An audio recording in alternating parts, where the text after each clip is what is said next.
Uncut and After Show. I'm your host Nathan Oakley, and if you are new to this channel, or you've not done so already, then be sure to subscribe. Hit the bell notification icon and join button if you'd like to become a Nathan Oakley 1980 channel member and keep up to date with the Flat Earth debate.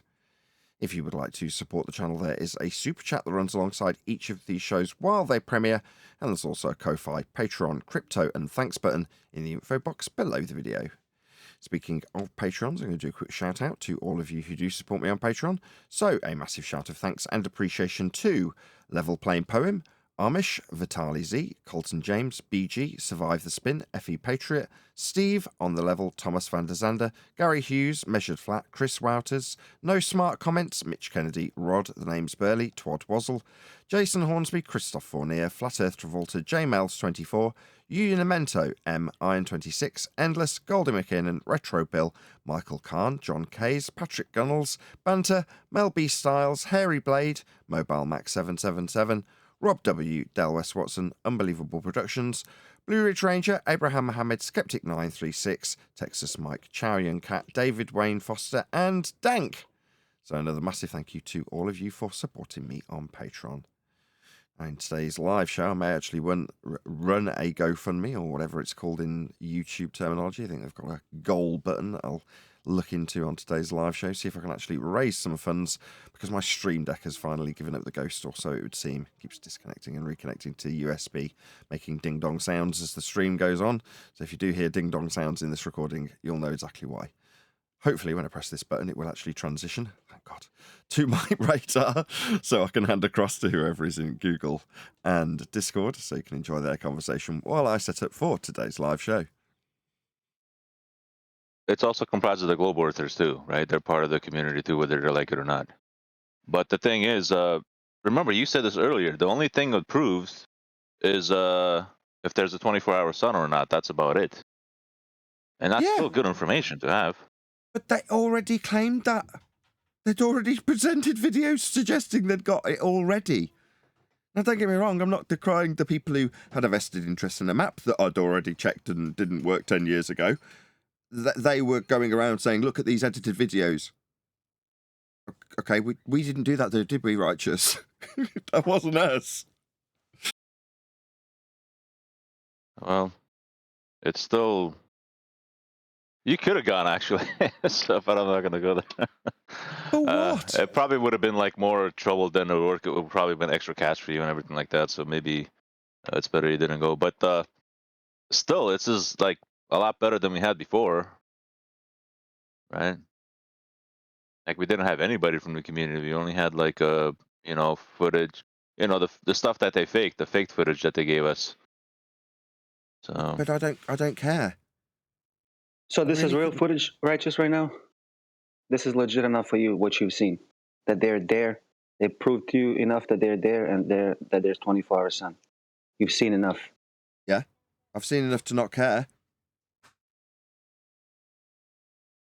For me, no, I'm asking Righteous to accept the information. That's enough for you. Okay, fair enough. I've been checking. Well, let me. You asked me to answer and I answered, but let me give it a little bit more, okay? I did. What was it, like 4 days now? I've been checking it out just before they went. Right, I checked the Witsit stream, I checked the McToon stream, I checked the Jaren stream, the McKeegan stream, and there's another McToon channel he has too, and also the Final Experiment channel. And I've been following them, and these guys are all streaming before they got there, when they got there, and from multiple streams, and from reading chats, and from streaming each other. They're having like the same streams going at the same time. And just the way they talk, the people there, the footage is showing, even the people that work over there, it's all coming together. It's like really, really, really strong evidence.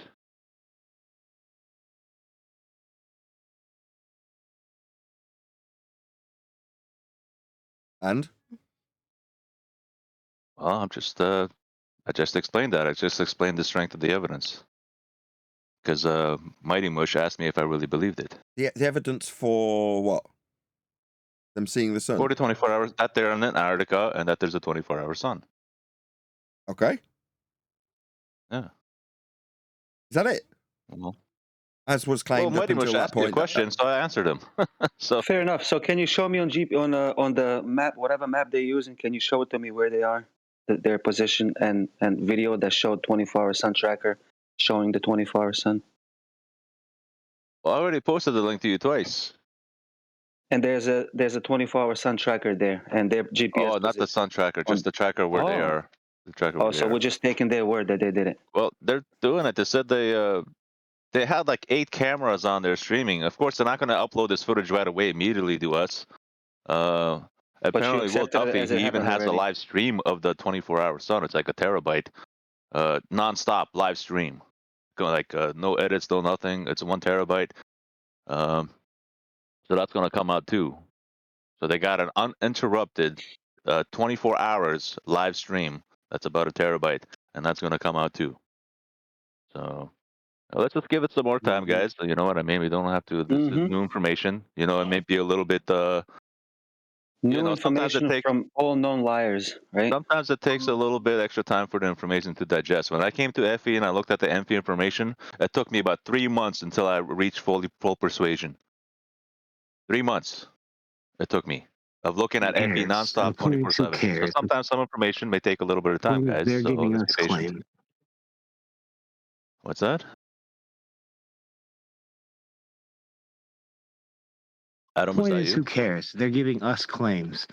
They're saying, hand this over to you, and you take this model, and then we'll go debunk it. Except for it's a globe. It's a globe map anyway. What does it matter? I'm not into the whole model thing, whether it's this model, that model, whatever model. I just wanted to know if this is 24-hour sun. But they are. Whitsitt said that it matches. Listen, Whitsitt said the data point matches if you guys the are talking globe. to me, you guys got to talk about what the, you know what I mean? You guys are talking to me, so I'm not talking about models here.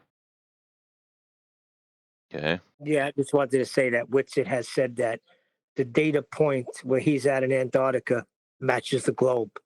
So I don't know what to do. Well, here, let me And put we it to all you this way. predicted. Just 1 second, Righteous. We all predicted that Whitsitt and Jaren are gonna go down there, and they're gonna see the 24-hour sun, and they're gonna say, "Yep, Earth is a globe." Pretty much everybody predicted that. So what else is new here?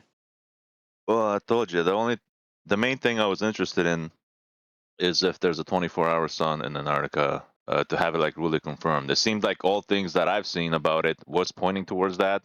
So not just to have that extra information confirmed, like to that extent, is well, it's something I was Righteous, excited it knocks about. down one wall. It knocks down one wall of the Feast of Nonsense. Now let's knock down another wall.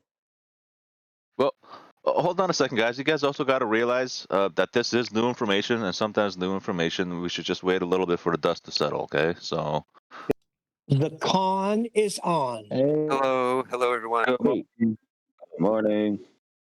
Morning. Good afternoon. We're going to run through the housekeeping questions, but before I do, I have started a small Give, Send, Go campaign as my mute button's broken. Quite literally. I've worn it out through muting too many fundamentalist religious zealots, apparently. But in all sincerity, I've dropped my stream deck that one too many times, and now it's bust and keeps just flicking off and flashing and causing chaos, which isn't particularly good. But I have got through the intro. I was tempted to not do a show at all, as I literally am dependent on this box to run this show. So hopefully I can raise a couple of £100 and replace it. It has been repaired once before, in case anybody asks, by Craig from Click OK, who does occasionally appear on the show. Well, quite frequently recently, actually. So shout out to him for repairing it last time. But it is almost completely knackered. But hopefully I'll get another one by the end of the day. I wouldn't imagine it would be too difficult to raise a couple of £100 to replace it with. As is always the case, when I have to buy anything for the show, I have to, unfortunately, e-beg to get it. So that's what I'm doing today. There is a link in the live stream chat to my £200 worth of Give, Send, Go campaign. Maybe I'll get to the end of that target by the end of the live show. We'll see how we get on. I'll shout anybody out if you do support me on that campaign. In the meantime, is there any evidence of a physical geometric sphere edge? That's a horizon formerly known as the curve of the Earth. No Nathan. evidence that I can think of. Is there any evidence of guns in Antarctica? Oh, come on. You stole my thing. I was going to say, Nathan, where's the guns, Nathan? Is that going to be the answer to every question, Nathan? Where are the guns? Where are the guns, Nathan? Yes. The guns. Where are they, Nathan? Where are the guns? The guns, Where's Nathan. the guns, for real? Sorry, don't know. Neil, I I'm couldn't sorry. resist. Anyway, so no evidence of Earth curve then. None. Any evidence of axial rotation of the Earth-based variety? We will need to observe Coriolis effect, and we don't observe Earth-based Coriolis effect for that. Speaking of which, my God, the chapter on Coriolis in this book is just dragging on and on and on and on. It's just making everybody... Oh, you're there most of the time, aren't you, Neil, although you keep quiet. It's going to easily be the longest chapter by a country mile. One chapter. It's just Coriolis, right? Goes on and on. The whole time there's me going, just leave it out. Just get rid of it. Just get rid of it. Talking about chapters that have been written already and citations and stuff. I'm like, I just want to get rid of all of it. I hate the chapter. I hate the discussion. Ironically, it's the one I'm most well versed in. But you know I just what's don't funny? like You it. know what's funny? The one you hate the most is taking the longest. Yeah, You it's gotta so sit annoying. there and listen to it. Yeah, very frustrating for me. It's already been written by me with me dictating it to someone else. Then it's been redrafted with that person having typed it up as an actual story rather than just verbatim discussion over a microphone. Then it's been turned into an actual book, redrafted again with me. Then it's gone through the hands of everybody in Ballbusters, basically, with me sat watching as they rip it apart and put it back together again. So, you know, when it comes to the Coriolis bits, previously it wasn't this irritating, but it really is. It's just frustrating. That said, it will be extremely comprehensive. It will be detailed in terms of debunking the assertions that we're spinning on a ball flying through a sky vacuum. And a lot of the assertions come along with quite handy-dandy flat Earth proofs. So when they come along, it just adds to the time it takes to produce the book. So if anybody was hoping to get this book for Christmas, I'm so sorry. There's just no way. It's not going to happen. I kind of knew that about a week ago, but now we're getting really close to Christmas. I said to Adam yesterday, he said, I hope we get this done by Christmas. I thought, why is Adam saying this? He's literally typing it, right? So I'm like, there's no way this is getting done for Christmas. You know, anybody who thought they were getting this book as a present, he went, oh, no, I didn't mean the book. I meant the chapter on Coriolis. I'm like, oh, I was hoping we'd get this done tonight. No chance. Yeah. So What about Little Christmas? Next Christmas? No, we won't. We will probably get the chapter done on Coriolis, hopefully by the end of the week. I mean, I can't spend another... Everything else is like a day or two. This has taken ages. Anyway, I'll stop moaning about my chapter on Coriolis. It'll get done when it gets done. In the States, Nathan, we have this thing called Little Christmas. I don't know if you have it there. I think it's January 6th. So maybe it'll be done by then. You never know. Sure. I mean, there's other bits that need to be de-Americanized, as I call it. So this might end up being one of the few parts of the book that actually gets credit. So I don't want to give anybody credit. I want it all for myself. I want the title on the book to be mine and it have no association with anybody, even if they've written it and given me the arguments. Sod you all. But seriously, this might actually end up with credit given to QE because there are examples that I've lifted directly from QE's website. Pure plagiarism with a couple of commas removed and some emojis taken out. But yeah, so based on that, there's examples that QE makes. And the examples are useful, like Charlotte, North Carolina to Los Angeles, California. And he's making the example, not me. And if it was me, I'd probably pick a different location because it wouldn't be an American-based example. Now, obviously, I've been using quantum erasers example for years. So in a way, it makes sense to keep the consistency. But as you write in the book, you're like, well, how do I take out the Americanisms, not make it glaringly obvious as plagiarism from Quantum Eraser's site, which is fine in a way. There's nothing wrong with that. What's the name of the book? All Roads Lead to a Flat Earth. Yeah, but it's based on the housekeeping questions, correct? That was the original working title. Housekeeping was the original working title. And this is what you use. I don't care. We use it every day. We don't use two areas in England. We use Charlotte, North Carolina. Yeah, that's what I'm trying to say. It's That's what I'm fine. getting across to the audience. By the same token, without sounding rude to QE, and I said this to him yesterday, but I'm not just saying it now because he's not here and I can be rude, but It's like, I do need it to be my book, and it is lifted from your site. I do have to take out the Americanisms. And at one point, I even said to Adam, would it not be appropriate? Because there's probably going to be more American readers of this book than there are, British English, if you will. Therefore, to keep it in British English rather than American English in certain places, to me, kind of makes sense. But Adam was quick to point out, well, no, there is an expectation that it will be in real English. Because that's what you use, regardless of whether or not the examples have come from American English or not. So again, just that in itself takes a little bit of discussion time, doesn't it, Neil? That takes up time, just discussing these things. Absolutely. Anyway, any evidence of the distance to the sun? There's no way to measure the distance. Any scientific evidence of gravity? We'll need an observed phenomenon, Nathan. We don't have one of those. What about Naturally observed phenomenon. What is? You said you're going to need a phenomenon. I said a naturally observed phenomenon. Yeah. He also said we don't have one, which is correct. Unless you want to count bent mathematics of pseudo-geometry, fourth dimensional space-time, definitely not a phenomena. What about any single viable hypothesis from any of the fields of astronomy, cosmology, or astrophysics? I think we're going to need independent variables for those. We don't have anything. So no science, then, for the globe? There was me thinking, none that I can think didn't of. we just have a final experiment, like the coup de grace, the death of flat Earth? Wasn't that called an experiment? Oh, that's just pseudoscience, though. Yeah. I asked Will Duffy when he left a message on one of my videos what is independent and dependent variable to formulate a hypothesis for the outcome of his experimentation he's claiming to do. He didn't have an answer. He went on to claim that he contacted me about a free ticket that didn't exist, having never actually spoken to me at all or offered me anything. That's what frauds do, though, eh? What can you do? Any evidence of the R value, Earth radius? Well, in order to measure the R value, we're going to need a flat Earth.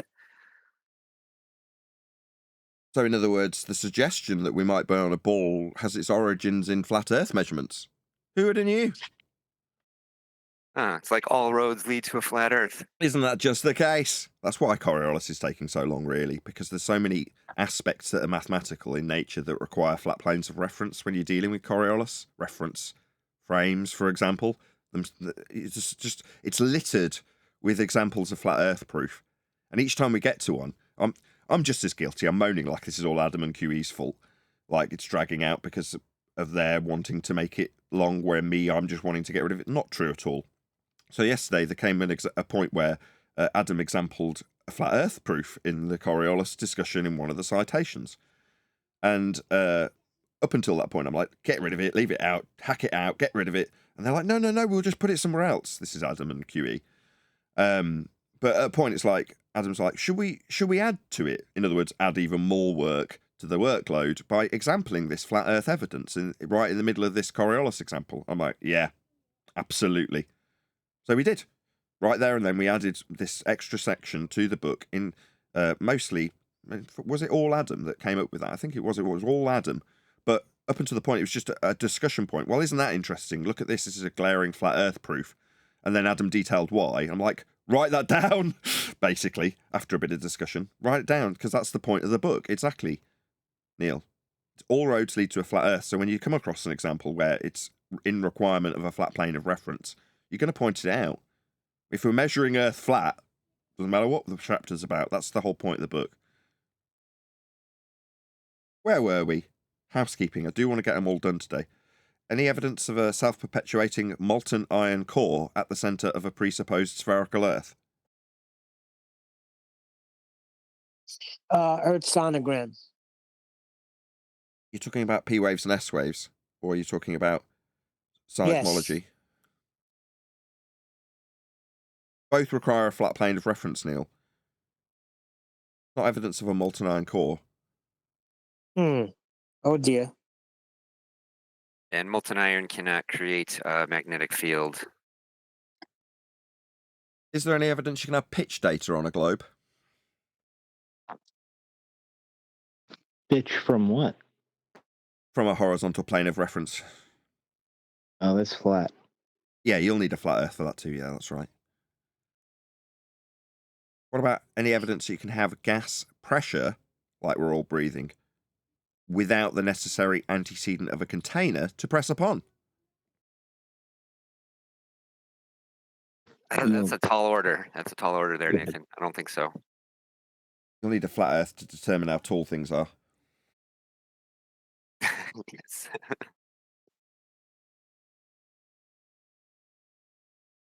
Any evidence that you can acquire an elevation angle measurement from a curved baseline?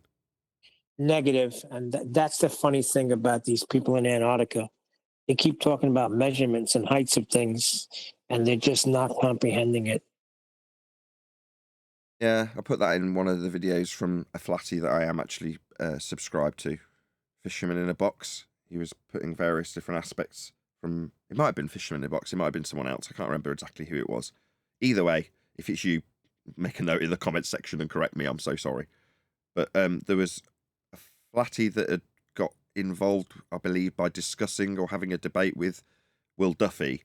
And he was suggesting something that I had actually seen 10 years ago with reflections off the dome creating, I think they call it caustic coffee cup now, whatever the hell they call it, I don't care.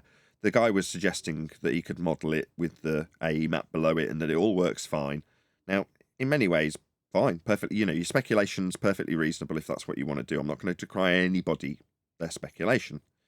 But this particular dude was saying some of the information that we've gathered thus far from Antarctica looks suspect with respect to a globe. We'll start studying the angles, the elevation angles. And as soon as he said it, I'm like, yeah, any acquisition of informational data with measurements will be with respect to a flat Earth. It is the only way you can measure anything. You know what I mean? Or maybe this is me deflecting away with measurements, what with all the guns that we need to talk about down there and all. You'd think the penny would drop by now. I've responded to about 100 commenters about this in the last 24 hours, right? Just laughing my head off because I'm motivated to do comments when it keeps me chuckling as I'm doing them. As soon as I stop, you know, when I get bored, obviously you get bored. But while you're responding to people asking me, where are the guns, Nathan? I don't know which side they're on. Are you on Toon side and think this is a win? Or are you on my side and realise how hilarious it is watching Toon have a nervous breakdown in Antarctica while screeching my name at Dave McKeegan? I don't know. Oh, poor Dave. I felt bad for him. He was so awkward for him, following him around, pacing, yelling. Can you imagine how he felt? That's the one time I did feel bad for Dave McKeegan. Not at all. It's like Gollum. Yeah. My precious. Where about the precious guns? Anyway, fun. So yeah, if feel free to check out the last couple of days' videos in regards to that. I did actually do my own little trim of my own. We have been sent. Who is it that made the song? Was it Cheswick? I can only Mr. assume. Cheswick. I didn't want to assume, but I will assume it's Cheswick, and now I've confirmed that it's Cheswick, right? So, Mr. Cheswick, I will share your video, but I don't know if it's all your melody, rhythm. I don't know how to copyright rhythms, but certainly the melody. Is it yours? If someone can ask Mr. Cheswick, I will share his video in a second, so you can go and leave him a nice comment and subscribe to him. He's probably more censored than I am, but he's far more controversial and doesn't give a crap about the YouTube terms of service. So, not unbecoming to someone who behaves like that they get removed frequently. But he does kind of lean into the fact that he gets removed. Now, I'm not going to criticise him, but you know, just read the terms of service and you'll be around a lot longer. Hopefully this channel that I'm sharing with you now will remain, and you can just, in the meantime, let Mr. Cheswick know at Nathan Oakley 1980 sent me. Oh, I'm going to have to press a button on my stream deck. Please work.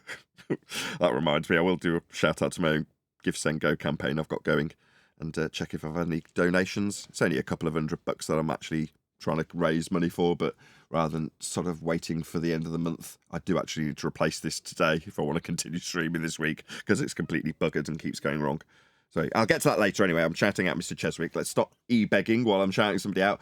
There is a link going by. Thank God my Stream Deck worked for this occasion to show you that there is a link going by to Mr. Cheswick's channel. If you are in the over 100 people watching this live stream now, please toddle along to Mr. Cheswick and just let him know with a nice polite comment that at Nathan Oakley 1980 sent me. And I'm being sincere in that. Hopefully someone will actually get in touch and say, did you make this song? Is it all yours? Because if it is, I'm going to play it. I'm going to trust that he won't copyright strike me. I'm not Fight the Flat Earth. So I will play it to you if I can find out if it's his. Now, I'm not that musically inclined to know every song ever, to know if he's robbed the melody and it's just his words. But if it isn't, and it is all his original material, maybe I should read the comments and find out from him in his own comment section. But if someone can let me know if they know that is his original material, I will play it on this stream. But in lieu of that, what I'm going to do in lieu of that is actually play. Did we do all the housekeeping questions, by the way? I'm getting a little bit distracted here. I want to do all of them. Did I cover them all? I think we did. We even got the pitch data. I had 2 answers. Just one. Did we cover them all? Yes, I believe so. We even got pitch data and everything. Surely there was something about the Antarctic sun in there. That's been a housekeeping question for years, hasn't it?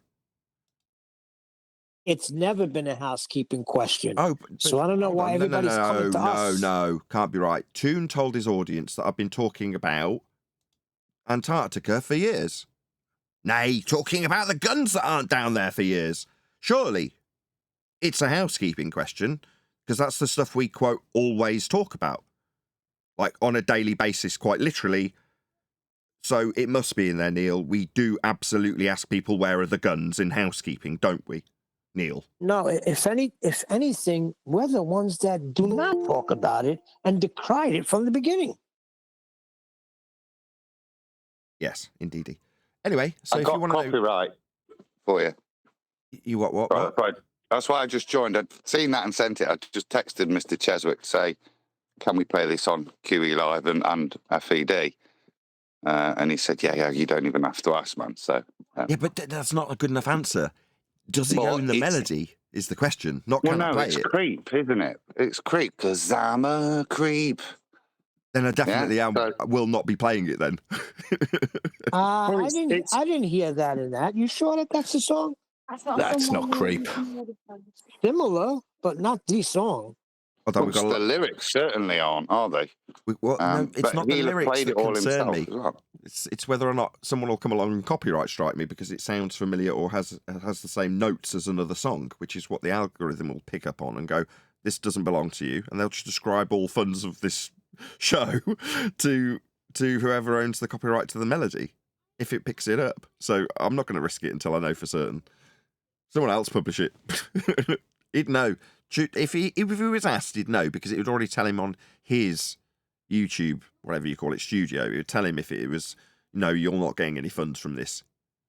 So, I mean, I am here to earn money, as mercenary as that may sound. Speaking of which, I've actually got a GoFundMe now. Give, send, go. Should really call it the right thing because they're separate companies, so I should get it right. Not that I particularly care. But yeah, I've got a broken Stream Deck, so if you want to look at it from a humorous regard, I've had several donations, so I'll shout those out now. So shout out to Stephen Davis. Thank you very much indeed. Really appreciate it. He said, not much, but it helps in a note. Wow, what are you talking about? £10 is £10. Thank you. I really appreciate it. Thank you very much indeed. Also, Dank, give me $20. Thank you very much. No comment, but he gave me a little heart. Same to Goldie. Thank you very much, all three of you. Really, really appreciate the support. A Stream Deck costs between 120, 130 and 200 quid, depending on which version you get.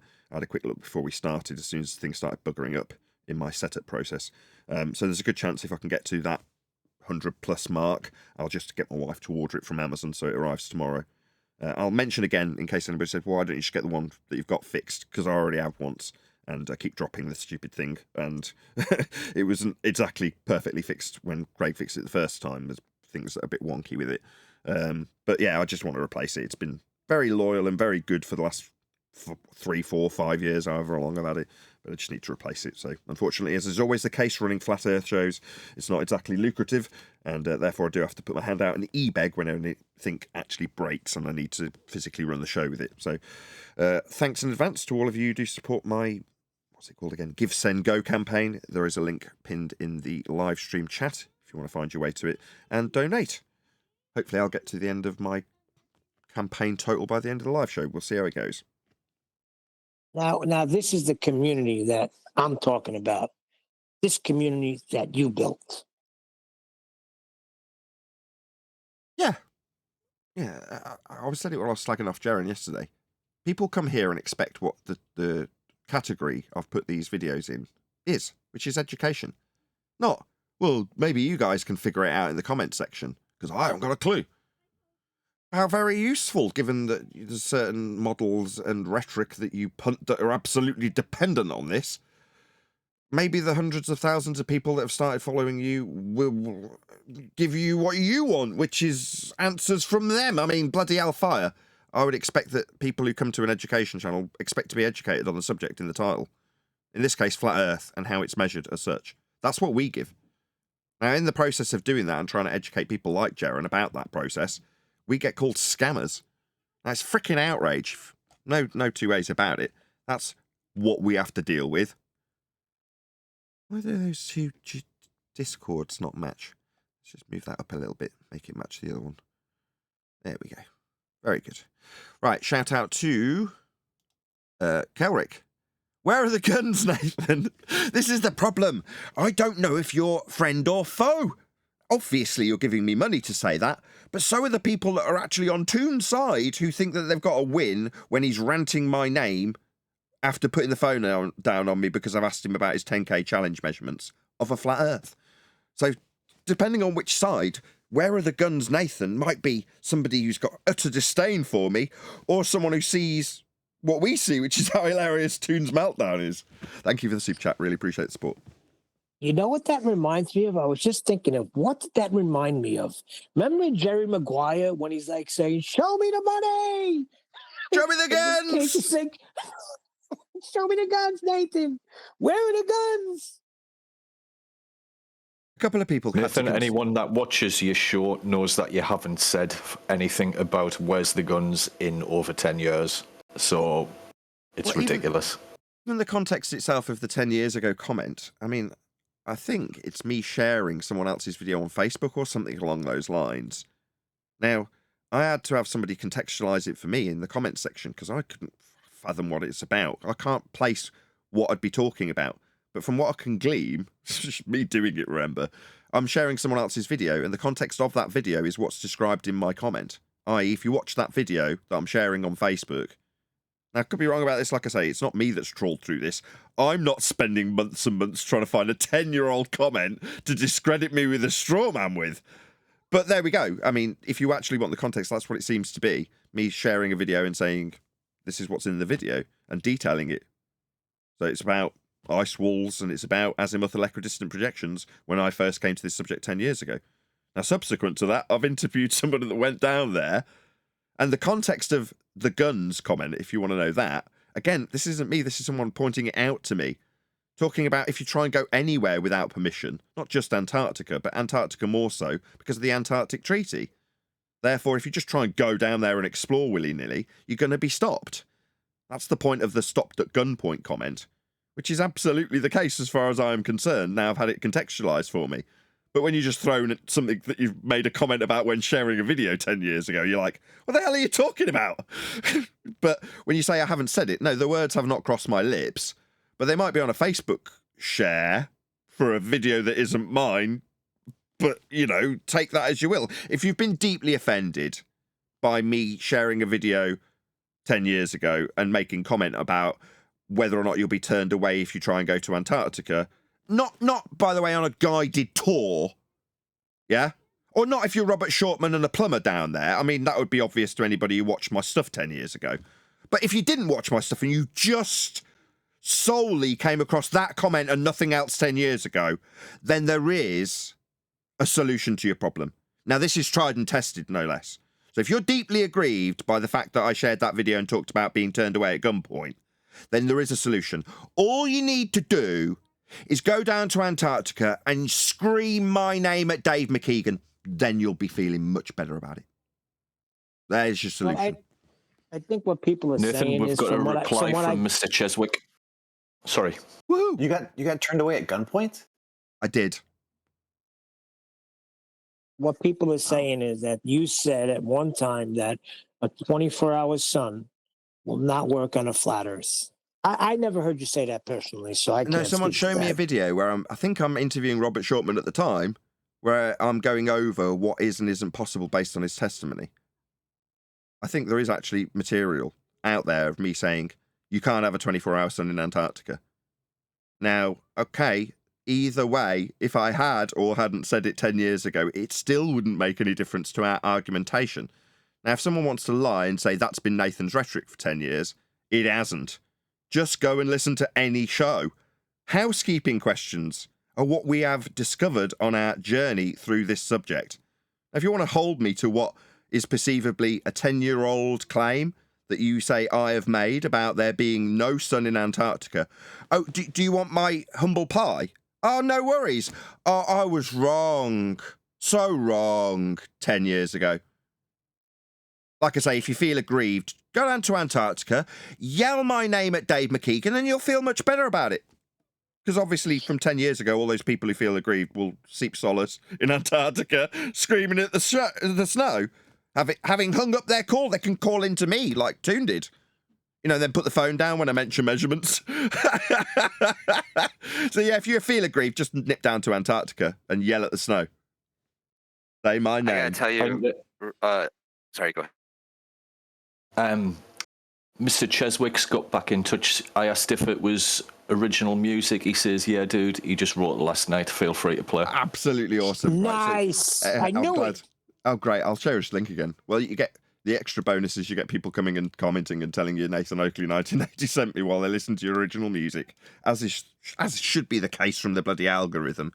Not that I'm saying I don't mind doing it for Mr. Cheswick, but he should get this sort of, promotion anyway. He never will. He knows he never will.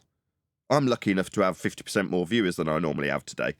Great, I'm elated, but Mr. Cheswick will never get that sort of support. So please do go along to Mr. Cheswick's show, his channel rather, right now, and give him a like, give him a share, give him a subscribe, and definitely leave him a comment and let him know at Nathan Oakley 1980 sent me. You can see the link to Mr. Cheswick's video, which is called Where's the Guns, Nathan? Open brackets, McToon Goes Mental Mix, original song. It says it right in the freaking title. I'm such an idiot. Why don't I read? It says it right in the title. Original song. Yeah, but it's always worth checking. That's my excuse. Right. Yeah, I gotta say before we move on real quick, the way that McToon was pacing around on the phone, now we've all had conversations like that, and he is just so frustrated and it's just so funny. I just want to point that out. Okay, well, without further ado, thank you. Mr. Cheswick with Where's the Guns, Nathan?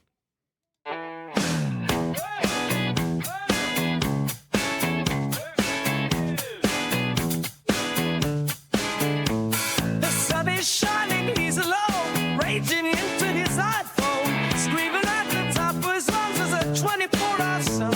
Oh, how we laughed in this fat land at such a comical sight. To see the tune, the globe head goose spewing out his shite. Shouting!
the piss.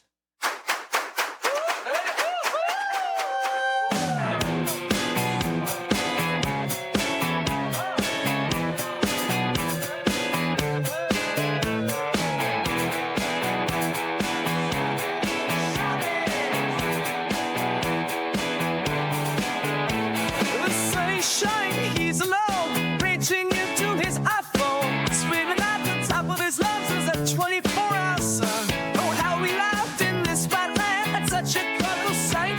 The civic to the glove head fuel spewing out his shite. Shut up! Where's the guns, Nathan? You promised that I'd see. I'm all alone here raging.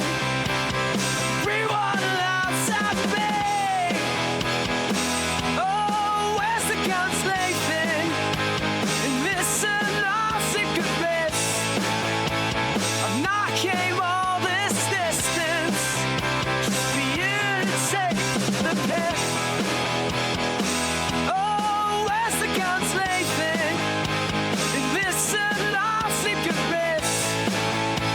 I've not came all this distance just for you to take the piss.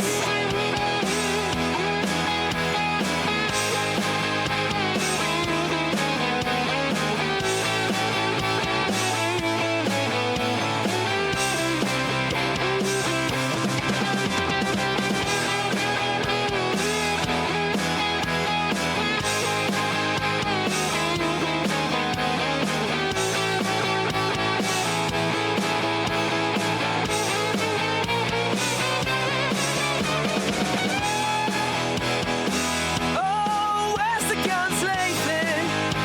And listen, our secret bliss. I've not came all this distance just for you to take the piss. Where's the guns, Nathan? You promised that I'd see. I'm all alone here raging. Everyone outside me. Oh, where's the guns, Nathan? And listen, our secret bliss. I've not came all this distance just for you to take the piss. I talked to you about Antarctica. You deflected to measurement. You are a dumb liar. Every single one of your dumb followers needs to look at their lives and realize Nathan Oakley is a liar. Since 2016, he's been saying if you go to Antarctica, you will be faced with gunpoint and turned away. Where's the guns, Nathan? Where's the guns? I don't see any guns, Nathan! That's hilarious. Awesome. That's absolutely brilliant. Very Oh good. my gosh, that That's not the ending one I is heard. perfect. Where was the music? Where was the what? All I heard was like an acapella. I didn't hear any music.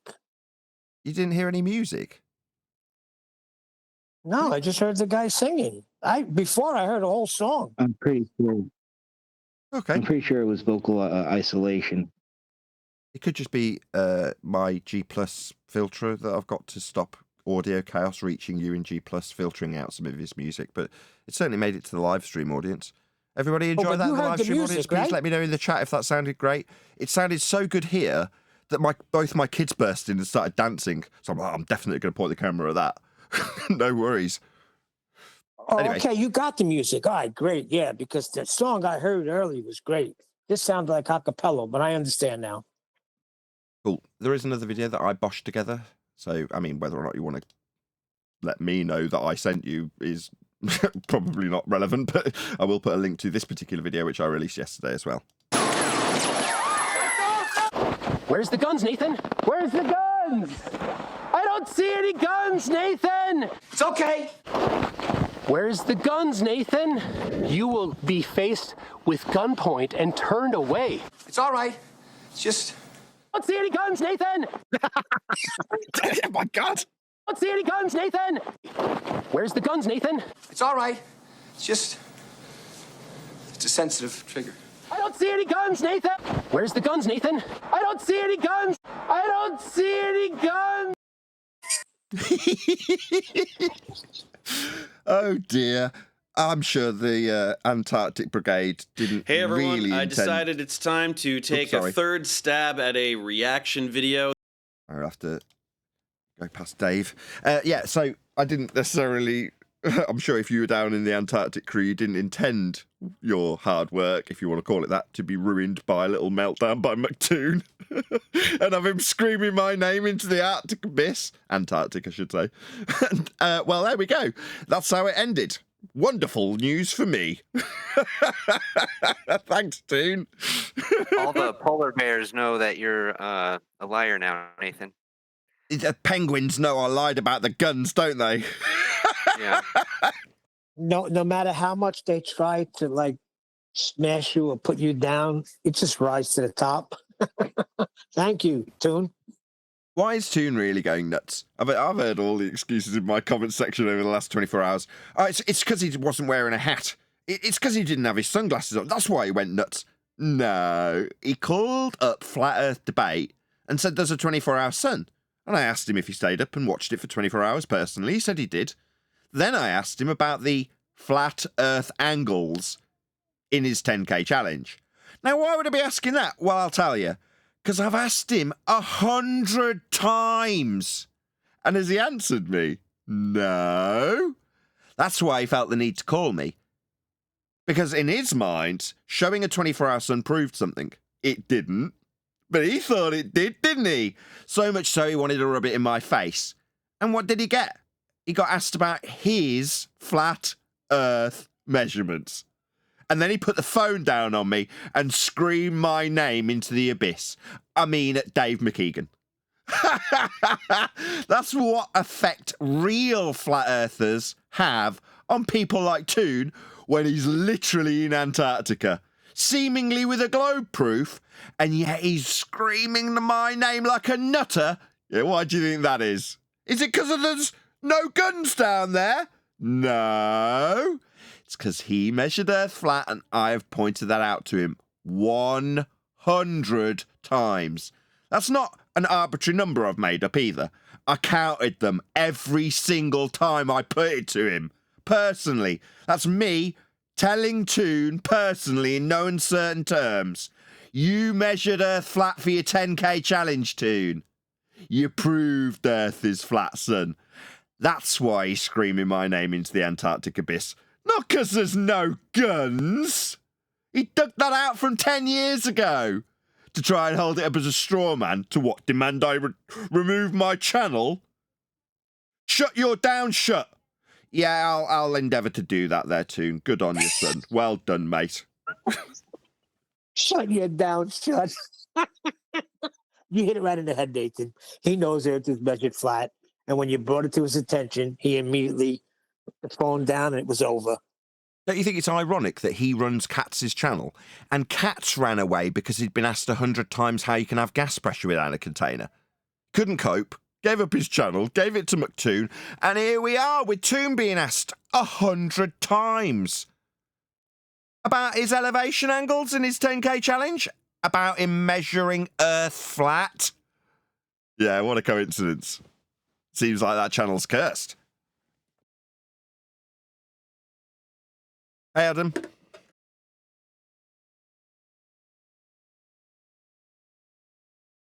Thanks for sharing that video, by the way, Adam. Where are the guns, Nathan? It's obviously made an impression. Shout out to... He's come back to me as well and said it's his own original song, so it was sort of cool. I assume that's why you played it. I got to play it all. It's not often that you get to do something like that, so that is a real treat. Thank you, Mr. Cheswick. I don't think did I actually thank him? Well, I'm thanking him now. Thank you so much for letting us play that. It's a real treat.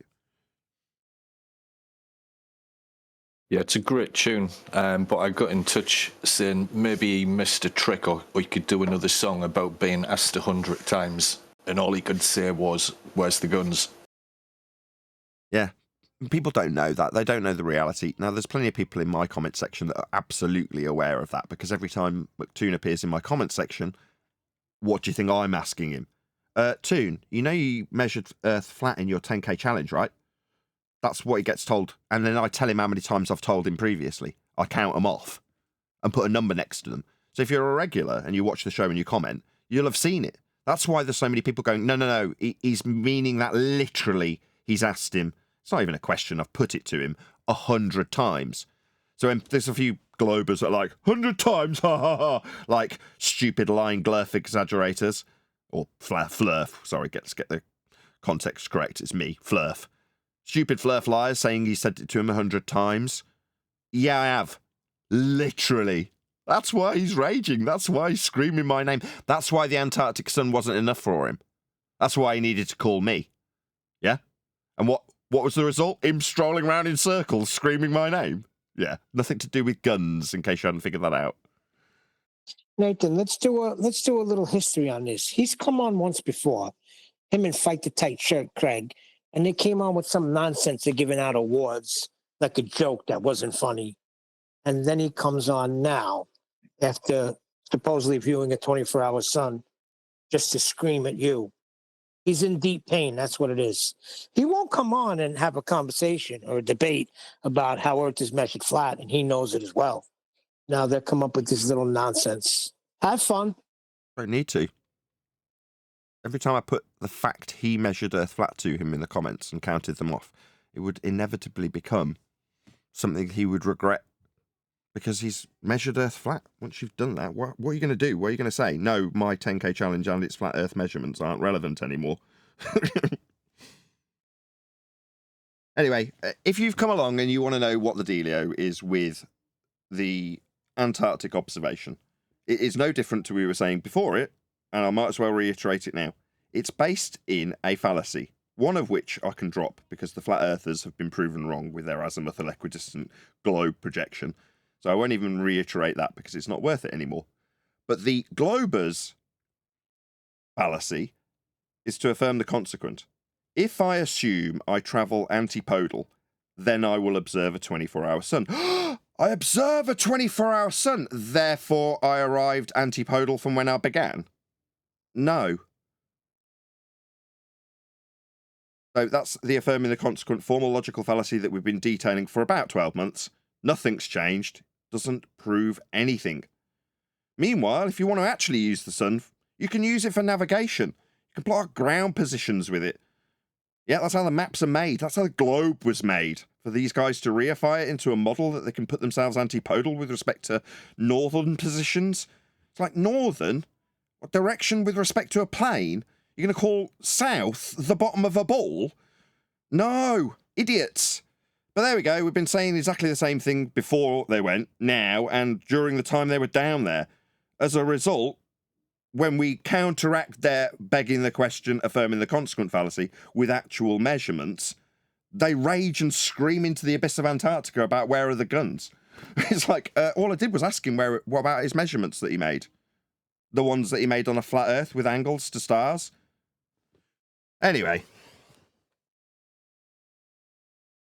It's very easy. Just stick to the measurements and you'll be fine.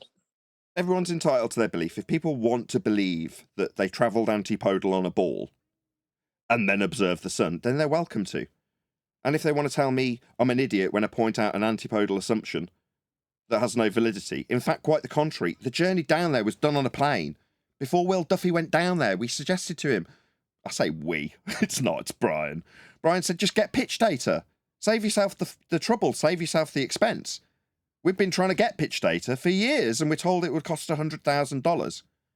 So if you can get that, it'll be cheaper than a whole bunch of people paying 40 grand. Just get pitch data. And then what do you know? We got pitch data and we can say, here you go, here's an NTSB source that showed you flew to the Antarctic region with respect to a plane. There's the data, it's measured flat. What more do you want? All right, you've looked at the sun.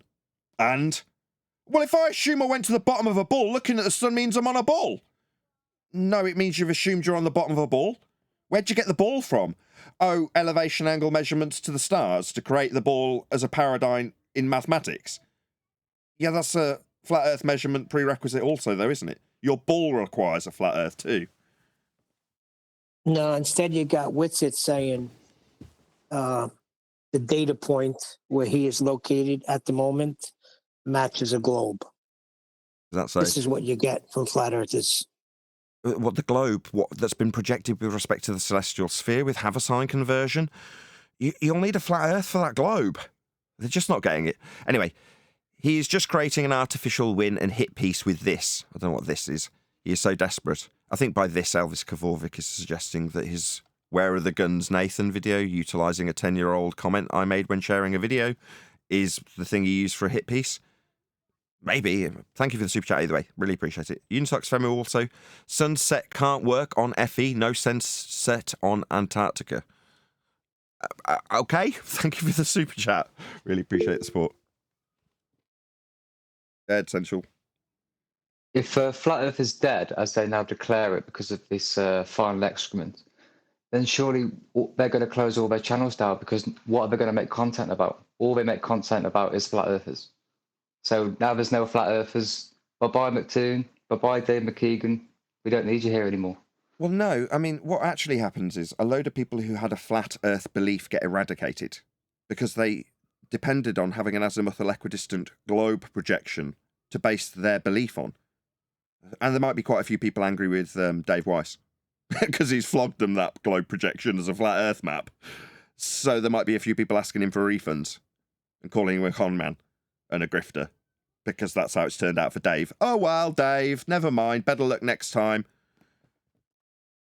It doesn't affect us in the slightest, so... Well, not us, but in the mind of McToon, he's settled the debate. That doesn't exist. So what's he going to make content about now? If he's making content about flat earthers in the future, we can point out, hold on a minute, you said it's settled. Yeah, it isn't, or he wouldn't be calling me from Antarctica, would it? True. But I'm very grateful he called me from Antarctica. I'm glad my name was yelled into the abyss as a man has a nervous breakdown. You'd think he'd just claim the win, like you say, and gone, wow, I don't need to make any videos anymore. I've won. Because I had a look at the sun in Antarctica. It went round and round in circles. Therefore, I assume I'm on a globe, and that's the only way it can work. Sorry, no guns in Antarctica equals globe. Yeah, like Brian's been saying for ages, their intentions are to discredit individuals like it has any bearing on the argument. Well, this person's making the argument. And if I show that 10 years ago he shared a video and said that there would be people stopping you from going to Antarctica, and I got here on a guided tour and there was nobody stopping me with guns, then everybody should feel aggrieved. Yeah. It's like if you are that person, feel free to go down to Antarctica and scream my name into the abyss. I'm sure it'll make you feel better too. It's like a revised poisoning of the well fallacy. John LeBon in that chat. Hey, John. Long time no see. Hey, it's great to be here. Hello to Nathan. Hello to the panel, all the listeners around the world. So it's great to be here. I wanted to ask you guys, were you predicting there would be footage of a midnight sun, like say 6 months ago? Did you predict this would be the outcome? No, what we broke down was the two sides of the false dichotomy. So from the globe side, if you affirm the consequent, you can suggest that no 24-hour sun would prove Earth is flat. Fallacy, false dichotomy. On the other side is globe suggesting antipodal positioning will prove a globe. So it's two sides of a false dichotomy. Both affirm the consequent. We pointed out both sides of the fallacy. So we didn't really make any predictions. Right, that's a lot of words there. Although I just mean as in, suppose someone came to you 6 months ago and said, do you believe there would be a midnight sun in Antarctica in December? Had that happened 6 months ago, would you have predicted yes? We would have said we don't really base much on beliefs anymore. We tend to go with measurements of things. But you're entitled to your belief. You wouldn't have guessed yes or no. You wouldn't have had an opinion if there's a sun down there in December. He wants a yes or no. Did you hear the answer?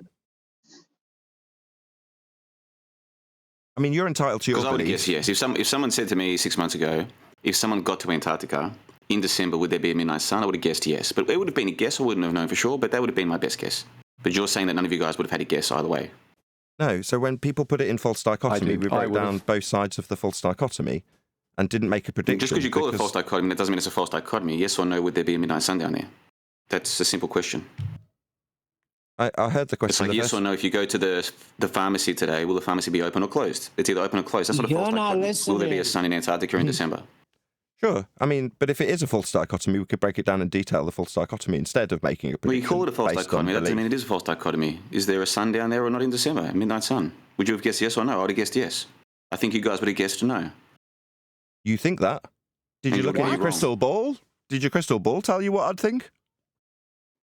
Well, I'm asking you. You won't answer the question. But you've already decided based on what your crystal ball... I mean, it seems like I'm trying to answer, but JLB, you don't know what I'd think about it, but your crystal ball told you thought I'd think that. That's fascinating. I'm asking you. I'm just asking you the question. Like, what would you have guessed? Okay, do you want the answer? I'll try and give it for a fourth time. So we broke down the false dichotomy of assuming that the lack of a 24-hour sun would prove a flat Earth, or there being a 24-hour sun would prove a globe. That's a false dichotomy. We broke that down for both sides of the false dichotomy, rather than expressing our beliefs about what might happen, or in the case of you, divining the thoughts of others with your crystal ball. Tell us again what you thought I'd think there, JLB, because that's fascinating psychology, that you would use a crystal ball to divine my thoughts. You have no idea what I'd think. At some point you did say... And even when I'm trying to tell you, you're talking rather than listening, John. You seem very ignorant while you're talking, and I'm breaking down your crystal ball you used to tell my audience what you thought you'd think I'd think. Now, I didn't think what you thought I'd think. I just broke down the false dichotomy that people were using and pointed out the fallacious reasoning that they'd be using on both sides of the false dichotomy. Now, you may not like that answer and demand that I give you a yes or no about whether or not something could happen. It's just we didn't do that. You could do what Toon did and go back 10 years and see if you can find me saying it. You could do that. It wasn't 10 years. You weren't doing Flat Earth content in 2014, so I don't know why I keep saying 10 years. It was less than that. That's a fantastic non-responsive answer to my pointing out what I actually did in response to your original question about my prediction I didn't make. But why do you keep saying it was 10 years ago? It wasn't 10 years ago. Like, this is all documented and factual. So why do you keep exaggerating how long ago it was? Why are you so non-responsive to my answer? I gracefully gave you an answer about what I actually have done in light of this expedition, and you've been completely non-responsive. It's like I didn't say anything. It's like you talked through it 4 times and then ignored it. Very ignorant. See, you'd have made a guess then. Why would you make a guess? Do you base most things that you disseminate to people on belief, like guesswork? Is that how you work? Well, I did ask you, what would you have guessed? And what would you have guessed? So the obvious inference is you would have said not worth anything. I'll just do what you do and talk straight through the top of you, JLB, with your guesswork. Is that what you sell your website subscription on guesswork? You have a little guess about stuff. Well, I've never been to Antarctica. That's pretty crap then. I wouldn't be making guesses about it then. You look pretty stupid if you make guesses, JLB. Guesses have people like me pointing out how stupid it is to guess. Were you guessing when you said that there'd be guns to stop you from going to Antarctica? If you go anywhere, people will stop you if you haven't got permission. You never been through passport control? You don't know what you never been through passport control? Ever been through passport control? Not to Antarctica. Ever been through any passport control anywhere? Did you see armed guards? Not to Antarctica. Have you? So, oh, my bad. So it's only Antarctica that you're allowed to go. There'd be guns if you went to Antarctica. So what's your problem with guesses now? I'm not guessing anything. What have I guessed? This is really disingenuous. You were saying that there's some problem with guessing. Well, we haven't been to Antarctica, so if you had to guess would there be a midnight sun, I would have guessed yes. You apparently wouldn't have guessed because of some kind of affirming the consequent, fallacy, double-blind, slit test thing, all these words. I didn't say those words. It's a simple thing. Would there have been Maybe you could make up double-blind. Those words didn't cross my lips, JLB. You just made that up. Well, it's a kind of like jumble gobbledygook fallacy. No, I said it was affirming the consequent fallacy. You just didn't listen. You were incapable of listening because you were talking while I was talking. Because you were insistent that I gave you a yes or no answer. When it didn't come, you didn't know what to do. So you did what you're doing now, which is yammering through the top of the reply you actually got and being incapable of responding to what you actually got because you've got a limited scope. If you don't get a yes or no, you don't know where to go. I broke down the false dichotomy fallacy and affirming the consequent fallacies on both sides. That's what I did. Maybe ask me for the 7th time if I could make a guess. Maybe talk straight through the middle of me. Maybe talk straight through the middle of me, suggesting you ask for a 7th time if I made a guess about it. I didn't. But you'd have guessed there wouldn't be. Stopping people going to Antarctica. You'd have guessed, would you? I would have guessed if you went to Antarctica in December, there'd be a midnight sun. Why? And I think some of the people on the panel would have guessed there wouldn't have been a sun. With your crystal ball, yeah, we covered that. You've got a crystal ball and can divine the thoughts of the people on the panel, right? It's a different crystal ball to the one that you used to say there'd be guns to stop you going from Antarctica. So have you been through passport control? Anywhere, ever? Not to Antarctica. Right. Oh, I see. So the Antarctic Treaty, where 10 years ago, and I started looking into this subject as an amateur. Oh, sorry, my bad. Very important. Not quite 10 years ago, because that's the main detail here, majoring on the minors. It was less than 10 years ago. It was less. I don't know why I keep saying that. It's factually untrue. Don't you care? Like, don't you want to be accurate with these things? Did I not just correct it literally 5 seconds ago, John? Weren't you listening again? But why have you been saying 10 years all this time? For the last 48 hours, you've been saying it was 10 years ago. It wasn't 10 years ago. It was much less than that. Much less than that? No one was making flat Earth content in 2014. Not you, not me, nobody. It was 2015 that it became a big thing. And then 2016 was when you got fallacy. Because he doesn't know how to respond to me breaking down a fallacy he presumably doesn't understand. Well, was it a fallacy when you say things that are untrue? It wasn't 10 years ago. Which fallacy would that be? Would it be the affirming the consequent I answered your question with? I would just call it lying or exaggerating. Pick whatever you prefer. Is it just me, or does JLB want to call me a liar based on what he divined my thoughts would be in his crystal ball? Yep. Well, you're changing the subject. Maybe we should focus on how many years I've been doing this. That's very important when I point out the fallacy that was used by both sides. Rip them both a new asshole based on their use of fallacy, as opposed to make a prediction. Just we could focus on how many years we've been doing this, because that's much more important. Or you could just talk straight through the middle of me, because that'll get you the win here, JLB. You talking straight through the middle of me.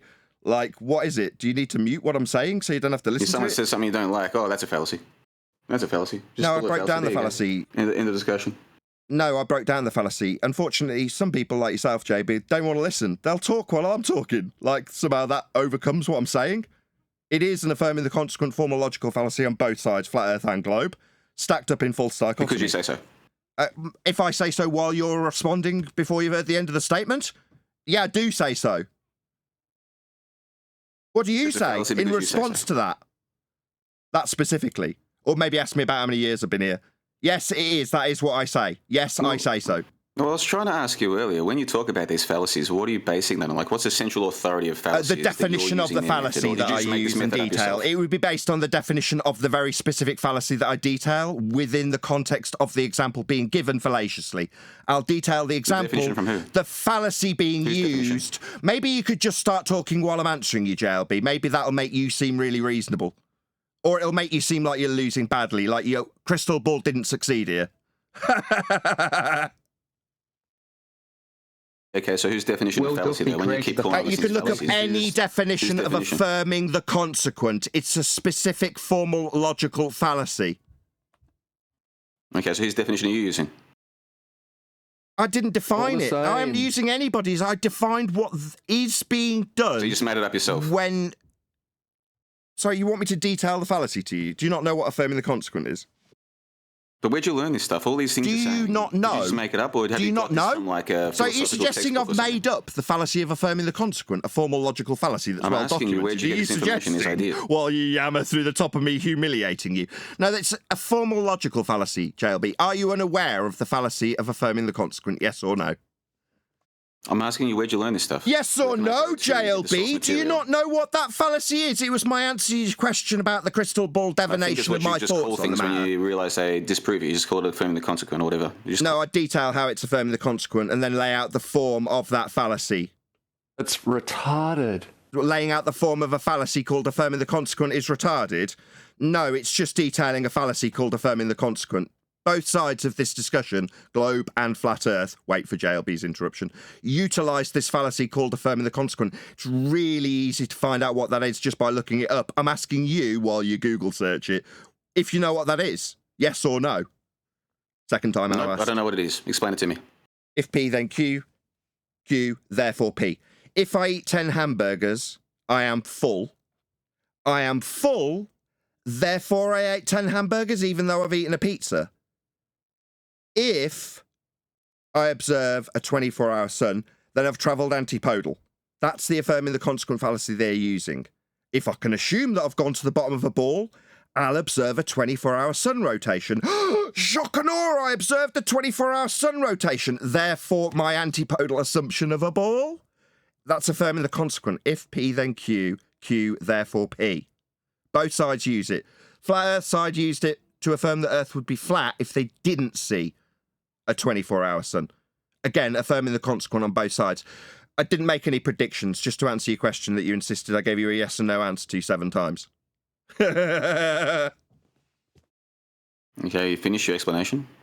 Did you have a little guess about it? So you didn't know how fallacious it was then, JLB? How stupid of you. You didn't recognise this fallacy you didn't know of until I told you. Maybe if you interrupt me pointing out your stupidity and ignorance of this fallacy that you said was retarded. No, JLB, you're retarded if you didn't know what this fallacy was, the one I've just broken down for you. You could just say thank you, or you could incessantly yammer through me. You didn't know what it was, now you feel educated. You could just say thank you. I don't know what it is. P's and Q's, how do they change that there's a sun down there now? It's called an affirming the consequent formal logical fallacy, dum-dum. Look it up. Well, it wasn't me who called you a retard. That was someone on the panel who said that. Some guy with an Aussie accent, I think. But yeah, so all these P's and Q's and eating pizzas and shit, how does that change? No, you're being called a retard, it would seem, JLB, for not knowing what affirming the consequent was and using a crystal ball to divine people's thoughts. That made you look stupid, JLB. But what are the P's and Q's and pizzas and people eating pizzas and being full? What does it have to do with the fact that there's a sun down there in Antarctica that stays up all night in December? Oh, don't worry about it, JLB. I think this is a bit above your intellect level. You can only cope with yes and no answers about stuff, so I don't think I'll trouble you again with the explanation of the formal logical fallacy, known as affirming the consequent, because you wouldn't be able to comprehend it, JLB. You're just too slow. You didn't know what it was. You didn't recognise it was being used. Now you're asking me to detail it while you yammer through the top of me. You're not even listening to me. How could I possibly educate you? You won't shut up. Back to primary school. Yeah, back to primary school with JLB, divining people's thoughts and yammering through responses is asked for. Maybe if you just talk straight through me explaining this fallacy you didn't know, JLB. I still don't know the fallacy. You didn't explain it properly. You said affirming the consequent. How does it change if there's a midnight sun in Antarctica? If P, then Q. If I assume... I'm slowing down because you're dumb, JLB. If I assume antipodal positioning, then I will observe 24 hours of rotation of the sun in Antarctica. I do observe 24 hours of sun in Antarctica, therefore I am correct in my antipodal assumption. If P, antipodal assumption, then Q, sun rotation. Sun rotation, Q, therefore P. That's called, for the 5th time, just for JLB, who's finally shut his dumb mouth, an affirming the consequent, formal, logical fallacy. You can say thank you for being educated by me now, JLB. It's a pleasure. Are you finished, Mr. Oakley? May I ask a question? What? Finished annihilating your ignorance? You didn't know this was the fallacy being used. You asked me to make a prediction based on guesswork and then started telling the panel what you thought they would think. That's incredibly stupid, John LeBon. Incredibly stupid.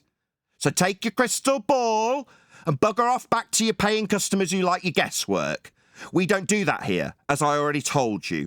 We base what we declare on measurements, not on yammering through someone educating you and humiliating your stupid ass with your ignorance of this fallacy you didn't know about. You thought it was more pertinent to make a guess. That's very stupid. Why did you make a guess?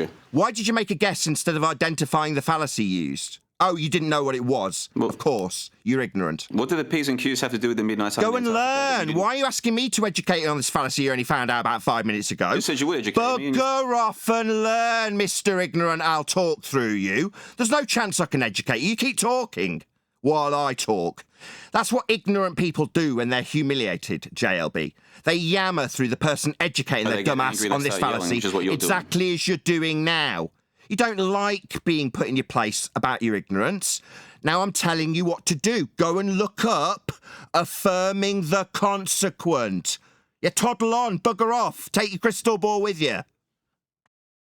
Mr. Rude, ignorant, go and learn these fallacies. Then you won't look stupid here. So what do the P's and Q's have to do with the midnight sun, though?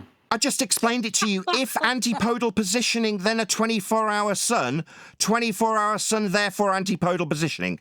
I've said it multiple times, dum-dum. Are you deaf? Yeah, what does that have to do with the... Stutter for me, you little bitch. What are you going to stutter for me? Stutter for me, bitch. The robot needs a software update. You need to go and look it up, John Le Bon. You're dumb. You thought you'd come here and win by telling us what you thought we would think. Instead, whilst you yammer through me, making you look like a twat, you didn't know the fallacy being used, JLB. Yammering through me, humiliating you won't work here, John. It won't work. You didn't know what fallacy was being used. You thought it would be better to have a little guess, didn't you? Didn't you? What do your P's and Q's have to do with the midnight sun? Why are you asking me something? You thought it'd be better to have a little guess, didn't you? 24-hour sun doesn't prove the ground is curved. A 24-hour sun in Antarctica does not prove the ground is curved. That's how they're related. To that Aussie dude, did you predict there'd be a midnight sun 6 months ago? JLB needs to chase the chaff from the sidelines. Oh, you don't want to talk to me anymore, JLB? Did you not want to go and look up what affirming the consequent is? You'd rather chat with one of my panel members than me? Did you try and explain it to Nathan here? Because he didn't think there would be one. He was saying there's no midnight sun. He understands if you would listen. Endless. But you're incapable of listening. Endless. I'm listening to you right now. You're not making any sense. Endless. Thanks, Endless. I didn't need any help. Thanks. Well, he thought you did need help because he can say that you're flailing here. That's what you're getting angry. You took that help, but you needed it, John. That's why you latched onto him, my friend. I want some evidence. You definitely needed that help. That's why you immediately started talking to him and ignoring me telling you to go and educate yourself about what an affirming the consequent fallacy is. Your response is to stutter and ask me what P's and Q's are for a, fifth time? Go and look them up. I've told you. People eating pizzas. You mentioned people eating pizzas. I did. Somehow that has something to do with the shape of the Earth, or the... Yes, you're just too stupid to understand, even though it's been explained to you 5 times. You haven't explained it once. What do your P's and Q's have to do with the midnight sun? You didn't think it would be there. You said it wouldn't be there. Sorry, I didn't think it would be there. So do you want to quote me? Are you just lying? You've been exposed. Sorry, I didn't think it would be there. Sorry, did you want to quote me, JLB, or are you just lying now? You're going to quote me? But the thing has not got a future. Are you going to quote me?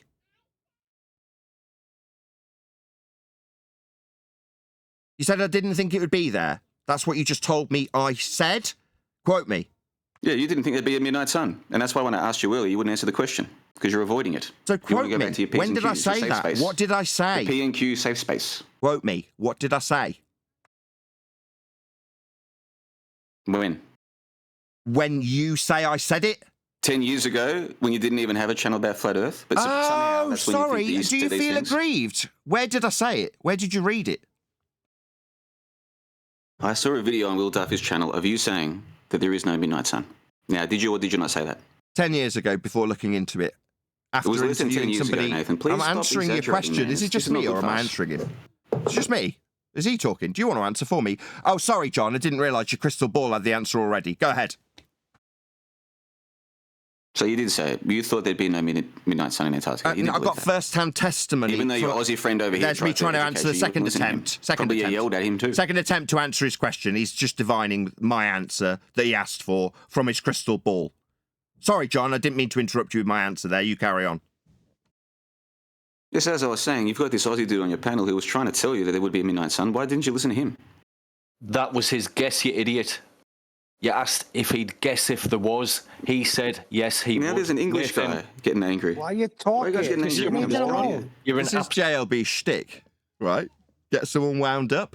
No, that's okay. I can make John look incredibly stupid by identifying the fallacy used in this midnight sun observation, and then asking him if he knows what the fallacy is, after detailing it quite explicitly with examples and detailing the fallacy use within the midnight sun observation. His response: what's P's and Q's got to do with the midnight sun?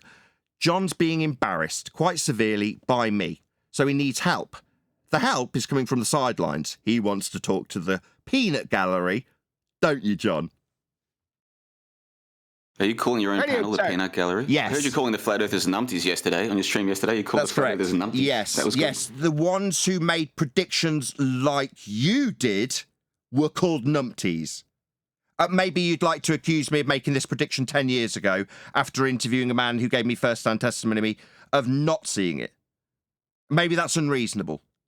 But fair enough. I'll take that on the chin. I'll take that on the chin, no worries. Yeah, 10 years ago, after hearing first-hand testimony of it not being the case, I made the declaration. I'm so sorry. I mean, since then, I've done quite a considerable amount of research, and indeed spoken to you since then. But obviously you feel aggrieved at that comment I left on a Facebook post about a video detailing what happens in Antarctica. My bad. Meanwhile, since doing quite a considerable amount of research, about 10 years worth, I mean, maybe we could focus on John's interruptions here as I detail the answer to his question he's asked multiple times about the 10-year-old comment I made before doing any research, or whether or not it's 10 years or not. Right, John? 10 years it's taken you to not learn this fallacy.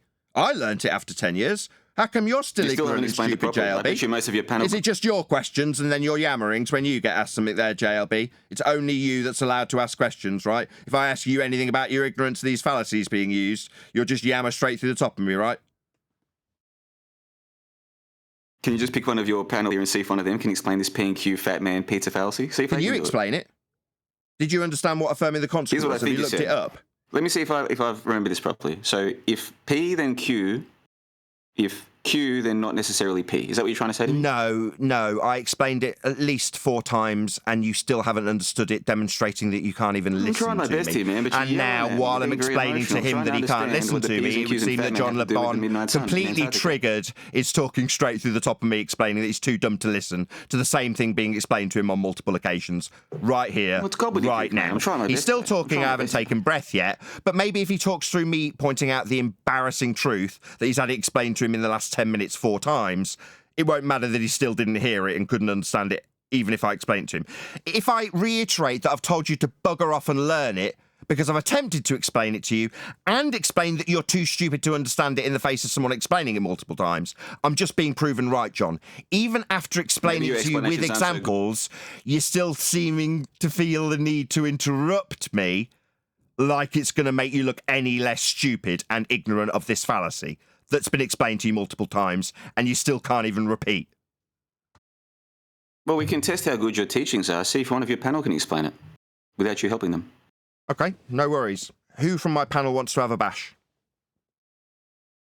I'll have a bash. Go ahead, QE.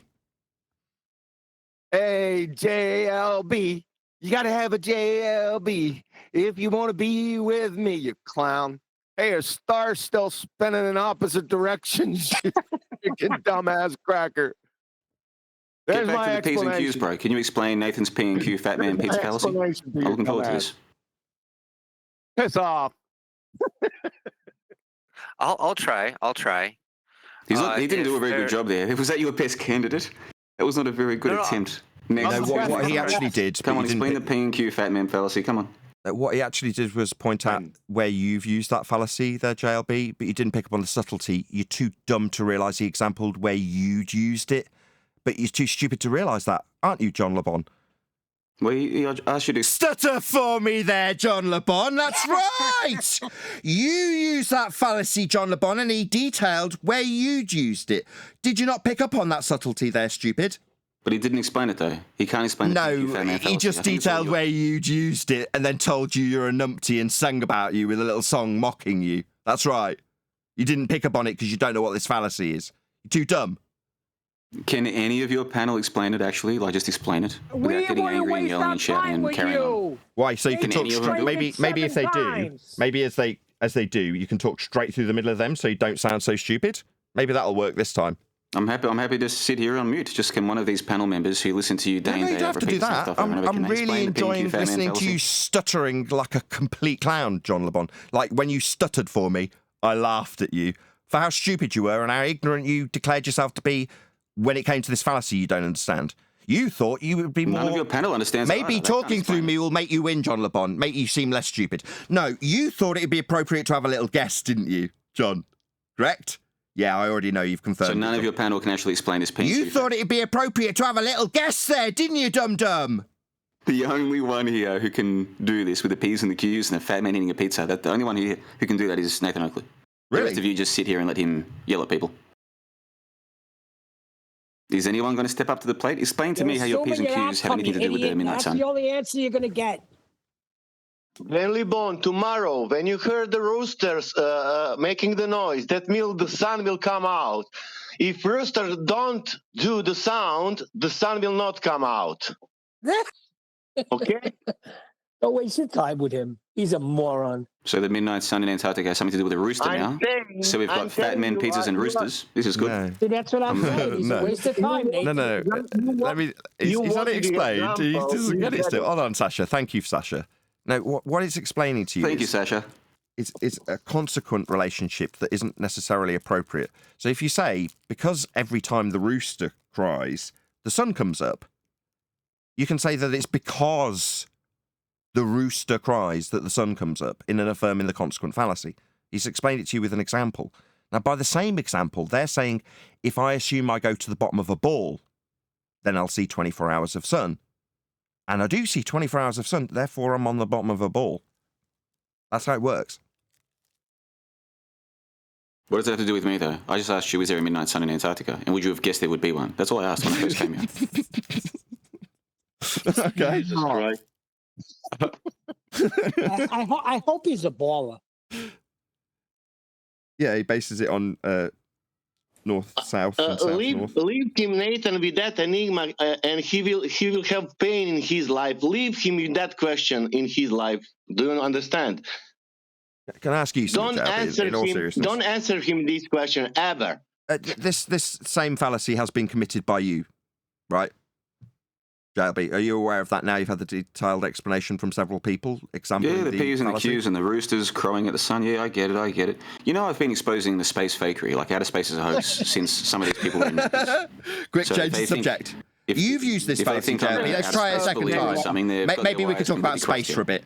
You have used this fallacy with star rotation, JLB. Were you just because you call it aware? a fallacy doesn't mean that it's a fallacy, Nathan. Okay? Oh, does it not? It doesn't work that way. I could just say that you're a fallacy. You're the Oakley fallacy. Here's Kim an Oakley fallacy. Okay, that doesn't mean it's true. You understand? You're just calling it something. No, using a bunch of words to distract people from the fact there's a midnight sun that you didn't think would be there.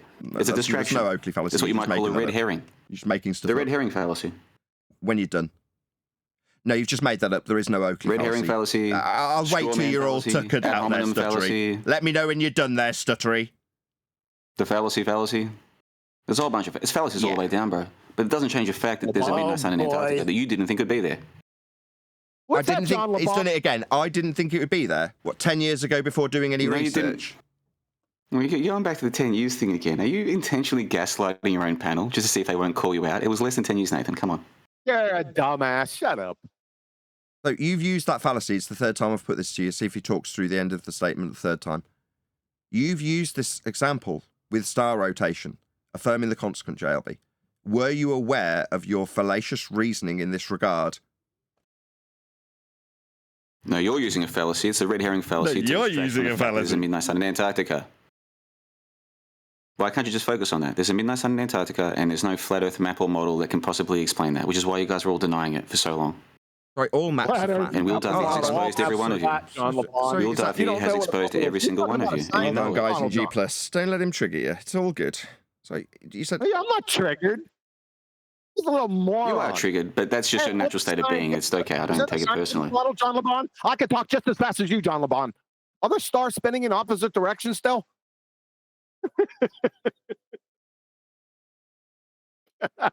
Right, you were here to tell us about what we'd stated based on your crystal ball divination of our thoughts. These are things you've actually said, JLB. Would you like to address them or maybe just chant through us? Well, what I did was when I first got here, I asked you, would you have expected there to be a midnight sun in Antarctica? I asked you and you wouldn't answer it. We both know why. I did answer it. Just JLB's decided to lie. I explained that I break down the affirming the consequent fallacy in the form of a false dichotomy for flat earthers and globers. I gave him a very concise answer. Now he's just lying, saying I didn't want to answer or didn't answer. I absolutely, without question, answered. JLB didn't know what to do with the answer. He could only cope with a yes or no answer. So based on the fact he didn't get what he wanted because he's dumb and can only cope with what he expects to get, he says I don't answer. Yeah, I did, JLB. I explained the fallacy. You don't understand it. Now you're being grilled on your use of it. So fourth time's a charm. You've used this fallacy. QE's asking you about your use of this fallacy you were unaware of till about 10 minutes ago when I educated you on it. Not successfully. You kept talking like you're doing now. You kept talking through the explanation of it like you're doing now. Triggered. Very triggered. Typical JLB style triggered. Thinks that talking through someone humiliating him about his ignorance of the fallacies being used after divining people's thoughts and having little guesses Now we're on to your statements you've actually made, JLB. Recently, not 10 years ago, recently. Your use of this fallacy. Were you aware of your use of this fallacy that you just learned about 10 minutes ago, or not?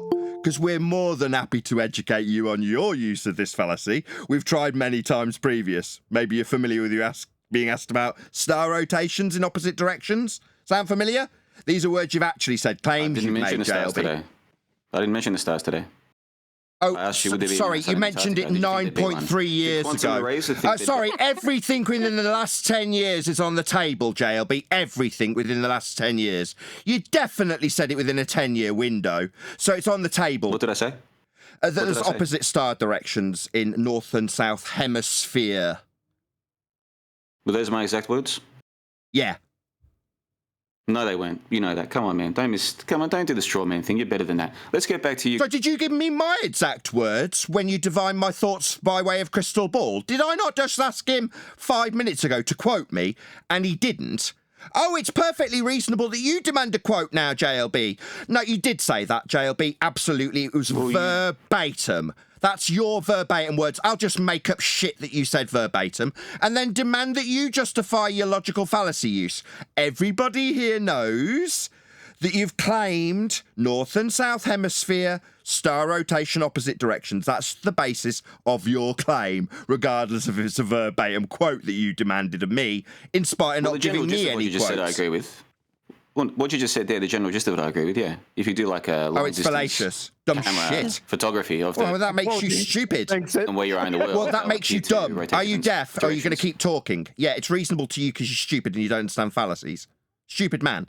It's a fallacy. Which way do you think the stars appear to rotate? Right, Dumbo, you're using fallacy. Why are you asking me something? Have you got no humility when you're wrong and using fallacious reasoning that you've only just learned about? Come on, John, there's almost 200 people here. Do you really want to seem like a complete moron who doesn't understand the claims you make? Dum-dum. Antipodal assumptions by way of hemispherical claims. Hemisphere assumes a globe, John. So if a globe by hemispheric assumption, that's fallacious, John.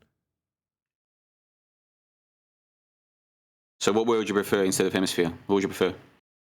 Sorry, I'm not making that dumb fuck claim that you made and are now being made to look stupid so you don't with. Actually have a better... That's not my claim, Mr. I'll reverse the burden of proof. Do you think two fallacies makes a right? Flipping the burden won't help you here, dum-dum. You made that claim, son. That fallacious shite that dribbled out of your mouth. That stupid nonsense you spewed fallaciously.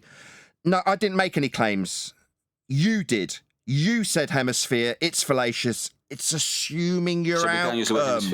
Maybe if you talk straight through the middle of me, it will make your fallacious reasoning go away, John. Maybe.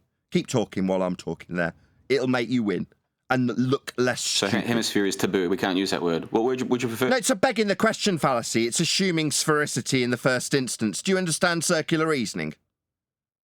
So what region is a strip? Do you understand circular reasoning? Maybe a different change of subject is needed in this instance. It's called circular reasoning when you say hemisphere. You asked, I'm answering. Maybe be non-responsive 5 times. Not to use that word Maybe chant through me 5 times so you don't have to respond to circular reasoning, another fallacy. Begging the question. Do you know what that is, John LeBon?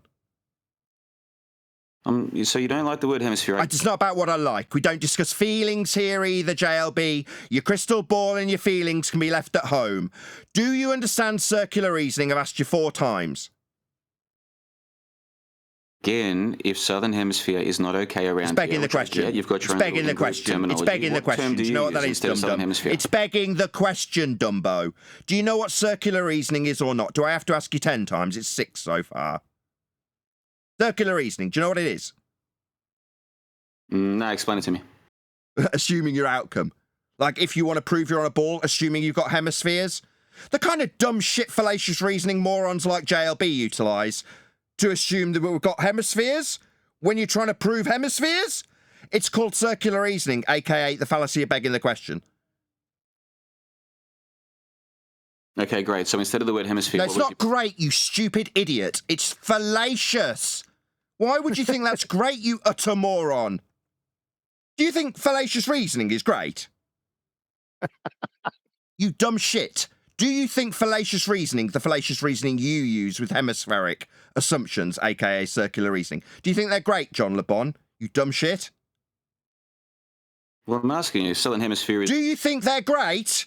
Those circular reasoning assumptions of hemispheres, are they great? That was your response to me. No, you're misrepresenting what I said. No, they're not great. They're fallacious. No, I asked you if you understood what fallacious reasoning is in the form of circular reasoning. When explained how you'd used it, your reply was to tell me it was great. It's Australia. No, it's not great, To Mr. me, Australia's in the Interruptee. Southern It's not great, Hemisphere, but where Mr. is it for you? Interruptee. Interrupting won't change how stupid you've just been made to look. It's circular reasoning. It's not great. Where's Australia, man? It's Where is Australia? stupid. You have used circular Where's reasoning with Australia? hemispheres. Maybe Where is it? chanting If it's through not in the me. I'll Southern just go Hemisphere, through where it is until it? you stop. I don't mind doing this all day, John Le Bon. You can chant through me all you like. Funnily enough, I've spent 10 years dealing with people chanting through me. Oh, my bad. 9.35 years. In that time, John's used quite a few fallacies, though, one of which is circular reasoning, assuming hemispheres. Very stupid, not great. So far, his response is to chant through me for the 7th time? 7 Why times can't a you answer charm, that right, question? JLB? You keep attacking me for using the word Southern Hemisphere. What term do you use? Where's Australia? I don't. You do. You use that term fallaciously. It's circular reasoning, you dumb shit. So where's Australia? Why are you asking me a question? Do you understand that you've used circular reasoning? That's fallacious. Like a dumb. You don't seem to want to acknowledge it. You want to try and deflect by asking me a question and chanting through me. Chanting through me won't change how dumb you're being made to look, JLB. Doesn't matter how much you chant through me, asking you if you understand. The fallacious reasoning, you, not me. Don't ask me what I'd call hemispheres. I didn't. You did. But you're using the fallacy, which is fallacious. So I'm just asking you, where is Australia? If it's not in the Southern Hemisphere. No, throwing out the fallacy is not what I'm doing. I'm detailing your fallacy. I haven't done anything. I didn't claim hemispheres. That's your claim. Why are you telling me that I'm using the fallacy when you are the... Maybe chant through me. 8th attempt. Maybe this little smoke screen. What was the word that JLB likes to use when this happens to him? Filibuster. Keep filibustering me there, JLB. I didn't make any claim to be utilising the fallacy. You claimed hemispheres. You're using the fallacy. Maybe filibuster the 9th time. I didn't make a claim to have been using the fallacy. It's my 3rd attempt to point this out. That's his rebuttal. Third attempt to point out I haven't used the fallacy when he says hemispheres. But maybe if he keeps filibustering, he'll look less stupid, right, JLB? 200 people watching you humiliate yourself. Keep filibustering. It's hard to know when to speak because you'll pause for a second, then I go to speak, and then you'll start speaking again, and you get very angry. I'm not trying to make you angry, man. I'm trying to... Let's have a civil conversation here. Okay, that's completely non-responsive. So I've pointed out to JLB that he's accused me of using the fallacy. And upon pointing out that, like, this is the 4th time he's chanted through me.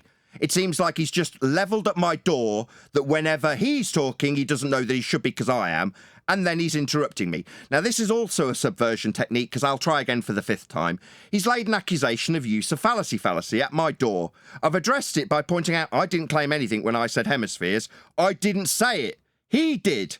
But yet, when you, JLB, said hemispheres, that's circular reasoning, the thing I'm trying to get him to concede, but he keeps filibustering and flipping the burden. Another fallacy he obviously wouldn't understand. He's dumb. It's because he's flipped the burden and said I've used the fallacy. When I claimed hemispheres, I didn't, you did.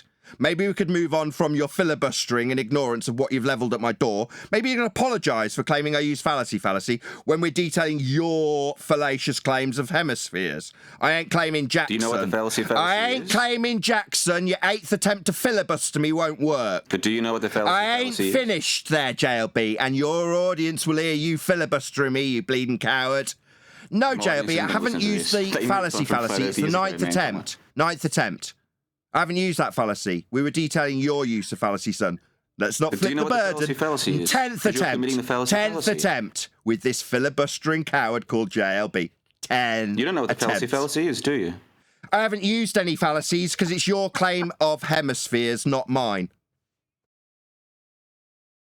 Cat, got your tongue? It's your turn to talk. I didn't use any Do you fallacies know when what the claiming fallacy hemispheres. fallacy is? I don't want to filibuster you. So tell me, what is the fallacy fallacy? Why, when I'm detailing your use of circular reasoning, and if you've not acknowledged a single smegging word of it, you seem to feel appropriate to ask me questions about a claim, a fallacy, when we're detailing your use of circular reasoning in the hemispheric assumption you make. The same dumb, stupid assumption and fallacy used in the final experiment. That's why we're talking about it. Well, it wasn't really an experiment. It's an observation for a start. Yeah, but meanwhile, it's fallacious, and you've used the same fallacy, circular reasoning with hemispheres. It doesn't change the fact that you don't know what the fallacy is, which I'm kind of... We're not detailing that, though. We're detailing circular reason. Nobody's used the fallacy in TFE, and that's the discussion on the table. So you don't know what the fallacy is? So maybe if you keep asking about the fallacy when you're claiming hemispheres, as are the participants of TFE. Clown. Yeah, clown. JLB's so you don't embarrassing. Know what the This is just him filibustering, by the way. He's non-responsive to everything I've put to him thus far. He hasn't responded to a single thing I put to him thus far. He thinks by asking me questions he's going to regain control of this discussion. Wrong. I'll just keep embarrassing you for your stupidity, man. Fallacy. I haven't claimed anything. I wasn't claiming anything. It's not my final experiment. I didn't make any claims in spite of your divinations in a crystal ball. You had a little guess, so didn't you, JLB? You had a little guess. Well, if you said to me 6 months ago, can you guess what's the P to the Q fat man fallacy? I could have guessed. I've probably been wrong. It sounds very... No, I didn't ask that to anybody, though, did I? Pizzas and shit. I didn't ask that. But the fallacy. Maybe you could make up shit that I haven't asked a soul and make out like I've asked somebody something. I haven't. You came here and asked us. We answered you and you avoided every response and pretended, nay, lied, about me not answering your questions. I absolutely answered your question, liar. I pointed out the fallacy that's used, liar. Then I pointed out how you use that fallacy, and somehow we're, what, in deserving reward of an answer about the fallacy? Nobody's using that. Affirming the consequent, mate. Something you didn't know till about 20 minutes ago. I still don't know what it is. P's and Q's and fat man. Will you go and learn. Look it up. Did they think there'd be a midnight sun? Look it up, and then you won't fall victim to it again, and you won't have me justifiably calling you dumb for using it. You use that fallacy, dum-dum. Hemispheres? Ask me what I should call them when you're claiming them again, dum-dum. You can't tell me where Australia is. I'm not telling you, Jack. You're telling us hemispheres, dum-dum. Flipping of the burden. That's another fallacy that JLB needs to employ. He's tried it 4 times so far. He needs me to be making a claim. Unfortunately, JLB, you're a dumb shit like all the people at TFE because you used the same fallacy they did. Maybe we'll get to that eventually. Space, bro. Come on now. That's a low blow calling me the same. But they believe in outer space, man. Come on. So you affirm the consequent with hemispheric assumptions just like they did, you dumb shit. You are absolutely no different to them. You made a little guess, and you affirm the consequent with hemispheric assumptions. You are absolutely, without question, just as call stupid you an as outer them. Space believer. That's a low blow, man. That's like throwing sand in the eyes. Come on now. I don't believe in outer space. Goodness gracious me. No, I leveled you being the same as them based on your use of the affirming the consequent formal logical fallacy used on both sides of the fallacies used by flatties and globies in TFE. You've used that too. Hold on, what have I done this time? What's the current accusation? 7th time. What did I do? Used the fallacy with hemispheres. It's been explained to you multiple times. The response I've got each time is to ask why I'm using the fallacy when pointing out your use of affirming the consequent formal logical fallacies. Yeah, I get you, but if you're not using the word hemisphere, what word do you use to describe where Australia is? You used it fallaciously, you dumb shit. Do you really need to try and flip the burden for the 6th time? I'm retracting the use of the word. Maybe if you chant through me. Is this you filibustering again there, JLB? Filibuster much? Keep filibustering. I can see the point you're making. For JLB's audience, when he trims this out, this is JLB's filibustering when he's absolutely screwed and using poor logic. He can just chant through anybody pointing it out, and somehow he thinks he's going to win. Give me a better word. Outer disc. Australia's in the Okay, I'll give you a better word. Just give me a better word. Dum-dum, thicko, moron. Those are better words. They describe you when using that fallacy. Well, that's better than calling me an outer space believer, so at least we're getting somewhere here. No, I'm calling you a complete moron. I'm calling you a complete idiot. Like, totally stupid because you've used that fallacy. The same as TFE did. You're the same as them. You've used the same fallacy. You're just as stupid as them, John LeBon. You used the same fallacy. Oh, come on now. Again, that's an unfair comparison. They believe in outer space. It's a reasonable one because it's the same. You've used the same fallacy. Second time's a charm. How many times do I need to tell you? You're the same because you use the same which fallacy. Did I use this time? You've accused me. You're doing the fallacy thing. You accuse me of all these fallacies. Which one am I guilty of this time? Attempt at a burden of proof reversal fallacy by JLB. Epic. I'm not asking for proof. I'm asking what word do you use to describe where Australia is? If it's not the southern hemisphere, Did I make a claim about it? Well, you said I can't use the word. Did I make a claim about it? Yes or no? So did I make a claim about it? I'm happy to use whatever nomenclature you guys. So is this a straw man? Do you know what a straw man is? Did I make a claim about it? Yes or no?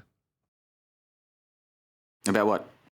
You asked me about Australia and how it would be described. My answer: did I make a claim about it, or is this a straw man fallacy? Well, you're attacking me for saying southern hemisphere. So did I make a claim about it? It's only the fourth time asking. Well, your claim is that you can't call. So did I make a claim about it or not? Give me a replacement. It's a yes or no. Like you insisted on having it's a yes or no there, JLB. Did I make a claim about it? Well, the claim I do know that you. Is that a no? Is that a no? Is that a no? I didn't. It's a straw man. Didn't gaslight your audience. Is that a no? You never said it, but you did. Oh, sorry, I did say it. Quote me. What claim did I make about Australia? Quote me. I can go and find Will Duffy's. You could? Oh, that would be an appeal to the future fallacy. Can we do this? Is it an appeal to the future fallacy where you could go and get your evidence? If I go and get the footage of your... You could go and get it, but that would be an appeal to the future fallacy, wouldn't it now? What a dumbass. What a dumb fuck. So that would be the 7th use of fallacy by John Le Bon on this show alone. Appeal to the future fallacy. How about we play the footage? Are you listening, Dumbo? Are you listening? Maybe if you talk through me. That's an appeal to the future fallacy, John Le Bon. Dum-dum. You keep using fallacy. Why are you so stupid? The future? No, this is something you said in the past, bro. And there's footage. Will Duffy found the footage. You will go and get it in the future is an appeal to the fallacy of appealing to the future. You could go and get it. What, in the past, with your DeLorean? No, you could go and get it in the future, couldn't you? The quote that you haven't got to back. Your straw man that you can't back. Because when I ask you to demonstrate that I've said something about Australia's positioning, I haven't. It's a straw man fallacy. So what do you defend your straw man fallacy with? An appeal to the future fallacy, where you could go and get my quote in the future.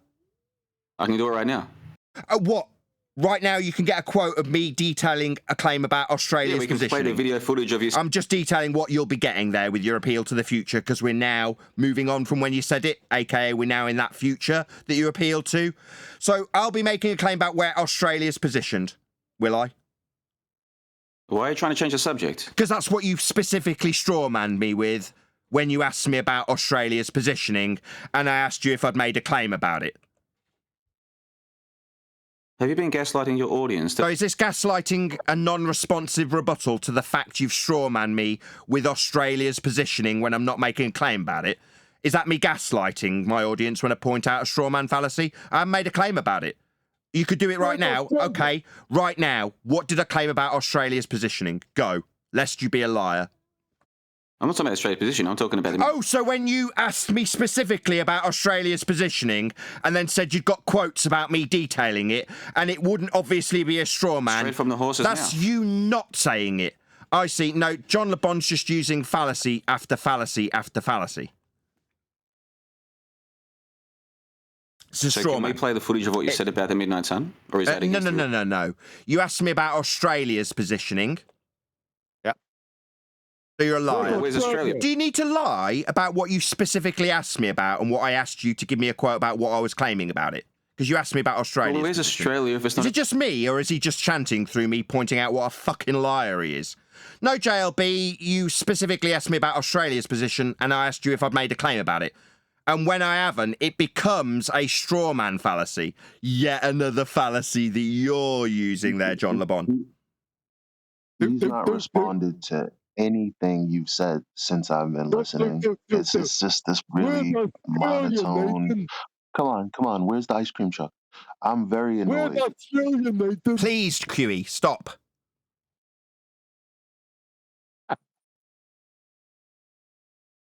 Go ahead, Eli. Also, can you let me in G+? Yeah, sure. But go ahead, then join. Next time, get here on time, Eli. That's it. All we've had is fallacy after fallacy after fallacy. And every time I point out John LeBon's use of fallacy, he tries to flip the burden. It's because you're using the fallacy, which you can't explain what that is. I don't think you know what the fallacy is. So we're at an impasse here. Neil can't shut up now. No. When you, anti-FE, make a claim about antipodal positioning for a globe claim, that is not me making any claim. That's the discussion point of the table. Unfortunately, John, you fell foul to the same fallacy. So now you're trying to flip the burden like me. I didn't make any claims about this. This is not my TFE. I made any claims about it. I pointed out the fallacies that he used. You use them too. It's not fallacy.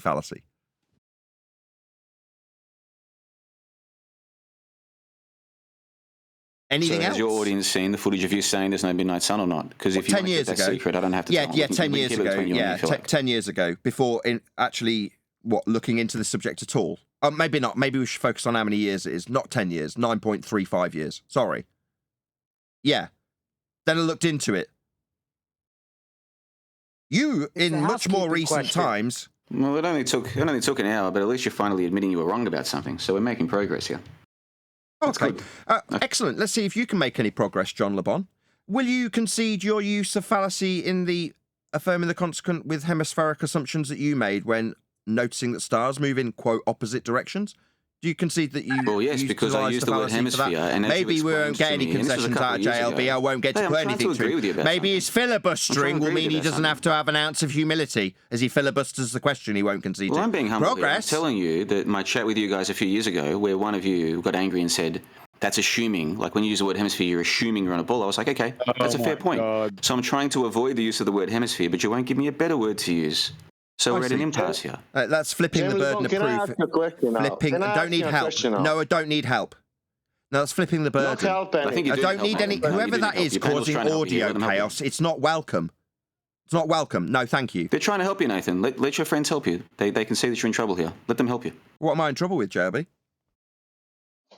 You're in trouble with the problem that you've got this midnight sun in Antarctica that you wouldn't have predicted 12 months ago because in your framework there was no midnight sun, which is why you said that. Now that's been exposed as untrue by Will Duffy and his final observation. It's not an experiment, but it's an observation. And now the whole flat Earth belief system is in a lot of trouble right now. I'd already. Can you guys hear me talking? We want a little piece of this numpty.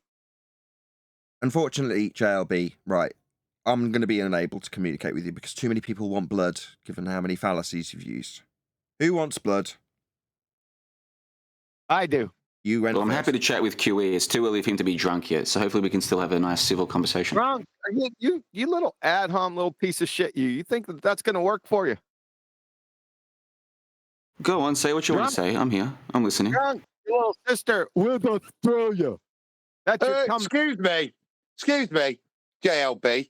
Don't you misidentify him. There's only one drunk round here, and that's me. I'm only giving that up to QE.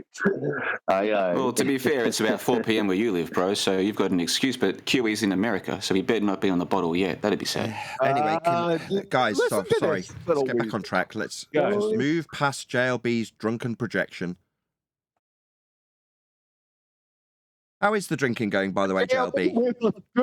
Today I'm 12 days sober. Thank you, Nathan, for asking. 12 days stone cold sober, and that's how I ended up here on this chat. I've got a lot of time on my hands. If possible, can you not project your alcoholism onto QE? Is that possible? Thank you.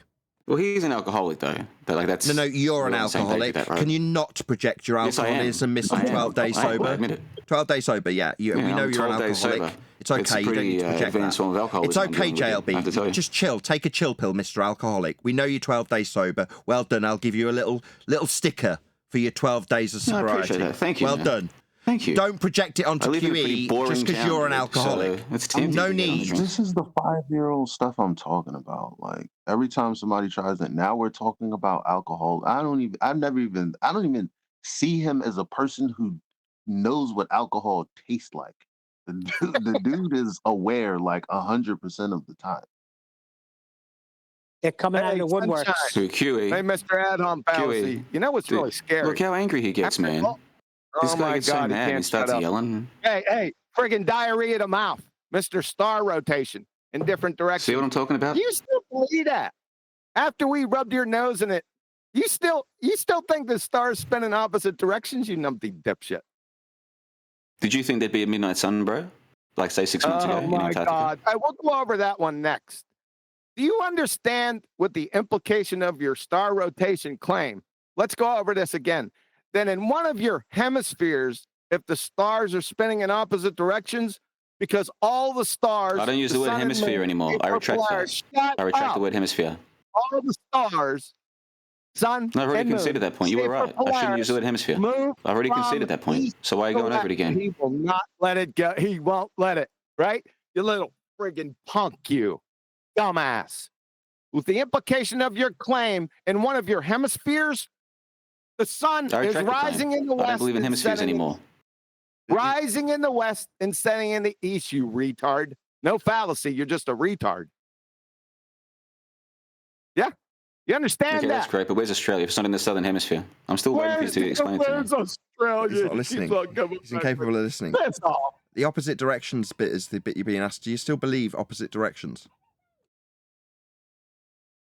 What do you mean opposite directions? Like your claim, the one you put to us. Well, I can go forwards, I can go backwards. Like, there are directions. You agree with that at least, right?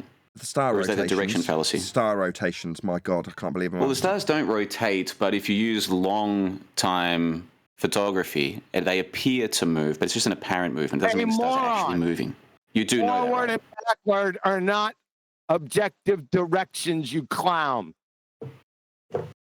My God, you stupid. Well, a circle can appear to go clockwise or anti-clockwise, or is that also a fallacy? Is that the clockwise fallacy? John, hey, JLB, where is the sun rising in the west and setting in the east, sunshine?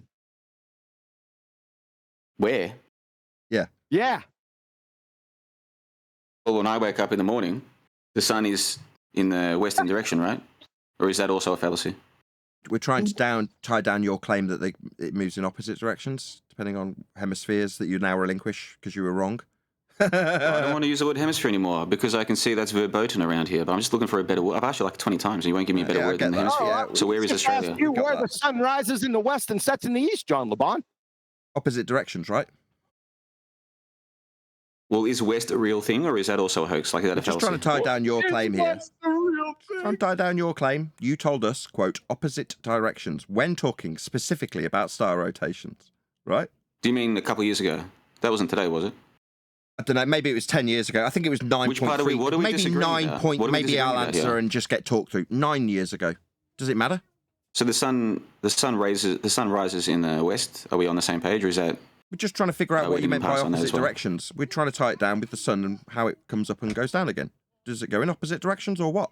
So the sun does rise in the west for most of us, anyway, depending on where we are in the world. Like. According to you, it's going in cool. opposite. So we're on the same page. We're getting somewhere. This is more productive. No, I prefer this style of conversation.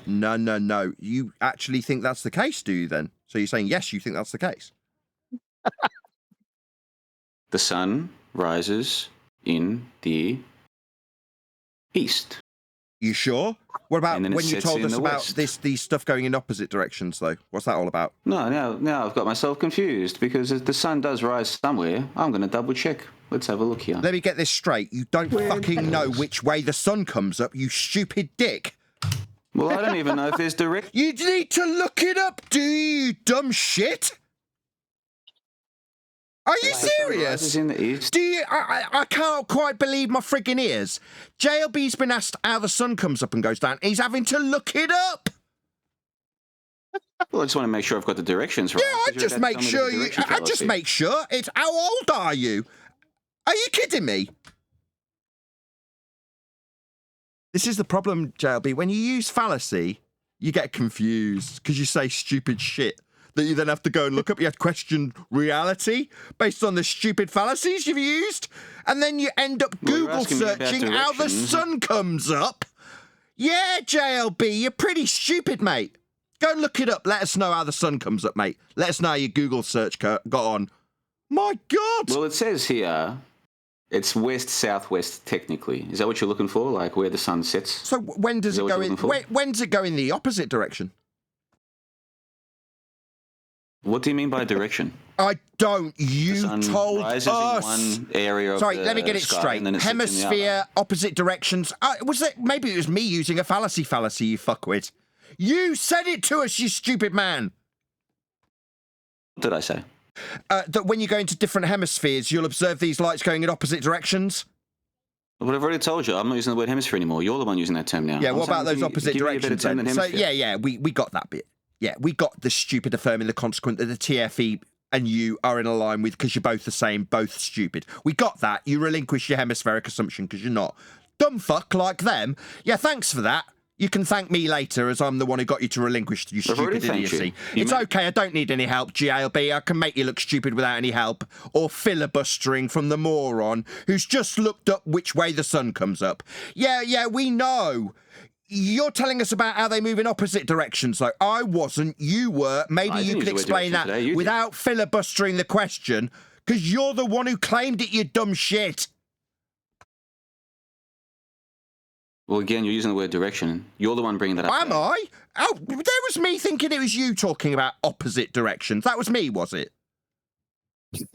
Maybe that was me using a fallacy. Oh, I'm really confused. Maybe I'll Google search how the friggin' sun comes up. That's how confused I am. Did you Google search how the sun comes up there, JLB? Did you Google search it? JLB, there is 223 people that listen to you tell a live audience that you'd have to go and search how the sun comes up.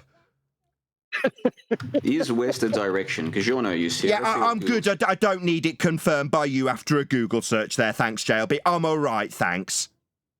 So, about Google those opposite directions. Do you want to just break that down for us there, Dumbo? The opposite directions of these lights. How does that work? With Google that west How is a does that direction work, John LeBon? I'm just trying to break down your claim. You're not going to succeed in your burden of proof reversal fallacy. So your claim about the opposite directions. I'm asking maybe the filibustering will mean you never get to the awful, embarrassing truth. Keep filibustering. I'll try again. It's only the 19th time. So about those opposite directions. Is west a direction? 20th is east a direction? 20th time. 20th time. Maybe you'll never get to hear the question. You'll never get to hear it, and you won't look really stupid. No, it's already happened, JLB. Over 200 people did hear you suggesting you'd have to look up how the sun works. Yeah, you did. Meanwhile, those opposite directions. I'm still trying to work out how the sun works. 21st time, 21st interruption to the same question. Same question, Google says 21st interruption. And I agree with Google on this one. Filibustering for the 21st time there, JLB. It's not embarrassing at all, is it? Is west a direction? Google says I don't know. Yes, I'm trying to pin you down when you told us. You think it's not. You asked me a question and kept talking there, JLB. I was trying to pin down those opposite directions you were telling us about. Maybe you could explain your claim about the Lite's 22nd time of filibustering the question that it's embarrassed him. 23rd time? Let's have a try. 23rd attempt won't come either. Yes. It'll have to be 24 times, I'm afraid, ladies and gentlemen. All 225 of you can get to hear JLB filibuster his opposite directions claim for a 25th time. West and east opposite directions. It's your claim. You tell me. I've been wrong before many times. West and east. It says here west is directly opposite east. That's what I thought. So what are you arguing about now? Well, you told us the lights would move in opposite directions. Dumbo. Not remember telling us the stars would move in opposite directions. Photography, maybe when there's a small protracted silence is actually John LeBon's turn to filibuster for the 26th time. Yet you were telling us about how when you move into different hemispheres, the ones you now relinquish, you don't want to be stupid like the TFE guys after all. You relinquish those hemispheres. Yeah, we know. Yeah, thank you would be a nice reward for you relinquishing that stupid shit that you told people. Yeah, we know. But now we're down to the opposite directions you told us about. We need you to explain what you meant. Well, west and east are opposite directions, so I'm pretty confident of that. But they do move in opposite directions. So which way does the sun come up and go down again? West and east are opposite directions. Do you agree with that at least? And which way is the sun going? West and east opposite directions, yes or no? Because if you don't even agree with that, then we're going to get nowhere here. We're at an impasse. That's a non-responsive reply to anybody who's listening and is a regular viewer. So you won't even say if west and east are opposite directions? I'm trying to tie down your claim about the lights moving in opposite directions. How about clockwise and anti-clockwise? Are they opposite? Do they? Let's just tie that down. Fallacy. Do you realise you were wrong? Fallacy. Should we do this 27 more times, or do you now What am I wrong about this time? I think east and west are opposite directions, bro. I think most people would agree with that. I'll take a vote from the audience. Should we do this 27 more times? Ask the people on the panel if they think west and east are opposite. I think they'll agree with me, man. Okay, I'll ask them. Does anybody on the panel, like JLB, think the lights will move in, quote, opposite directions? No, ask them east and west first. Sorry, we're just getting a few opinions from the panel. That's not you, JLB. We're taking a straw poll. We're taking a straw poll, JLB. We're taking a straw poll. We know your stupid position on this, JLB. We've well and truly established the opposite directions that you stated, stupidly. Now we're just getting a straw poll opinion from other people that aren't you about how stupid your claims were there, JLB. Opposite directions. I stand by that. Well, you're wrong. You're wrong. You're stupid. So now east and west aren't opposite directions? Movement of the stars won't be moving. Is that what you're saying? Are you going to ask me what I'm saying in the middle of reiterating how stupid your claim is? East and west, are they opposite directions or not? That wasn't what you claimed. Your claim wasn't, hey, Nathan, east and west. Now, that wasn't what you claimed. I mean, you can try and boil down your claim to, hey, Nathan, east and west. No, that's not what you claimed. You were claiming hemispherically, like the TFE numpties, that spherical assumption you made fallaciously, that stupid shit that makes you the same as those idiots. You've relinquished that bit. Now we're just trying to get you after 26 attempts. I'll make that 27. 27 attempts to relinquish that stupid shit of the lights in the sky moving, quote, in opposite directions. Is it my turn to talk? I don't want to filibuster here. That's non-responsive. So that's 28 times I've put it to him. Asking whether or not he's got permission to speak in a silence is non-responsive to the opposite directions that we've put to him. I mean, it's obvious that he can't cope with the stupid shit he says, or we wouldn't have to do this 29 times. Maybe we'll take a vote. East and west opposite directions, yes or no? Sorry, why am I being asked this? That wasn't your original claim. Your original claim was that when traversing hemispheres by assumption, we'd see stars moving in, quote, opposite directions. That's what you told us. So repeating what east and west are over and over again is just making you look like a filibusterer that in 30 attempts can't cope with the question. You still stand by that? Yeah, he still stands by that stupid East shit. West. East versus west, opposite directions, boys. I stand by that. Does anyone here want to argue that point? You just dug your grave. Because now you're going to have to show where on earth the sun rises in the west and sets in the east if they're going in opposite directions. Do you follow that, Crayon Muncher? Good luck. So you're saying that I said the sun goes in opposite directions? Yeah. The implication of your claim? Now you're committing the straw. That's correct. You dumbass. Nathan's been teaching you for years about fallacies, and you've learned nothing. You need to do better than that. I was talking about the apparent rotation of the stars. Sorry, part of your claim had hemispheres in it. Sorry, part of that claim had a hemispheric assumption that you've already relinquished, you dumbo. Are you going to now try and defend this?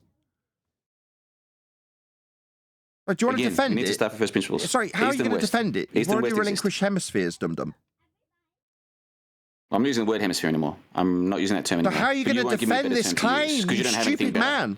How are you going to defend it then? You've had 9 years and you still haven't come up... Yeah, so part of his premise he's already relinquished, yet he still thinks he's got a justifiable right to defend it? What an idiot. Can you please show us where the sun on Earth rises in the west and sets in the east? I don't think it does do that, do you? Well, yes, you do. Because you said that the stars spin in opposite directions. Oh, now he's doing the crystal ball fallacy, Nathan. He's doing the crystal ball fallacy to me. Come on now. You need to put this guy back in line. Okay. So you don't think it's unreasonable that it would be charged at you by implication with the sun? Okay. Do the stars move in opposite directions? End quote you.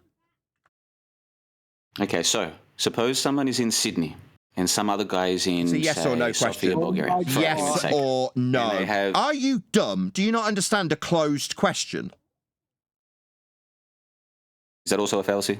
No, it's a closed question about whether or not the stars move in opposite directions because you've claimed they do. So I'm asking you to clarify with a yes or no to answer in the affirmative or negative if they do or do not move in opposite directions because you've said that they do. Do you still stand by that or not? When did I say the stars rise? Hold on a second. You guys are confusing things here. So no, move in opposite directions. We're gonna lie about what we've said now.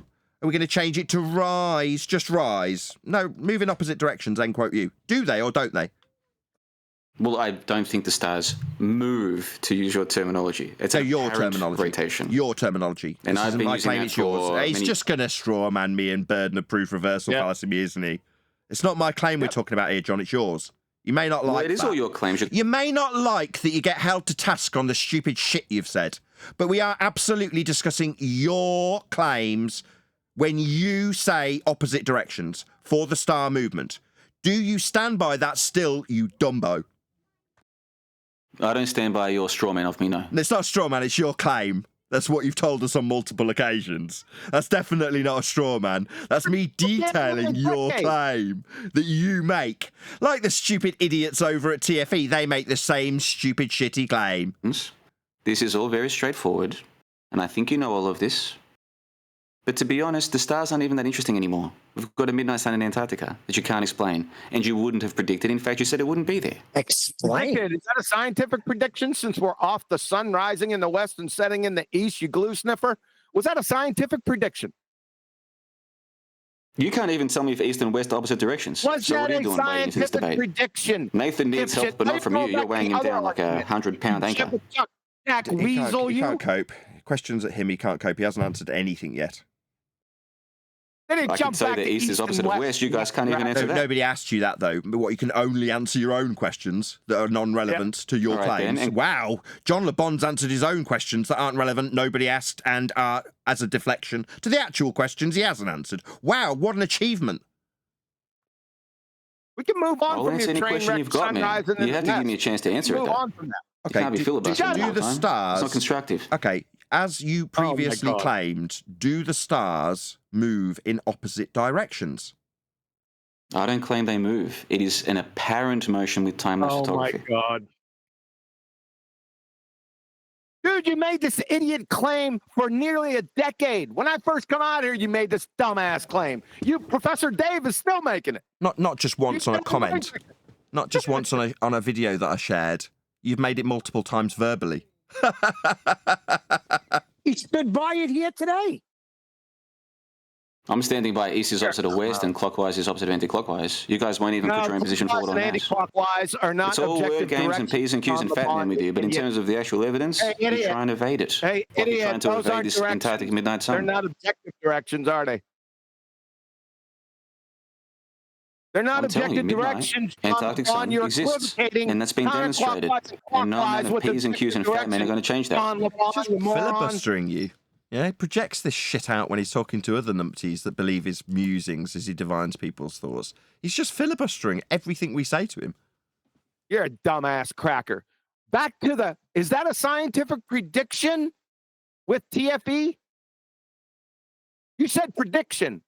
What type of prediction are you talking about, John Le Bon? Yeah, well, 6 months ago, well, whenever it was, maybe 4 months ago, I found out about this so-called final experiment, which is an experiment, it's not an observation. And when I found out this was happening, I was not answering the question. He's just filibustering with a load of ramble waffle that doesn't answer or address anything that's been put to him. Some of the it's not the John Le Bon show. You've been asked something. No midnight sun. It's not the John Le Bon show. You've been asked something, John. Maybe non-stop filibustering. You've just been asked something. You've completely ignored him. Now you're non-responsive to what's the question? Is it about the midnight sun? So can you only cope with questions that are on the subject that you want to talk about? I can talk about anything, but the midnight sun is the topic of the town right now because it exists, and you said it didn't exist, and half your panel thought it wouldn't exist because they believed you and all the other flat earth promoters, but now it turns out it does exist. This is big trouble for the flat earthers, massive trouble. Massive. John Le Bon. I don't know how you guys can whiz that out of this. Maybe if I talk really fast, this would be trouble for the flat earthers. Even the ones that we pointed out are affirming the consequent by using and affirming the consequent fallacy. Yeah, we can talk fast too, John. No trouble for us. Because we don't affirm the consequent and use fallacy. The same fallacies that you've used, like TFE have used, we don't do that. You do that. Well, we filibustered. I don't believe in outer space, so let's not get in that path. Outer space is a hoax. You know that. I know that coming now. I didn't say that you're same as them because you say host of space isn't or is real. You affirm the consequent with hemispheric assumptions, same as they did. That's the comparison. Don't have to accept that. I already said to you half an hour ago. You can tell me how unfair it is and talk straight through the middle of me with your filibustering. You can do that, but ultimately that's not the comparison I've drawn when I say you're the same as the TFE guys. I'm saying this, you're the same as them because you also used the same fallacy they did when you assumed hemispheric positioning that you've relinquished here today. Yeah, that makes you the same as I'm not those using the word idiots, hemisphere John anymore. Le Bon. It doesn't matter how much you chant through me. You are the same as those idiots claiming an experiment and affirming the consequent. You're the same as them. It's an observation. You're the same as them. Not because of space. But it's not an experiment. It's Stuttery much. Not an experiment. Yeah, you're the same as them because you use the same fallacy, John. Don't have to like it. Which fallacy? Affirming the consequent. You used it when you assumed filibuster much. Filibuster much. Maybe if I am asked what fallacy you've used, that they used, making you the same as them, chanting through the response of affirming the consequent fallacy you didn't know, will change that you're the same as them because you've used the same fallacy. With your hemispheres that you relinquished. Remember? Well, I think it's a false equivalence fallacy. I think you're using the false equivalence fallacy. No, I didn't make this fallacy. It's you making the claim of hemispheres. I'm not making that claim. No, you relinquished it on this show. You were, till I pointed out how wrong you were. It's the fallacy that they're using. You relinquished it after it was pointed out. You didn't know what the fallacy was, but then when I point out that makes you the same as the idiots at TFE, you keep telling me, no, I don't believe in space. No, but you do use the same fallacy they used, JLB. No, that's a false equivalence. No, definitely not. You affirm the consequent of hemispheres there, JLB. I don't get why you're so focused on... Oh, maybe if you tell me what I'm not focused on. You used hemispheres. Well, you should focus on the midnight... I should focus on your hemispheres, because it makes you the same as the people at TFE. You are the same, an idiot. You affirm the consequent like they affirm the consequent. That's what you've done. That's why I've said you're the same as them. Not space. That was your reply. Space. No. Affirming the consequent. John. Am I affirming the consequent when I said that there was a midnight sun in Antarctica? Is that also affirming the consequent fallacy? No, when you begged the question of hemispheres and talked about stars moving in opposite directions. I didn't mention hemispheres. Maybe today. if you filibuster the reply, it won't make it the stupid idiocy that makes you the same as them. Because you're not believing in space? Who cares? You affirm the consequent about hemispheres and an observation of the movement of lights. You use the same fallacy, just slightly different lights and how they move. It's the same fallacy, though. You relinquished it here today, John. What does it have to do with the midnight sun in Antarctica? It's got everything to do with how stupid you are when you use the same fallacy. Asking me what it's got something to do with when I'm pointing out exactly how stupid you are for using the same fallacy is what it's got to do with the final experiment. We can move on, but you're not humble. You're not humble. You're filibustering. Right now. You're filibustering how wrong you were. Yeah, we know you relinquished your hemispheres, John. We know. Mr. Red Herring fallacy. You're trying to distract... No, it's not a red herring. Otherwise, you wouldn't have relinquished your hemispheres you've been saying for the last 10 years. Sleight of hand. Not sleight of hand, hemispheres. Cat got your tongue? I'm not talking about hemispheres. You're talking... No, you were for 10 years. But it's fallacious. The same fallacious reasoning TFE used, making you the same as them. Eventually, you're going to have to face up to the midnight sun existing, Nathan. Eventually, you're going to have to face up that you use the same fallacy that those idiots use, making you as stupid as them. You are eventually going to have to face up to the midnight sun existence, man. Okay, midnight sun exists in Antarctica and in the north. However, the affirming the consequent fallacy that's used to pretend this proves something was also used by an idiot named John Le Bon. We broke it down before they even went. You use the same fallacy. So you agree there is a north, though? You just said the use north, the same so there is a fallacy, north. you idiot. You're the same as them. You use Well, hold the on, same we're getting fallacy. somewhere now. I think we're actually... Maybe if you just make no response to what I've just put to you. Use Hold the on, same you fallacy. said that there's a north. Maybe just chanting So through the you do beginning agree of there's it a and north the and a end of it. south? It'll never come. You used... Dude, I'm trying to... third attempt. Let's meet count them off. halfway here. So there is a Count them north off and for a the south. audience. You agree with that part? Count them off how many times you've used the same fallacy they did. That makes you as stupid as them. So you agree there's a north? Just going back to what you said 10 seconds ago, you agree there's a north and a south? No, we don't agree with anything. You're an idiot. How could we agree with you? You used the same fallacy they did. You just used star rotation instead of sun rotation. You're as stupid Dude, like as they 30 are. seconds ago, you said that there's a midnight sun in the north as well. So you agree there's a north and a south? Or was that a Did you misspeak? No, it's you being non-responsive. I'm pointing out that you want to make me the same as the idiots and presumably belittle us because you get off on it. But when I make you the same as them with fallacious reasoning, you can't cope. Is there a north and a... So you can't cope. He's asking me something. Because a moment ago you said there is a north. Which I agree said there is a north. you So maybe we're used the actually on the same same page here. fallacy they used and given you an example of how you used it. And as a result, you've relinquished your use of hemispheres. Yeah, so you understand, otherwise you wouldn't have relinquished them, that you use the same fallacy they use, making you as stupid as them. Maybe ask me something. I'm not using the word hemisphere, though. You're the one who... Not anymore. You could thank me for that. You were. You've been using it for 10 years. I can definitely quote you. And it won't be some shitty comment on a video you've shared.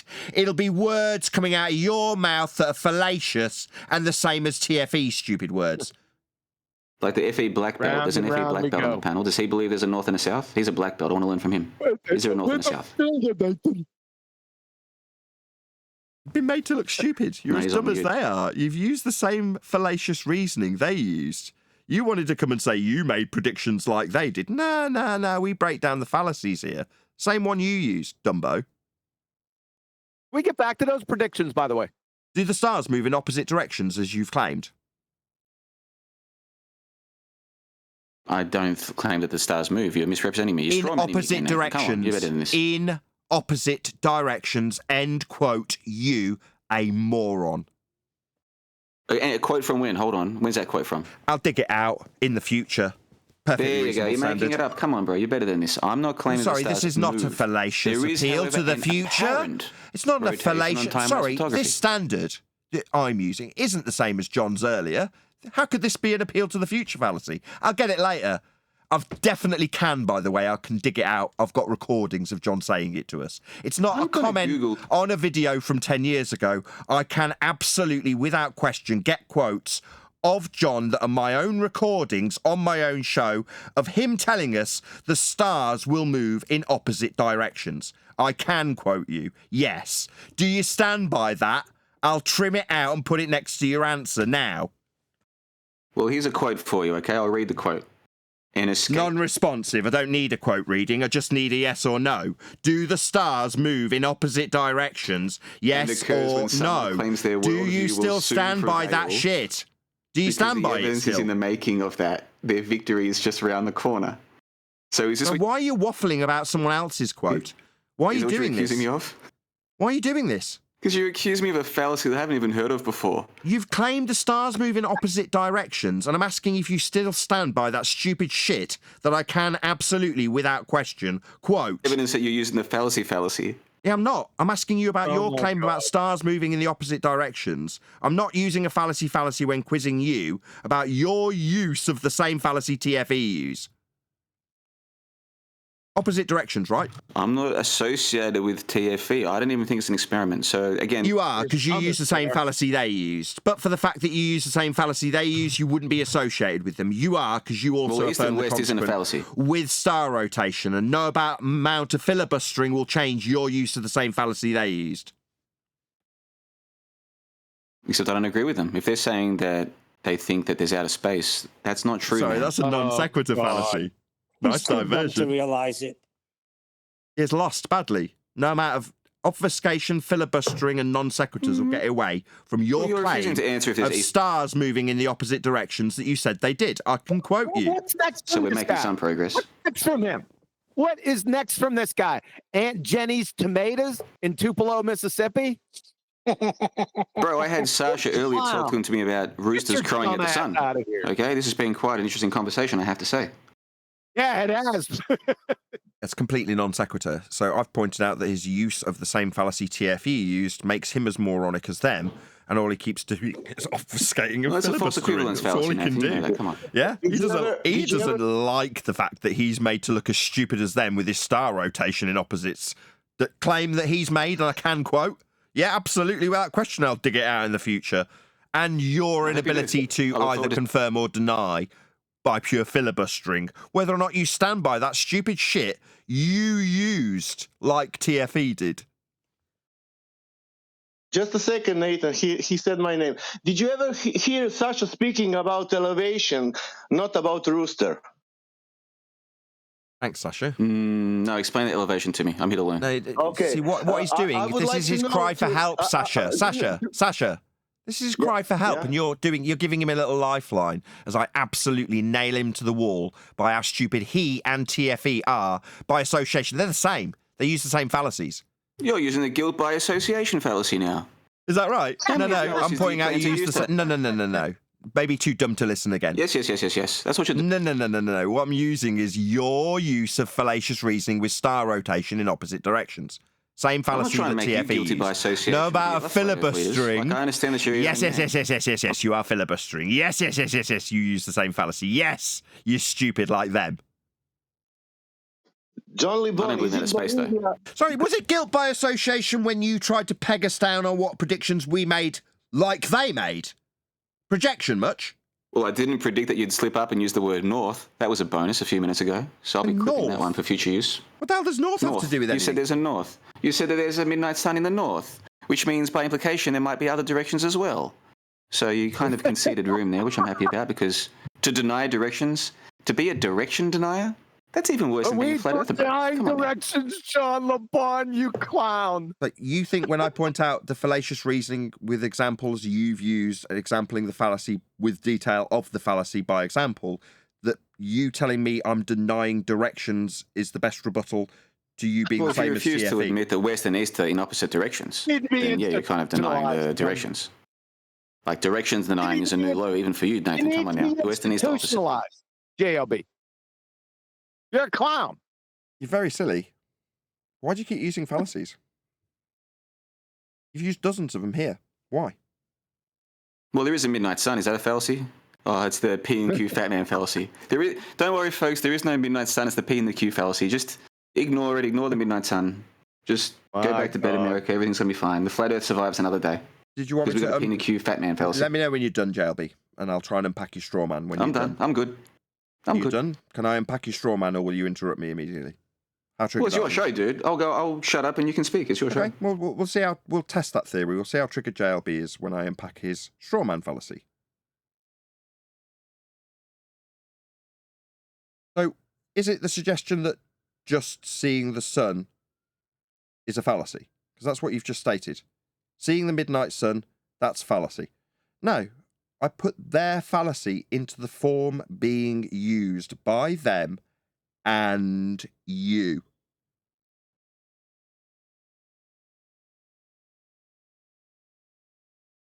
No response? Clearly not. Do you want me to speak? Because every time I try and speak, you accuse me of filibustering. So I'm just shutting up and letting you speak now. It's your show. Okay, I'll reiterate what I've just put to you. The utilization of an affirming the consequent fallacy is what TFE have done. Assumed antipodal positioning, that's if P. Then Q, sun's rotation.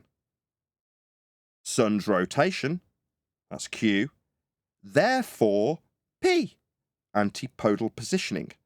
Now, by pure coincidence, you also made the same fallacy when you used hemispheres and star rotation in opposite directions. Ergo, you are just as stupid as they for using the same fallacy with an almost identical claim. They use the sun, you use stars. Hope that's clear. Okay, so you're saying that because I used the word hemisphere a few years ago, I'm as dumb as the flat Earth experiment people today, the final experiment people today. That's the conclusion, basically. No, couldn't listen. Too dumb. The audience could comprehend what I just said. I said it really slowly. Because you then get someone on your panel to repeat it without you leading them. You won't filibuster me. That didn't last very long. You won't filibuster me. My show and all that. No, you are filibustering me right now. You didn't listen.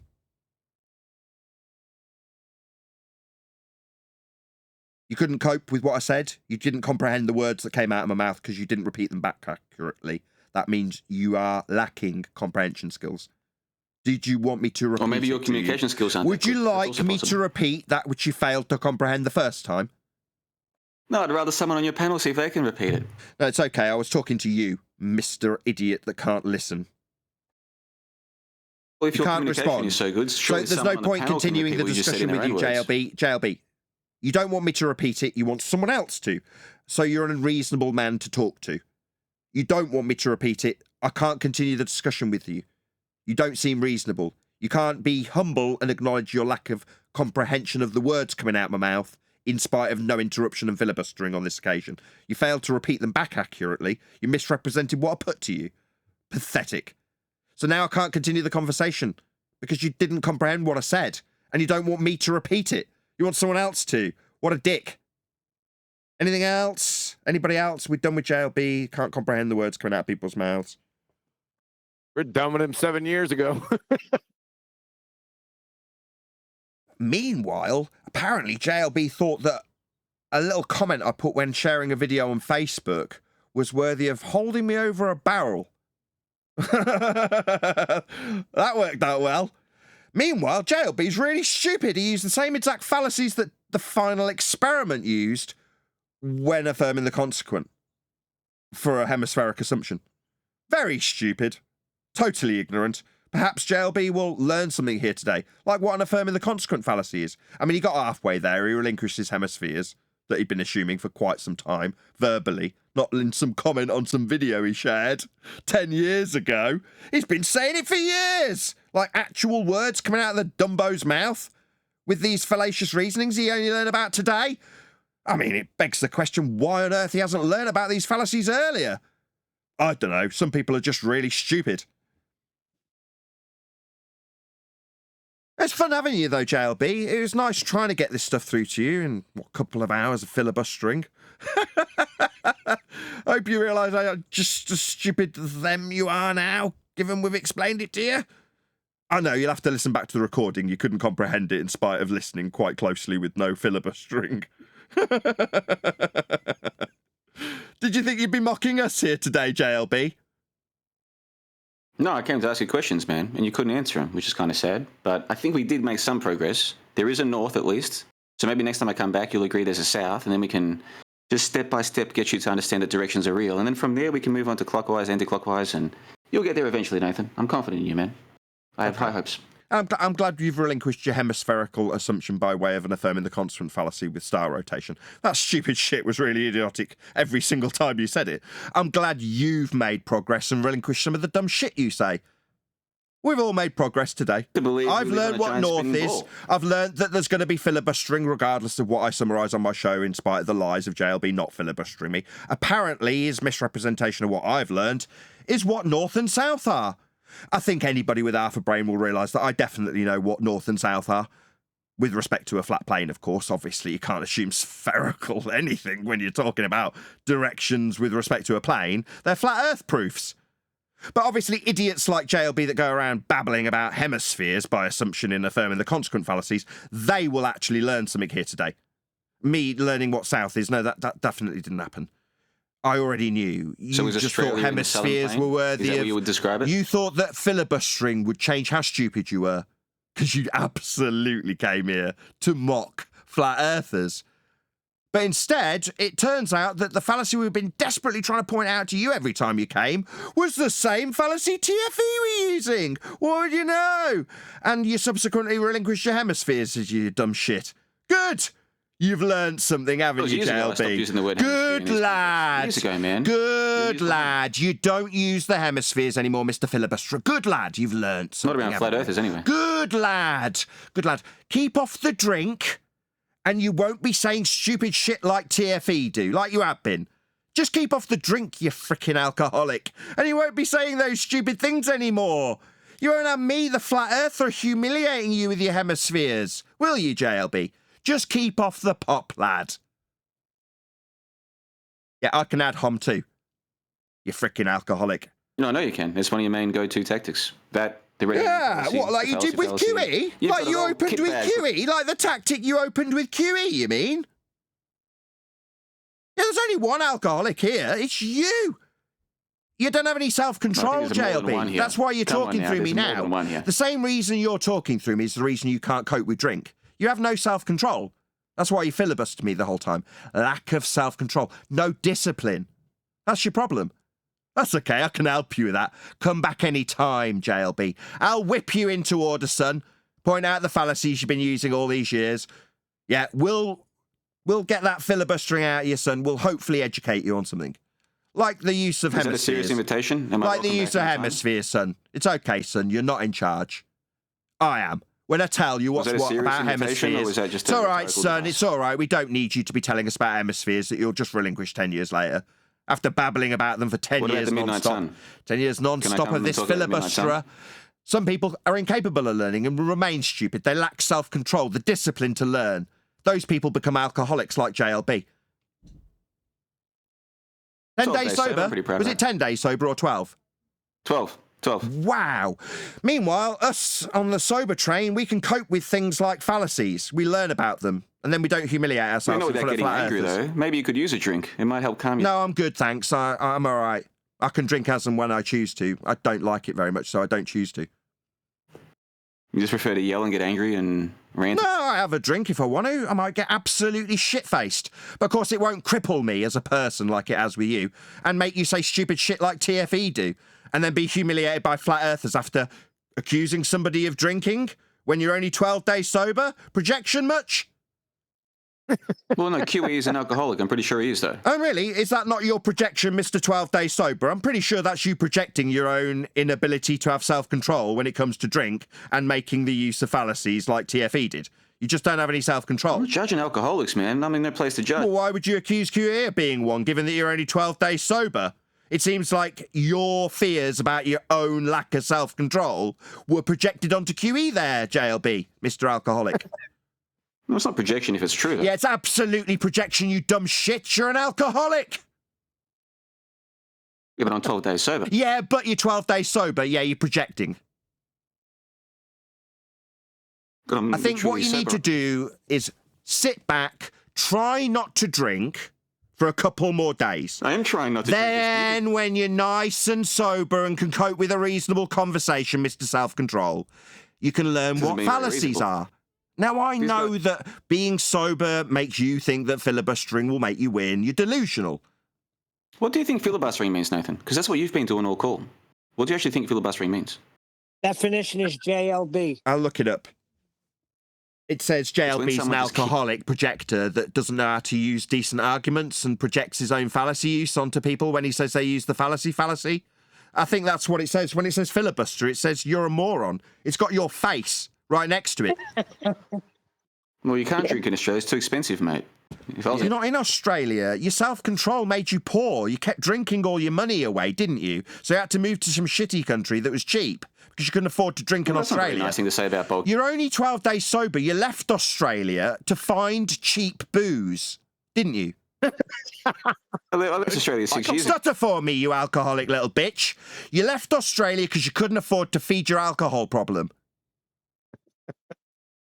Keep going, Nathan. This is good. What else you got? Keep going. No, it's a fact. How many drinks does it take? It's a fact. I got one. You How probably many drink drinks because you're does it take? depressed. You probably drink because you're depressed. Sometimes I do, actually, Nathan. You got. Yeah, I'm not surprised. You're an idiot. I'd be depressed if I was as stupid as you. I'd turn to drink if I was a moron and use fallacy. I'd turn to drink if maybe you'll get some pain relief by coming to a Flat Earthers channel and telling them that they're stupid, based on your crystal ball divination of When what did they I say think. that you're stupid? Hold on a second. I came here to ask the panel what they think about stuff. You won't let them speak. I spoke.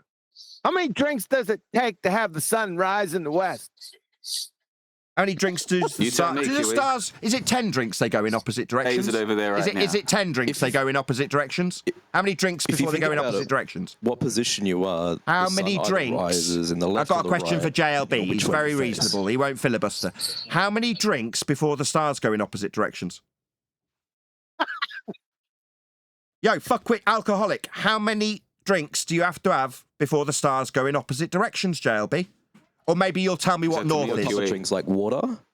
Was that a question to me or to QE, bro? No, you drunk. Which way will they go when you've had 10 I'm sober drinks? today, will it though. be That's why I'm opposite in here. the southern If I was hemisphere, drinking, or maybe I'd waste my time here. filibustering? Goodness gracious. This is filibustering. You wanted to know what it was. This is it. You didn't Me even asking tell me what you. filibustering is, Filibustering. Nathan. This It's is when it. you keep This is it right speaking and now. don't give the You other person a doing chance it. to speak. It's you. Which This you is have every right filibustering. to do. It's your show, but you're the one filibustering, not me. We have to get that clear. We'll have a clear airwave situation for me to ask how many drinks it takes for the stars to move in opposite directions. See if he answers. How many drinks does it take to admit there's a midnight sun in Antarctica that you denied for 8 years? I'm being told off by my wife. She says, that's not fair, calling him alcoholic. And I said to her, first thing he said to QE. First thing he said to QE was that he was an alcoholic. So I don't know, Paula. I think it's only reasonable. No, that's reasonable. That's a fair thing to say. But I am being told to take it easy on you. To be fair, who I am. JLB, That's true. even my wife's saying that I need to pity you, so I will. Your wife is saying that you need to pity me. Yes, the poor alcoholic get her in fuckwit that doesn't know what fallacies are and came in and projected his alcoholism onto QE. Yes, she's saying I should take pity on you, yes. But weren't you on a live stream yesterday saying that you're struggling to pay your rent, and that's why you need more donations to make it more effective? Yeah, I've got to go for me running now because my stream box is broken. Yes, I'm very poor. Smash the super chat to Takes support pity this on channel. me, goodness gracious. And what does that have to do with your use of fallacy like TFE used, making you the same as them? Well, they believe in outer space, bro, so that's the first one right nice there. non sequitur. Oh, the non sequitur fallacy. That's good, Nathan. Good. You got the whole kit bag out today, including the appeal to the future fallacy. That's seriously a new one. I haven't heard you use that one before. That's good. That's a good one, Nathan. I like it. You know what's retarded is he says you have the kit bag out. He's the one doing it. Yeah, he's using the fallacies and I'm identifying them, and he's saying I've got the kit bag out. No, you're using these fallacies and I'm identifying them as you use them. But you do understand, just accusing someone of using a fallacy doesn't mean they're using a fallacy. No, I understand that. No, it doesn't mean that they're wrong. It doesn't mean that they're using a fallacy, you utter moron. He detailed it for you multiple times. Yeah, I know, the P and the Q and the fat man eating pizza. I get it. The midnight sun doesn't matter because the P's and the Q's. I get it. That's incorrect, though. I mean, what we've just had is an alcoholic summary of the affirming the consequent fallacy. So given that we've had the drunk man's attempt to summarise it, because he doesn't understand it, that's why he's been using it. If I eat 10 hamburgers, then my stomach is full. That's if P, 10 hamburgers have been eaten, then Q, my stomach's full. Q, my stomach's full. Therefore, P, I've eaten 10 hamburgers. Even if I've filled my belly with beer, I'm still full. Make me hungry. That's nasty, Nathan. That's so low. But what does that have to do with the midnight sun existing that you denied? Oh my God. Good question. Your panel here denied. He's taken it down a notch. Maybe we'll get some humility. No worries, I'll explain it to you. The same fallacy, just with a different example. If I assume that my journey to Antarctica will leave me on a hemisphere antipodal from where I began, then... hemisphere though. Pardon? I'm just saying there's a midnight sun that you denied for years, and most of the flat earthers Was it denied just for years, me, and now or it's did being you ask shown to me a exist. question? So how do you explain that? Is this filibustering? I'm in the middle of answering you. How does this have anything to do with the Antarctic sun? But you're not answering me. You're just making up a straw man about This is hemispheres. filibustering for the ladies and gentlemen that want to know about JLB's projection. This is filibustering. I'm still in the middle of answering his question. I'll try again. I'll count them off and see how many filibusterings we get. Is that the correct plural? Who cares? If P then Q, You're Q literally therefore P. filibustering right now, though. No, that's filibustering. You're not a reasonable man, John. I think the alcohol shit on your brains because you can't cope with the conversation. I'm going to try a third time or 12 not. days sober, and I'm proud of it. Do you want me to try a third time or not? You asked me something. Not if I'm you're not going to answer the question. How do you explain the midnight sun? I'm not asking about hemispheres. I'm asking about the midnight sun. while I'm Does it fit into your worldview of the... while I'm answering his question about how hamburgers and affirming the consequence have got something to do with the midnight sun, he's now asking in the middle of the answer a new question. That's the definition of filibustering right there. That's an example right there. It's not the definition. It's an example. Yeah, that's filibustering. How do you spell that? Who cares? I've never heard this word before. Anyway, whoever's distracting. It comes from American politics. Who gives a shit? It's like it because if P, Earth a sphere, then Q, sun rotation. Q, sun rotation, therefore Earth a sphere. That's how it's the same. Likewise, your version of it, but just with star rotation. It's the same fallacy. Now, going into what filibustering is, by definition, is what a filibusterer needs to do when his question gets answered, making him, with his use of it, look stupid. Now, maybe we could define filibustering in the middle of my example an answer to your question, JLB. Maybe you'll seem perfectly reasonable as you do that. Or you'll seem like an immature little dick. Is it my turn to speak? Because I want to filibuster here. No, I was explaining it was conclusory. There was no invitation to respond. Who's doing the filibustering here, by the way? Is it me or you? It was a conclusion. I explained the fallacy. What comes next in a reasonable discussion? Maybe it's filibustering. Maybe it's filibustering. Maybe I'll be accused of this. Maybe this is me filibustering. Maybe now it's filibustering. Maybe I'll be accused of this. Yeah. Nice tactic. We've got a word for it too. Yeah, filibustering. We also call this rumpusing. Everybody in the audience knows what you're doing, JLB. It's not smart. So we'll try again. After being asked by JLB how this connects to his use of the same fallacy, with many eating 10 hamburgers and declaring that they're filibustering. Define filibustering. This is it. Yeah, this is filibustering from an alcoholic. It's about me, brother. Yeah, alcoholic filibustering. Yeah, alcoholic rumpusing. Yeah, this is his definition of filibustering because he doesn't like the affirming the consequent he's used being highlighted. So he'll filibuster. We call it rumpusing. Does the midnight sun exist or not in Antarctica? You said no for 8 years. Now you have to admit that it does. That's why you're doing the red herring fallacy and trying to get people's attention on something else, like a slide of phantom magician on stage. Don't look at my left hand. Look over on the right hand. Look at the P's and the Q's and the fat man. Don't look at the midnight sun that we denied for 8 years. We haven't denied anything for 8 years. I've got housekeeping questions. You denied the midnight sun for 8 years. Here we go. There's filibustering. So there's a declaration with me responding to it and John LeBon immediately chanting through me. Yeah, we call it fundy and muting. It wasn't just on Facebook. I'll just shut the line. Why am I shouting? He's filibustering the living shit, rumpusing the crap out of me and projecting it straight onto me. Why am I dealing with this? The guy's a wanker. Yeah, he's using logic that doesn't make any sense. The same logic he's using is being used by TFE. The subject? And no amount of reasonable discussion is going to take place with John LeBon. He's not acknowledging a smegging word we say. Agreed. It's your show. I didn't mean to interrupt. I'll go on mute and you guys can chat amongst yourselves. Thank you for the hospitality. And I will still be here if someone wants to speak to me, but I'll let you get back on with the show, Nathan. I didn't mean to upset anybody. Why would we ask you anything? We've proven that you use false logic. You conceded hemispheres. You won't use them anymore. What, from here? Unlike you, that's what you've been using for the last 8 years. As opposed this is to the red herring thing you're doing. You're refusing to address Go on mute. My show. Be reasonable. Talk amongst yourselves. Maybe we could define filibustering. Maybe define filibustering. Maybe John LeBon could just rumpus straight through the middle of me. Maybe he'll project this filibustering straight onto me later and claim that I'm doing it to him. Try that again. Sorry, did we want to define... Oh, no, I won't be trying it again.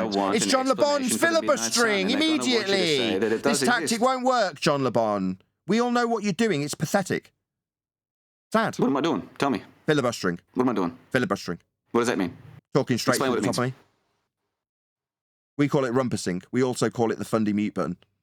Yeah, just explain what it means, sir. Means you're talking straight through the top of me.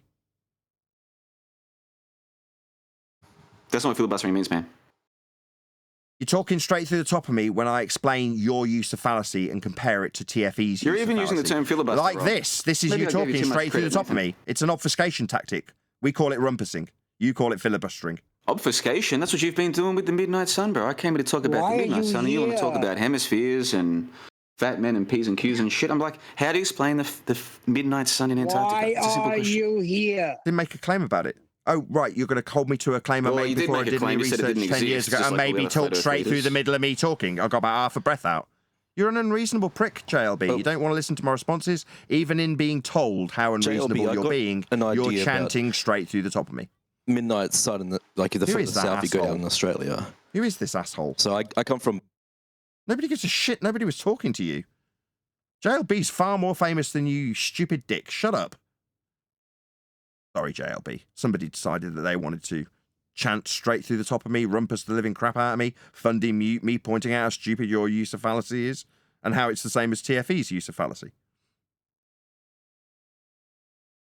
Well, he sounded like a decent young chap. He sounded Australian, so I've got a bit of an affinity for the Australians. And, it's your show, Nathan. You can do whatever you like. So I'm going to let you guys carry on with the conversation, and I'll go on mute and... Second time you've said it. I I heard it the first time about 3 minutes ago, but you didn't shut up or put yourself on mute. You're a liar. Well, thank you for the hospitality. No, it's all right. I thought you'd go on mute. It's the third lie. Same lie, third time's a charm. So you're not going to put yourself on mute. You're just a liar. I'm just trying to. You're just a liar. Just keep lying about how you'll shut up and then not doing it. That makes you a liar. Simple. I'm just trying to politely say goodbye. Just trying to lie through your back teeth about shutting up and then not doing it because you're trying to wind us up. You're an irritating prick. You're a dose of thrush. All right, now that we're done with him and he's going on mute, I want somebody to pull up. This is how important this is. I don't ever remember Nathan ever making that claim, and it's not part of the housekeeping questions. That's how relevant that is.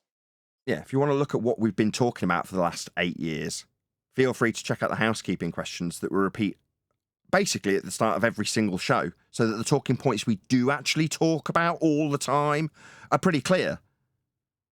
If you want to dig out something from 8 years ago, before I've talked to a guy who's gone to Antarctica and learned my mistakes, yeah, I can admit if I said prior to talking to Robert Shortman that there was or wasn't a 24-hour sun, and then I got it wrong, I've got a bit of humility, I'll admit it.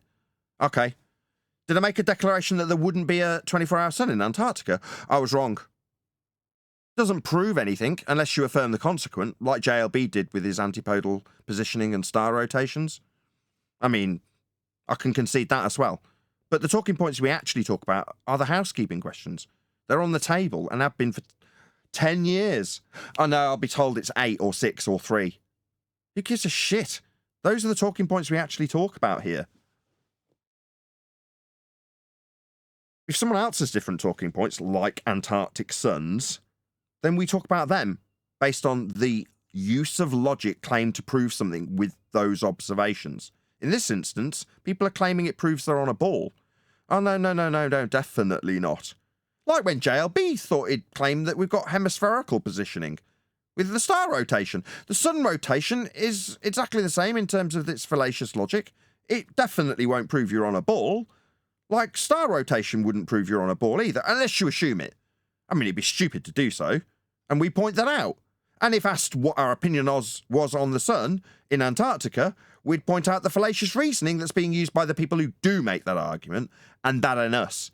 We make arguments like, is there any Earth curve measurable?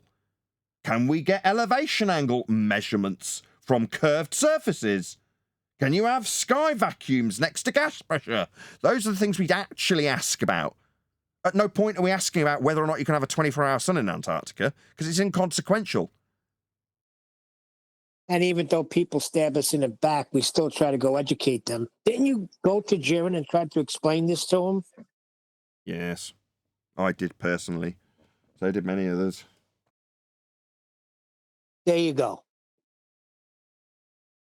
Yeah, it won't be the first time somebody thinks, ha ha ha, look how stupid flat earthers were made. I'll go and tease them about how they made predictions, because I guess they would have said one way or the other, and it'll definitely be wrong. All right, what if they didn't make an opinion and just point out the use of fallacy? What are you going to do then? Hold us to task on some stupid shit we didn't claim? Oh, but you did claim it 10 years ago before you did any research. Oh, I'll go back in time and apologise. Could we focus more on the predictions? That did come up, but we didn't get anywhere with it because John LeBon, if you want to be with me, you got to have a JLB, right? Can we get back to whether those predictions, were those scientific predictions, by the way? Sunshine.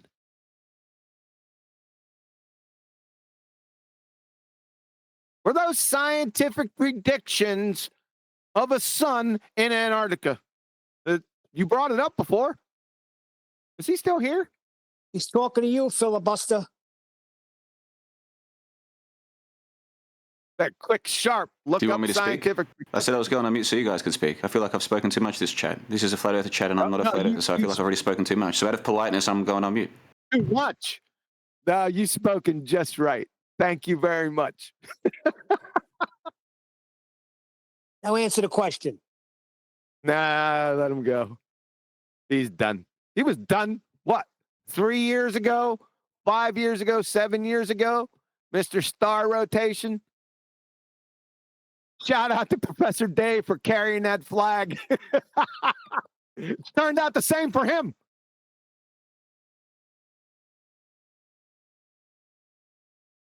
231 people. Woo!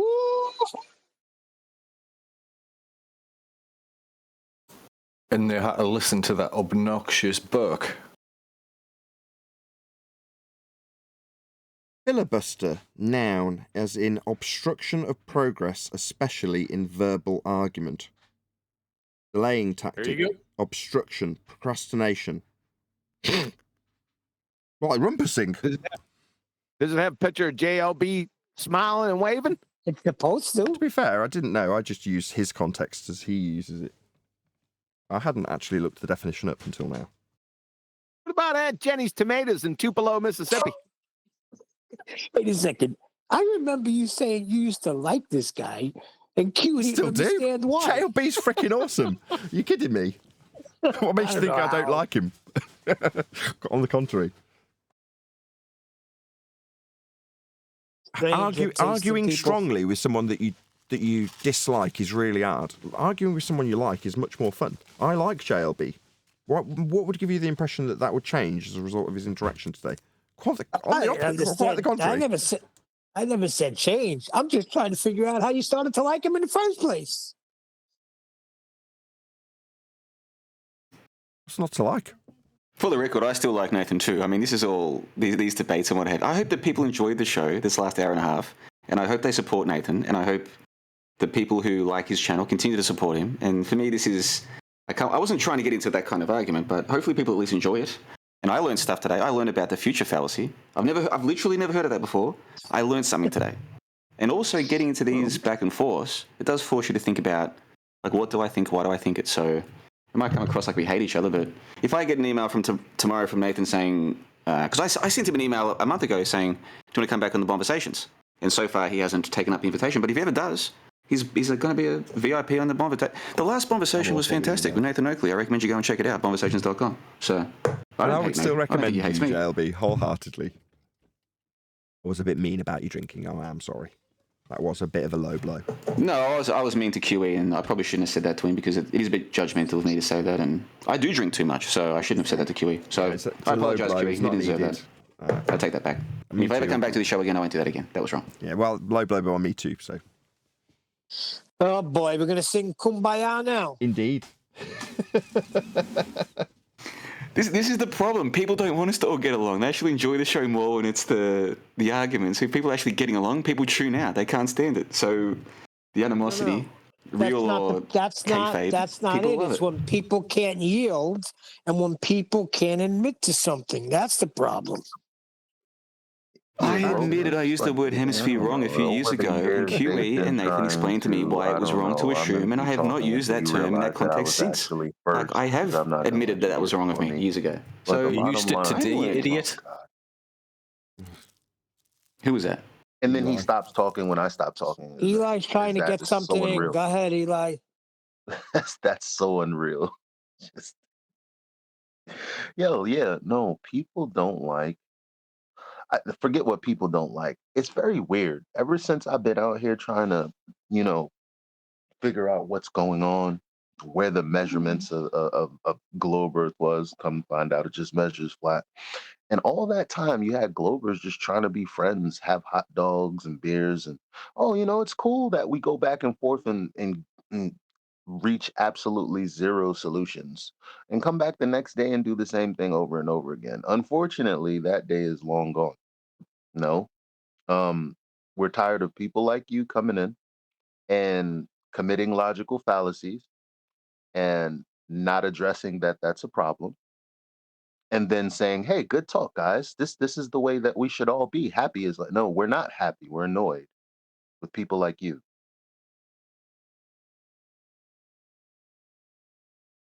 Yeah, well, believe it or not, I literally wasn't trying to piss anyone off, but I understand that is the effect I've had, and it's Nathan's show, man. He can boot me whenever he wants. If he says no JLB, there's no JLB, bro. It's his show. Like, whatever. I've extended the show by 2 hours because you're here. I've never had a bigger audience since COVID? 228 people watching. Couldn't have had a better day. I mean, latest. Well, I wish I could take credit for that, but probably that would have happened anyway, given what happened a couple of days ago in Antarctica. But if you want to give me credit, yes, let's give JLB credit for the boosting numbers. Why not? You know that was spoiled, all coming right? out of the woodworks. Well, look, we've got the debate bit out of the way. Now it's the fun bit of actually chit-chatting. Oh, really? Antarctic Are we thing still was- live, or is this off the air? No, this is live. The Antarctic thing was okay. spoiled by McToon. Did you see his mental breakdown? No, but I saw that song. Whoever made that song, that was pretty funny. The one about "Where's the guns, Nathan?" Do you reckon that was a real song, or do you reckon that was AI? It's an original song by Mr. Chadwick. That's actually. Then that dude is he's a genius. If he's put that together in less than 48 hours, like the entire composition, You're not wrong. Together in he's a one freaking night. genius. Yeah, he's very talented. He keeps singing about political stuff. But yeah, I didn't see McToon's Spurg out, but I did hear you talk about it yesterday, and I haven't gone back and rewatched it. But basically, he's gone and got a comment from 10, a bit like you, from 10 years ago, where I'm saying you'll be turned away from Antarctica at gunpoint, and it's me detailing a video. I don't know, I haven't gone back and looked at the video, but I assume a video where that's the context of the video, and I'm sharing it on Facebook and essentially detailing what the context of the video is. So it's saying things like, if you try and go to Antarctica, you'll be turned away at gunpoint. Now, obviously, I would assume that you can read between the lines of, if you go anywhere, and that's why I gave you the example, have you ever been through airport security? You know, if you try and go anywhere without permission, aka a guided tour, then yeah, you'll get turned away.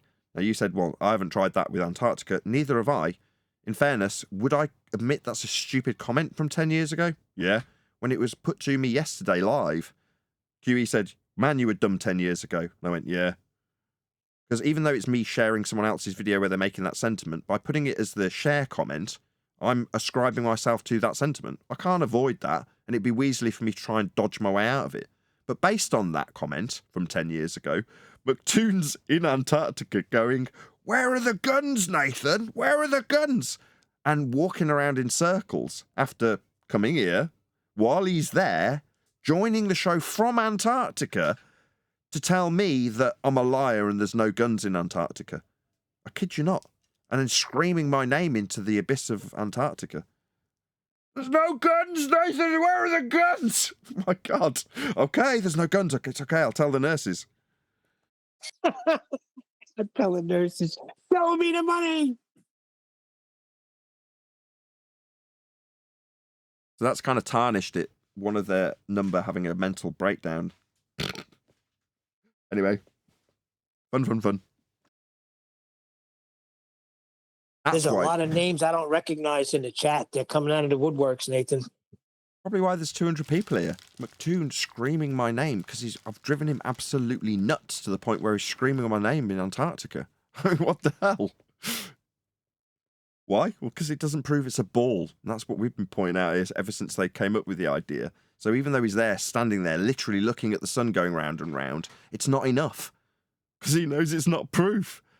And that particular individual, for the audience's benefit, McToon is the name of the guy, also has come to this channel on no less than 100 occasions. I've pointed out to him that he utilises measurements of Earth as a flat plane.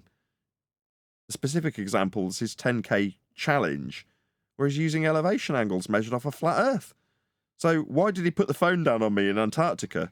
Because I go, hey, Toon, about those flat Earth measurements in your challenge. He puts the phone down and then walks around in circles screaming, where are the guns? Okay. But it didn't look good at the end of their, seeming victory. They could have just taken the cheap win for all the numpties, and instead, McToon's, it's not enough for him. He's got to scream my name. Great.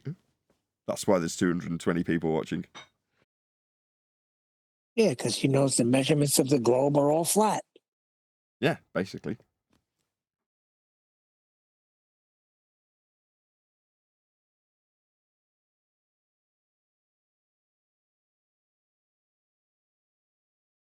Next. Yeah. Well, we're going to get good viewing numbers during the purge. There's going to be a huge number of numpty idiot flat Earth believers that get purged. Thank the Lord. Yeah, they've done us a favour. They've got rid of the idiots. Or hopefully they will. We'll see how it goes over the next month, I guess. Speaking of my e-begging, let's see if I'm buying a new Stream Deck or not.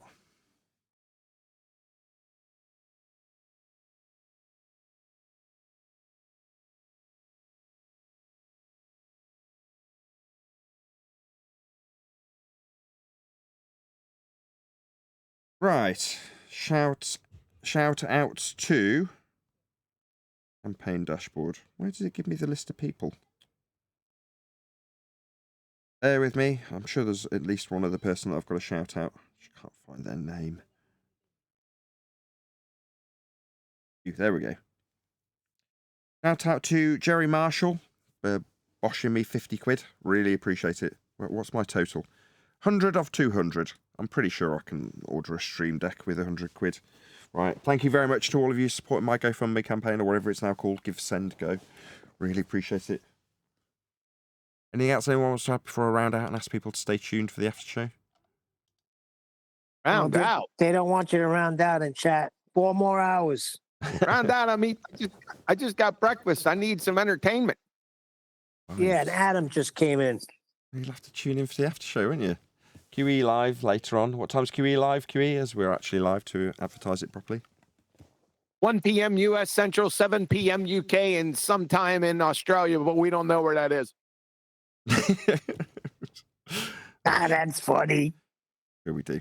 But with that, I am going to say, if you are watching this on either Nathan Oakley 1980 or Nathan Oakley Premiering streams, then stay tuned, as there will be an after show to follow. At the data point? No. The data point. No, correction, Mr. Ping Pong Golf Ball.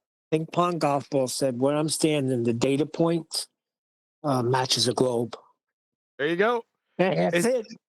Has my pining and yearning come to fruition already? Missed that. Are you saying Ping Pong Golf Ball saying it's a ball?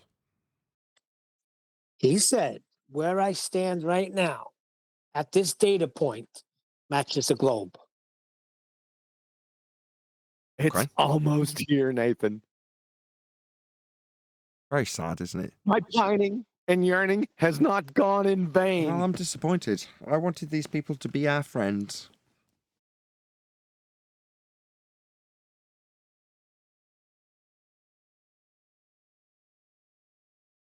On the one hand, I don't give a crap what they think, but by the same token, after they've spent 10 years here, you'd think they'd know. You'd think they'd understand how the globe was created, what measurements were took to create it. And they'd just appeal to those. If they're going to say it works on the globe, you go, okay, how was the globe made?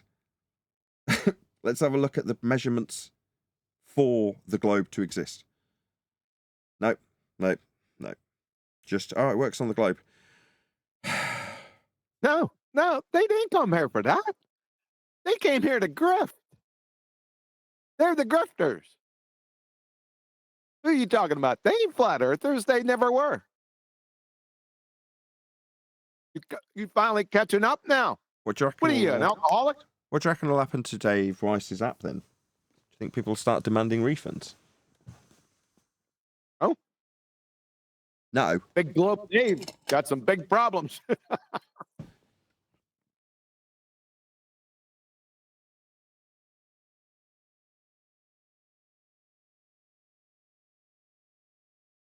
Yeah. It does.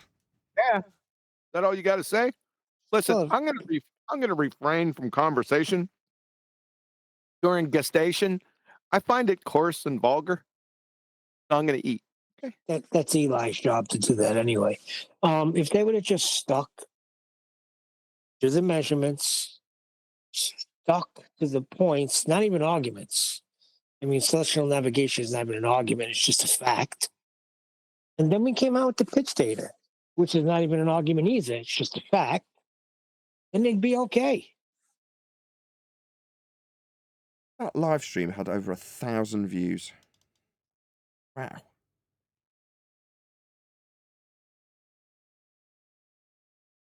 Did you hit Mrs. Sun Rising in the West with the pitch data yet? No. I realize we'll get into Aunt Jenny's tomatoes in Tupelo, Mississippi, but I figured you might want to put that up. Hey, I don't know why that makes me laugh, but I'm just picking the tomatoes.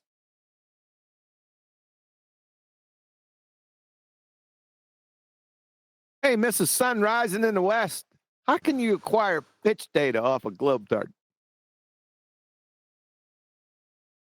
You can't. It's a contradiction. Hey, shut up. Are you Mrs. Sunrises in the West? Oh, shoot, I'm not. Don't friggin' answer then. Oh, Mrs. Sun rising in the west. How can you acquire pitch data, aviation pitch data on a globetard? Your answer. Yeah, that's right. Silence. Yeah, you're not as dumb as you look. Are you talking to me there, Sport? You talking? I'm talking to Mrs. Sunshine rising in the west. Yes. Is that you? I thought we made friends. I thought we put our differences behind us. We're not going to start all this again, are we? Yeah, goodness gracious. You're just you're just retarded. I don't have friends that are retarded, so you ain't my friend. No need. Sunshine. I've been unmuted. Thank you. There's an actual question. You muted yourself, you dumbass cracker. No, that's a different Australian. Yes, can you pop yourself on local mute, bloke? Sorry, I'm just got to alt tab from my game. Yeah, nah. Thanks.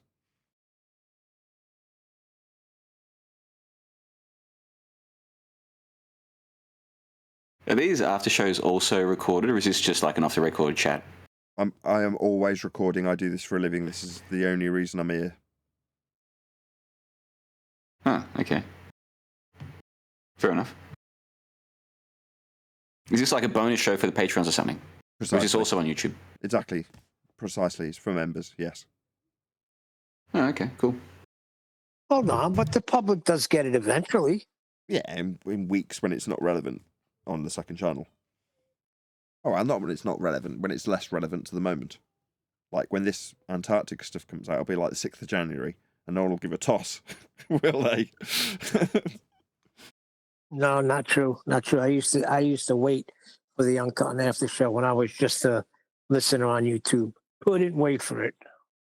Oh, this is gonna age like fine wine. Yep. You can make another channel called Nathan Oakley Clips. I know most of the main people do that. I just bung them up as shorts. I've got a fair few shorts videos. It's just finding the time to do it.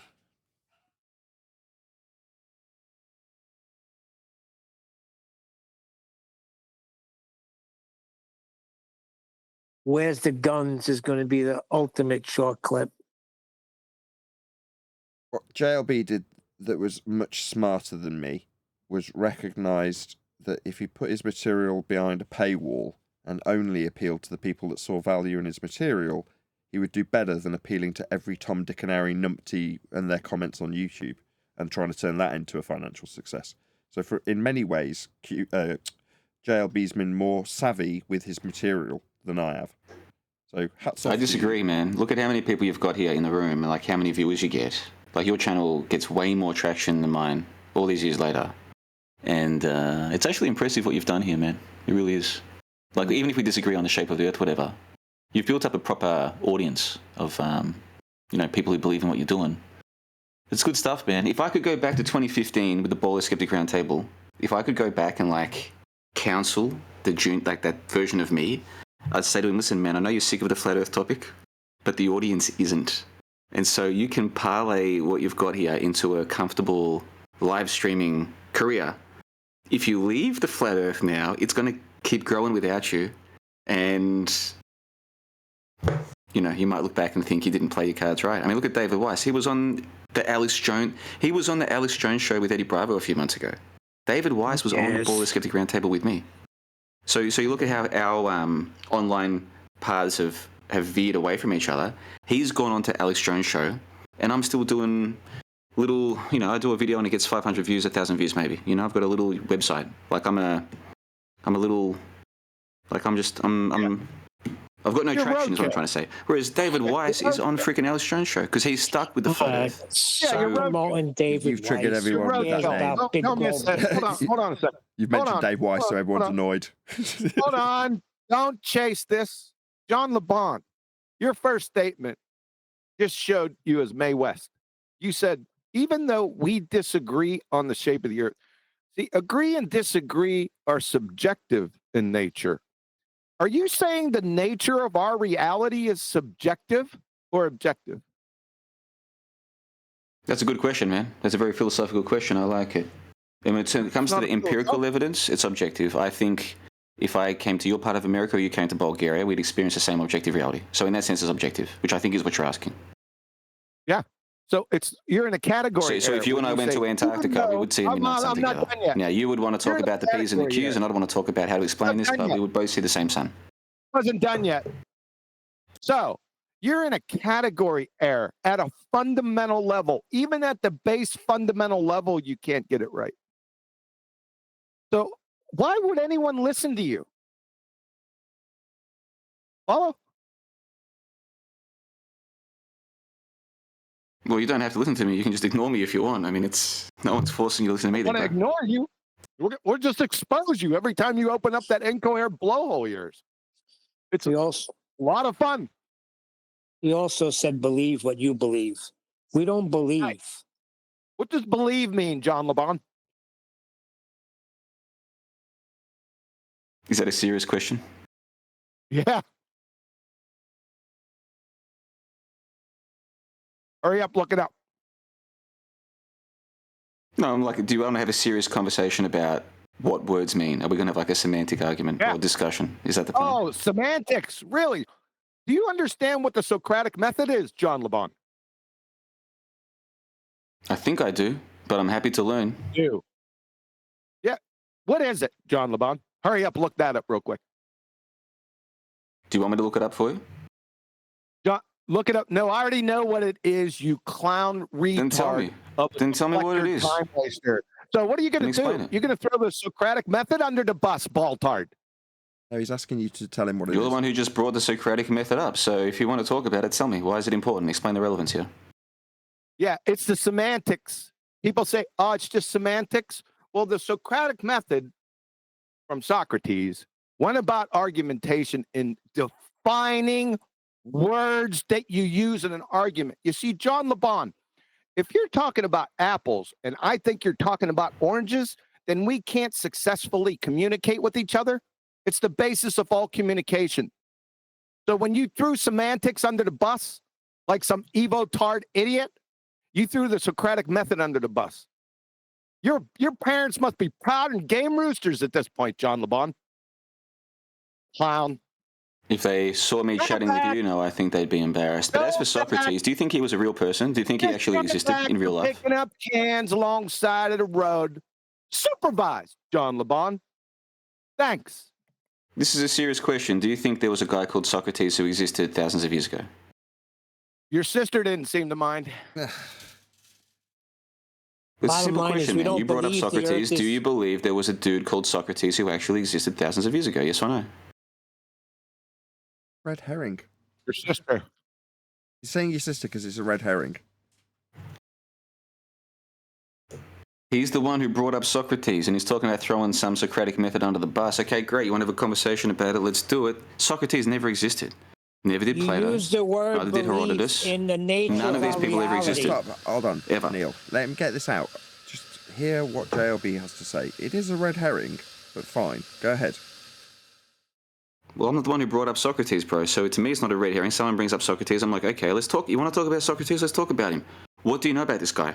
What you were told in school? What you saw on a so-called documentary? What do you know about this guy called Socrates thousands of years ago? What do you know about any of ancient Greece? What do you know about any of ancient Egypt or ancient Rome or ancient China? Nothing.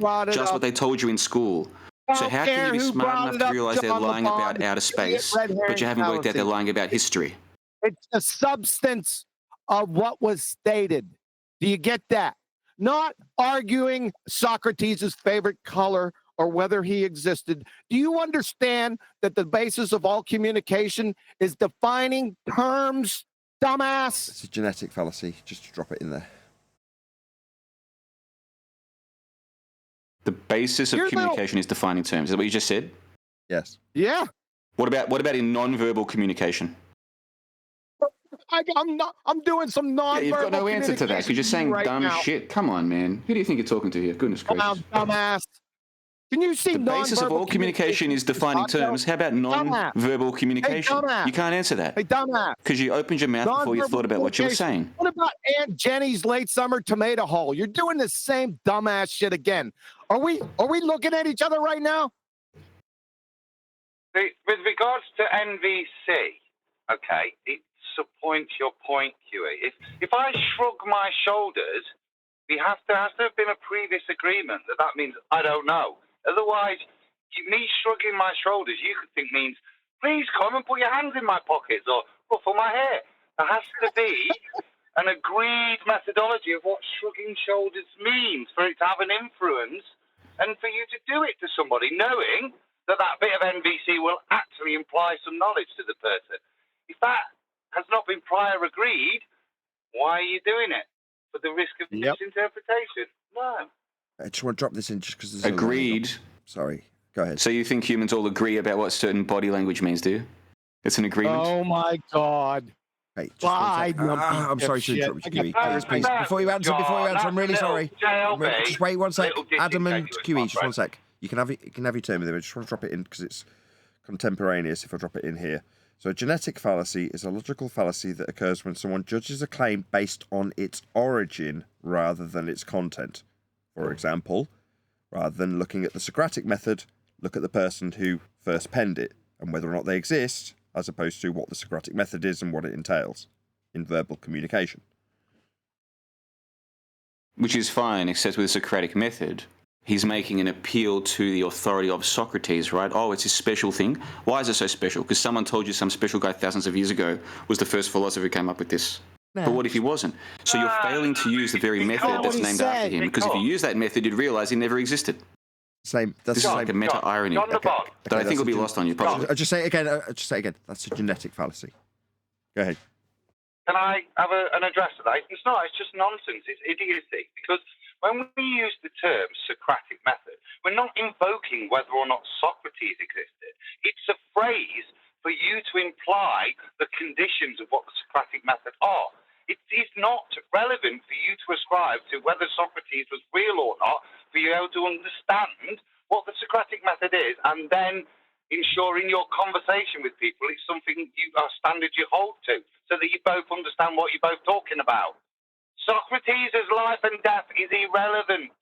In fact, a complete misdirection from you, Lavon.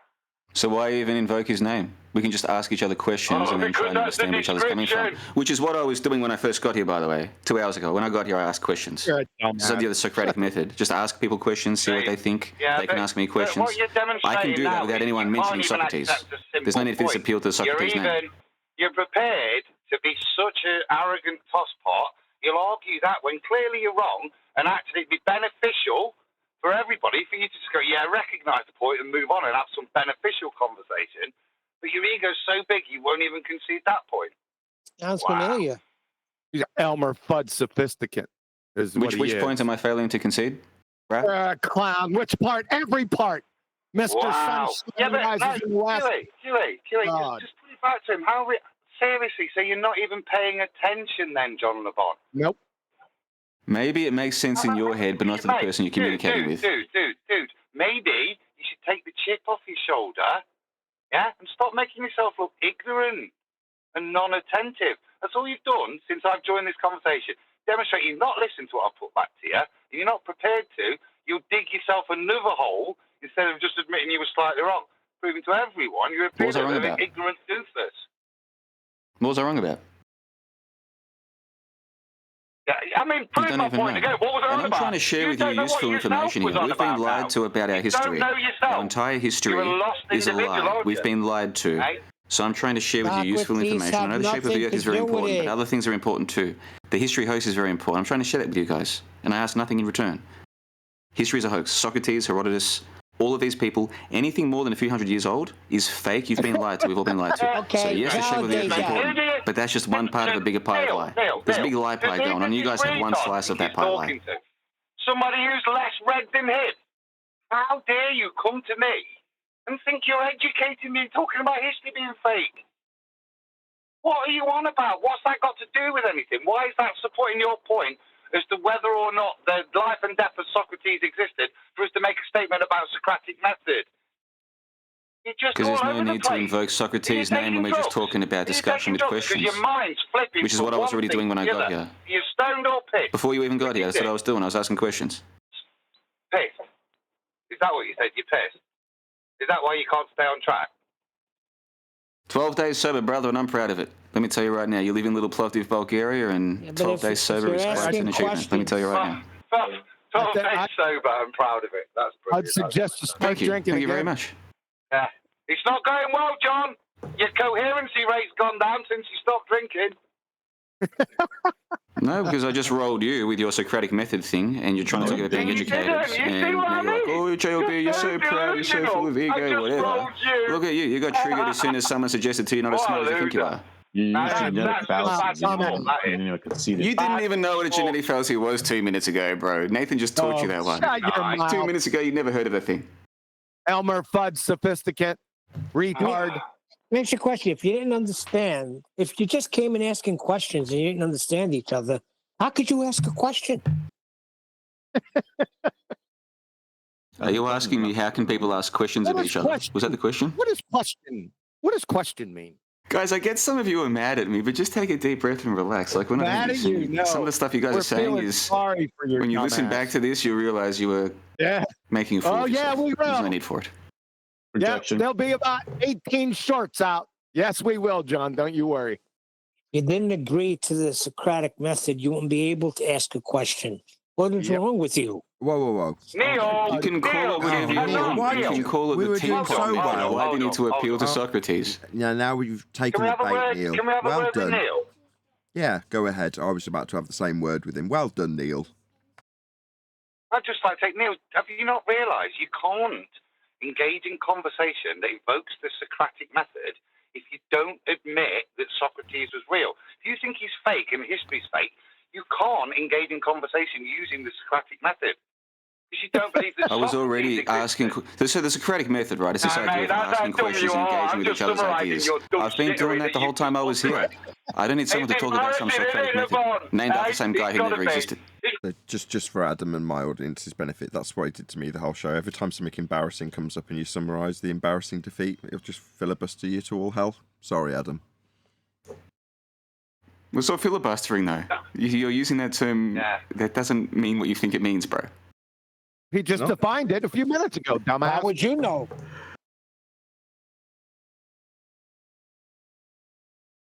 He just defined it a few minutes ago.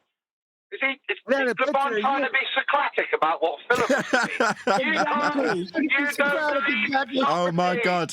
Oh, Adam's just that little bit sharper than me. I got there about a split second after him. Maybe I was there with him. We could engage in the Socratic method to define what filibuster means so that we're not talking at cross purposes. That's the Socratic method. Hold on. If we were to agree on what filibuster means, would you concede that that is engaging in the Socratic method? You can call it Socratic method if you want. I just don't think you need to do that.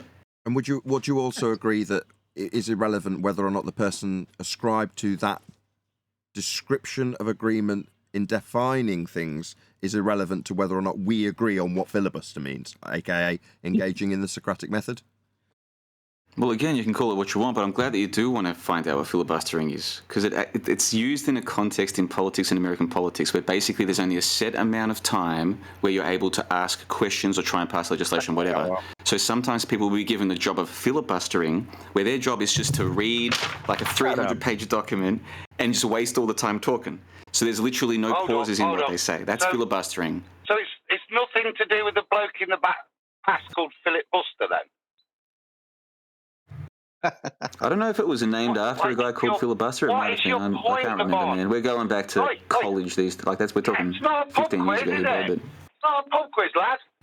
What? Where did the term filibuster come from? Well done. You sat in an American class for a bit. What's this got Why are you so mad at me, man? Like, where's that anger coming from? Like, you don't even know me. Like, relax, dude. Take it easy. Term Socratic method. You've decided your way out of this is to nod and argue about the word filibuster. And instead of arguing, now give us a history lesson that we already knew. I mean, half these guys are American. Yeah? I'm not sure you did know that, though, bro. That's why you're getting so angry. There's some kind of insecurity coming to the fore here. And I don't like with you. I don't sound of this one bit. And of course you would know what I know or not because you are the purveyor of all knowledge. Well, why are you getting so mad, man? Why do you have to be mad? What have I done to you? So mad. Oh, you little Nancy. Oh, feelings. We're not mad at you. It's pure contempt. Well, what are you mad at, then? Tell me. What are you mad at? Where's the anger come from? pure contempt. Are there problems at with home? Demonstrated pretender clown Unresolved trauma number. from childhood? Tell me. I'm all ears, man. I got all night. I'm not going out tonight. Talking to I said to them, I'm not coming out tonight. I'm not coming out. I'm staying here. Don't you dare overtalk me, retard.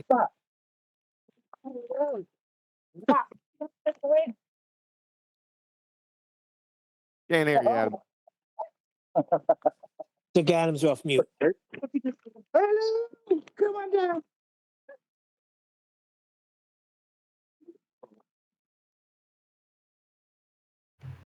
So do you understand? It's contempt. So do you understand? It's not anger. It's pure contempt with demonstrated pretender clown frauds, such as yourself, sir. Oh, there's no talking out of this. You can't talk your way out of this. You tried for about 3 hours and it got Talk worse my way and out worse of for what? you. Dude, it's a Discord call, bro. Relax. We're not in a fight Relax. club underground fisticuffs, man. It's a There freaking wouldn't be a Discord. You're fight. sitting in a room all alone talking to a laptop. Relax. Everything's going to be okay. I am relaxed. You don't sound relaxed, man. You don't even sound What's my 10% favorite relaxed. color, John LeBon? I want you just to take a deep breath. What's my Deep breath. What's Everything's your going favorite to be color, okay. John All right? LeBon? Who are you? Some type of psychotherapist? Deeper and deeper. Deeper and deeper. Your cares and inhibitions will go away. Shut the fuck up. No swearing, please. Oh. Only right. Right. That's why? Yes, please. I sent him a message that he's off mute. Had them accidentally off mute. Oh, Yes. sorry. You just heard me fussing the dog. Yeah. Yeah, I just got it. Yeah, I got no shame. I love that dog.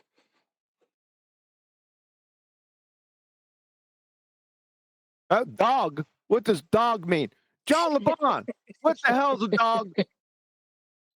Oh, shoot. Well, you know, there's a dog star, Sirius, the brightest light in the night sky. The dog star, the star of initiation. Is that rotating in opposite Hold on, I don't want to say too much because the uneducated are going to get offended. Oh, who's JLB trying to teach us stuff? Who the fuck does he think he is? Who's this JLB trying to teach us stuff? Doesn't he know that we're experts on the P's and the Q's and the fat men? Doesn't he know that? Wasn't he listening? Too busy filibustering. See, that's it. You have no humility. You're just a dumbass. You can't recover, dude. But while you're ahead. Bro, I'm full of humility. I used to believe we live on a giant spinning ball hurtling through the empty vastness of space. I used to believe that evolution was real. I evolved from simpler species. I used to believe in dinosaurs. Do you know how embarrassing it is to believe all that crap and realize you were wrong for like 20-something years? No one asked.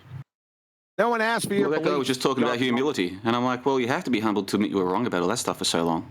And I was wrong. And I've accepted I was wrong about the dinosaurs, the evolution, the giant spinning ball. Goodness gracious me. See, if you know what belief means, something you accept without evidence right out the gate, and you were wrong about that, it's not a shocking surprise. That's your definition of belief, but you are not the arbiter of meaning. You understand? I didn't say. I Unless never you said think I you was. are the arbiter of meaning. Objectively, you can decide what every term means to every person. Is that what you believe? No, what you said was that people believe how we believe, speaking about the nature of reality. We do not have a belief. We know it's measured flat. That's where you're wrong. You don't know that, though. You believe that. Oh, yes, we do. Oh, How can you acquire belief data? How do you on a know? globe How do card? you know that it's measured flat? I'm going to Explain tell to you me. right How'd now. you figure this out? I'm going to tell you Because right somebody now. told you? How do you acquire What measurements have you data? done? What measurements How have do you done? acquire? Hey, Go on, tell shut me. up. You numpty dipshit. What You asked me, I'm gonna measurements tell you. have you done, Mr. I know, Mr. Knowledge? Can I just, sorry, can I Come on, just Mr. regain control? Mr. Epistemology over here. Go on, what measurements did you do? Hello? Got Why do you audio ask chaos. questions and keep talking? Hello? You asked him what measurements he's got, and he's tried 6 times to answer, but you keep asking what measurements he's got as he answers you. Yeah, you retard. No need. Oh my God! What measurements do you have? What measurement? What measure? Wait, I'm going to answer you. What measurements do you have? What measurements? I'll slap the shit out of your Pitch dumbass. data. Pitch data. He said pitch data about 6 times. Pitch slap you. Pitch data, not bitch, slap, pitch data. Well, go ahead, Kiwi. As one Explain. example. Same thing. He can't see it. Are you in main text chat? This is Sunshine from the West. He's going to send it to you. Yes, he is. Text chat for main text chat just above you, JLB. I think you'll get sent the pitch data he's referring to as our flat Earth measurements. They're actually not. Yeah, I'm looking at the main text chat now. Yeah, just above. This where is it says cool. I'll check it out. It's from the NTSB.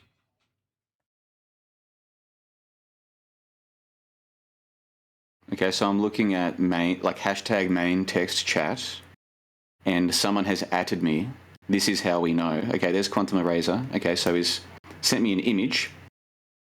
Basic parameters set for the incident flight time frame, and it's a whole bunch of colors and squiggles. You don't know what to read. Is this your proof? The colors and squiggles. This is your measurements.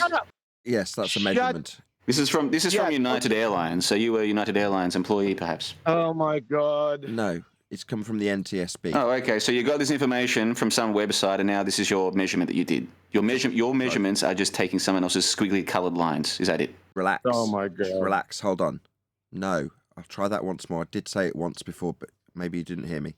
No, it hasn't come from some website. It's come from the NTSB. Do you know what that stands for? I can tell you what it's abbreviating if you wish. I'm guessing the T is for transport. I'm guessing the B is for bureau. N for national. S, I'm going to guess. Oh. Give me an S. Wrong. S is safety. Dumbass. S is safety. Is it the National Transport Safety Board? Yes. Well done. Okay. Well, thank you for the help. I got there in the end. I wouldn't have guessed the S, so you helped me. I appreciate that. See, the teamwork makes the dream work, guys. We got there. Yes, they're very much investigating life and death, air crash investigations. That's what they are. Okay, so again, though, we've got this issue of when you say you've done measurements, what you mean is you've got images from other people claiming to do measurements, and you do understand the difference. No, it's from a flight. So that flight had an issue with one of the engines, specifically that flight on that data.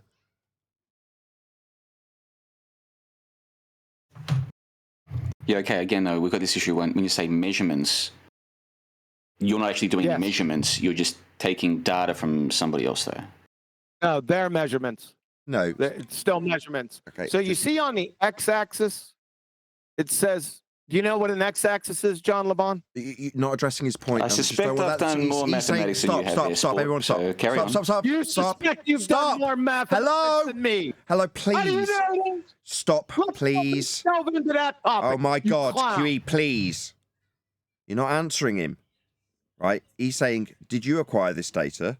No, it's official data.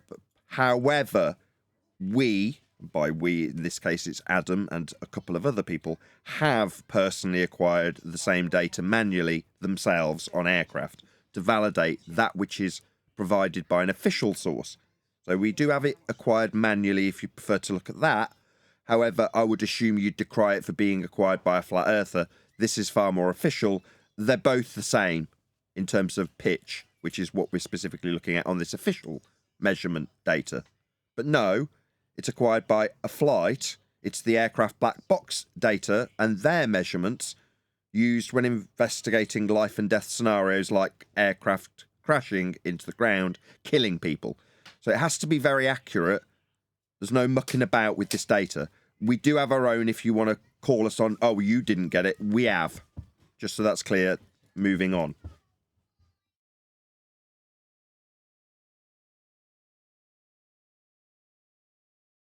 So it's not you guys haven't measured it flat, you've just been told it's flat. Oh my There is a God. difference. If you don't understand what measurement you've got and how it proves we are measuring without doubt Earth flat, then we can explain it to you. No, I understand your explanation. So you've got the NTSB and you feel you've got other independent people who verify the data, but it's all just hearsay from other people. You, as individuals, have done no measurements to prove the Earth is flat. So you don't know it, you believe it, you've got information that you trust. And you might be correct, but you don't know it from empirical observation. That's the reality. No. Did you know that? So don't argue with me, don't give me nonsense, don't give me peas to the Q's and the pizza man. Talking, we're saying no. John LeBon. No. No, we physically measured it ourselves. Now, because Can I ask we've you a had this question data then? since... Can I ask a question? No. No, Just real what? quick, What? Whilst I'm imagine in the if- middle of an explanation? No. You can wait till I've finished. So, we measured this stuff back in 2016 with the accelerometers for a full 2-hour period. Next to useless because we're just flat earthers, so nobody believe it. Now, we spent the past few years trying to track it down, being told that it would cost us £120,000 to get this data, which is available, but not to us plebs, until a baller luckily put us in the right direction and got the NTSB data, which is commensurate with the data we gathered ourselves. Very pleasing, not surprising, but pleasing. So yes, we have measured it ourselves, and other people in government agencies measure it all the time, yeah? And the two sets are matching. So does that explain it, John? So did D-Marble. John? I think we're all on the same page here. You didn't do the measurements. I agree. You agree. There's no need to go around in circles. No, you weren't listening. The guy you just spoke to made those measurements you're saying he didn't make. So the guy that you just spoke to did measure it. Well, he's a pilot. Are you a pilot, bro? Talking to you, Adam. Are pilots the only people that can measure things? Well, the what's me being NTSB a data, pilot isn't got that something to it? do with a Have I plane been in on the an air? aeroplane to measure it? So how can you Yes. Does it mean that verify we're on the plane? airplane measurements if you're not actually a pilot yourself? Don't get See, a this is getting a little filibuster, bit. you friggin' clown. You ass What's the clown. word? Measures it. Shut This is up. getting Answer the question. this is getting tedious Shut now, up. isn't it? You didn't answer the How could question. I verify From a pilot, it's an only a pilot aeroplane measure it? when I'm not a pilot? Is that what you just said? What I'm saying is, if your measurements are from the NTSB, presumably from an aircraft, although I'm happy to be corrected on that, and then you're not verifying it with your own aircraft, then it's an entirely different thing, isn't it? Now, if you want to tell me that you've scaled these mountains and you've somehow determined their elevation from the Shut your 0 damn meters mouth. elevation, then great, I'm happy to listen, but they're different things. And you haven't done that Just either. shut up. All you've done is sit on Shut your up. computer and get images from Shut up. websites. That's all you've done. Dumbest person in here. Look. We've reached Shut an your impasse damn 'cause mouth. he doesn't want to accept that we've measured this. Okay. Yeah. But You haven't measured it. it's okay. That's fine. You won't accept the measurements Adam made or the measurements from the NTSB. That's fine. You can just ignore them. That's fine. But we just need to go back to more I'm basic happy to stuff. accept them. I'm just saying that you haven't measured it. That's a different thing. No, Adam did. He told you that he measured them, and you said he hadn't after he told you that he had. You asked if He he didn't was a measure them in the pilot. plane, though, did he? You asked if So he they're was not a the same pilot. data as from the NTSB. They're different things. So we're getting our wires crossed here. Not really. Shut the fuck up. No, really. just more than simple sentences appear to be too complex for you, Mr. Le Bon. This is not difficult, son. You're either retarded or being purposefully antagonistic and distracting in this. I'm probably going to Well, this is not an antagonistic question. Let me ask you this. When you went and made your measurements, did you already believe the Earth was flat, or did the measurements change your mind? You can't even let a man finish a sentence. What's wrong with you? He's a retard. All right, I'll shut up. You go. I'm going to shut up. You go. Hold on. Go ahead, Adam. So you seem to be struggling or denying what Nathan's put to you and I put to you clearly and concisely. Now, if your only rebuttal to that is that, well, they can't be measurements because the measurements you took aren't the same measurements that the people took on a different flight. Therefore, they can't be measurements because you've got to take them on the same flight to prove it. If that's your is that your point now, Mr. Le Bon? No, maybe I haven't explained myself properly. Before we get to that, though, when you took these measurements of yours, did you already believe the Earth was flat? Actually, at this point, I'm investigating. So if you look at the presentation I did, yeah, it sets out to gather the data and actually initially to plot the vector changes that would be necessary as you traverse over a ball. So everything was set up to spot these vector changes to cope with the accumulated curvature that you're going to acquire over a long flight. Well, vector changes, you just mean change of directions, right? Like vector makes it sound more fancy, but you're talking about directions here. Because I had an issue with these other guys an hour ago about directions, and the whole thing was a complete schmozzle. So you don't believe in flat Earth, or you do? Because I want to know if you're affirming the antithesis, whatever it's called, the P's and the Q's and the fat men and stuff. Okay. He can't help himself, can he? He has to throw some kind of indictment in. No. Go on. His answer was he was investigating it at the time. So, like when you asked us what we would believe about the sun, and we said, well, this is what we're actually assessing in that regard. That's his answer. He didn't express a belief at that particular moment. He was looking into it, is his answer. Fair enough. And the measurements we got were flat. Adam measured Earth flat with those measurements, and they are confirmed by more official measurements acquired daily by planes and published by the NTSB in this instance when investigating an incident in the air, engine failure. That's fair enough. Let's take your friend here on the panel's testimony on face value. If he wants to say he's measured it flat, fair enough to him, but not the rest of you. That's a different thing. Yeah, you haven't all done it. You haven't all done it, have you? So it can't count. Just on that vector point. Now, I wasn't trying to be smart. When we're considering straight and level flight, we can consider that each point, unless there's a pitch change angle to it, is one continuous vector. So what I was expecting to do was to put together the pitch changes to see if there was any movement for curvature, see if there was any changing down based on the knowledge of how airplanes work in straight and level flight, and at some point the pitch angle will change, which would change the vector, okay? Now, would that vector change be sufficient to accommodate for presupposed Earth curve, or was any vector changes just maintaining straight level flight without really affecting the vector? That's what I was considering at the time. Wasn't to try and make me sound clever. Obviously, when I used the word, it made you feel a little stupid. Hence why you felt the need to mention it. Too much for you. I know word vector, but comprehend. I'm not doing this to embarrass you, mate. The words are too much for you. Well, I hope not, because that's not what's happening right now. Politely for a bit of explanation, because you're a bit dumb and you didn't understand it. There's no need for you to be rude. You've got your point across. Okay, we've got Earth measurements. That's one example. There's plenty. That's one. What about celestial navigation? Well, yes, there's loads of other. Angles. Stop. Just don't scattergun him. You can have one at a time. If he needs more, we can give it him. He's had one. Pitch data.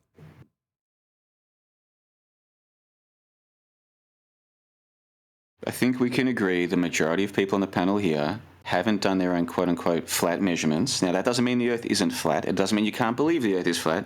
But there's a difference between doing your own measurements and taking somebody else's on face value. There's a big difference. Why is he still here, Nathan? Okay, and everything I just said was very straightforward. Okay. Even if we take this, can we get the concession? I'm trying to get there. Even if we accept your generalisation and stereotype fallacy, do you accept what's been put to you thus far with regards to pitch data measurements as acquired and presented, or not? No, but for the sake of argument, I'm happy to. It still leaves everybody else on the panel having not done their own measurements. Okay, no worries. You don't accept them. Any particular reason why? Because I haven't taken the time to inspect them yet. They were just presented to me 5 minutes ago. That's a perfectly reasonable answer.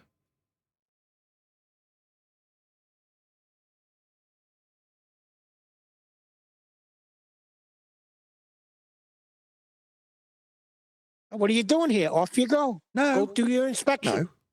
Everyone's chill. No need. All is calm. Enjoy the little moments of silence, Neil.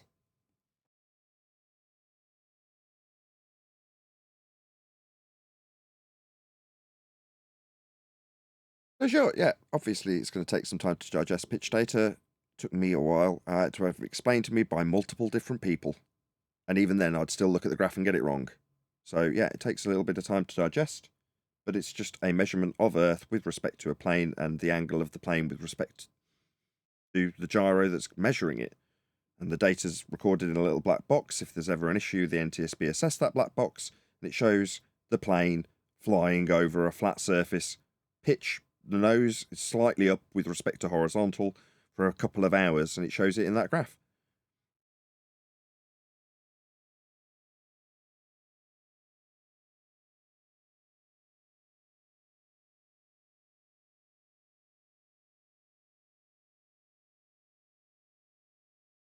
In terms of measurements, though, all measurements that reference Earth will be flat. There are no exceptions. So if anybody says, I've got an Earth measurement, it will, without question, be flat. That's just one. Can I ask you a sincere, genuine question, not being a smartass? What do you think about the idea of making inferences? So if somebody feels, whether they're right or wrong, their feeling is, for example, that a midnight sun in Antarctica in December and a midnight sun in the northern, whatever you want to call it, that area in June, that those things lead to the inference that the best model for the world is a ball. I'm not saying that the world is a ball, that we live in a spinning ball is the best model. Is that, like, can you at least sympathise with that, or do you think that's totally rubbish? When that's happened in the past, it's kind of similar to the question you first asked when you came in. But what we do is we break down the fallacious reasoning based on the premises that anybody who does make claims with such a suggestion would use. So if it was you making those claims, then I'd ask you how you would draw those inferences, and then we'd rip it to shreds.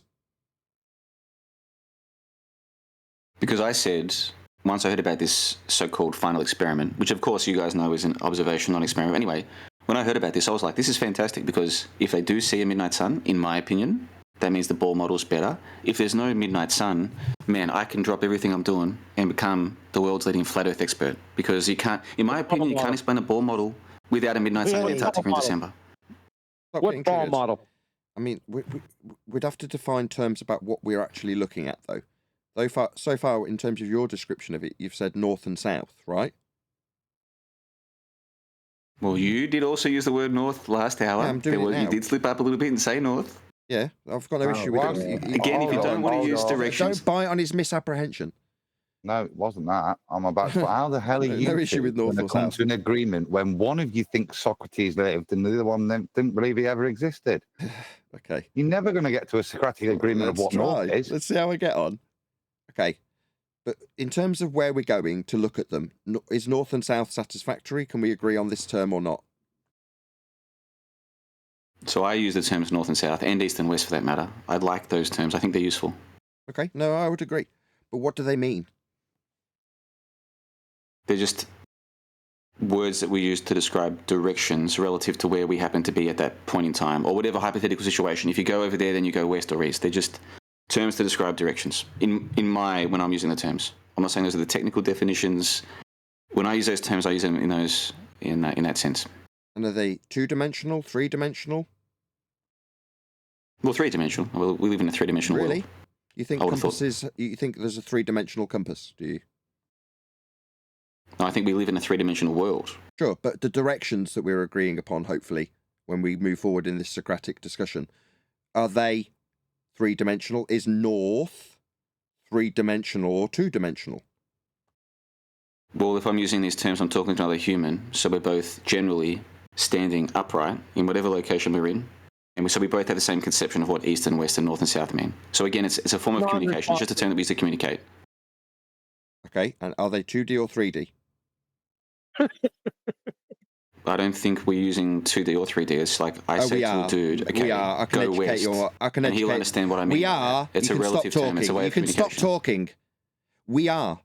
You don't know that. That's fine. Your ignorance is okay. You just have to be a bit humble for the conversation to not descend into total chaos because of your embarrassment.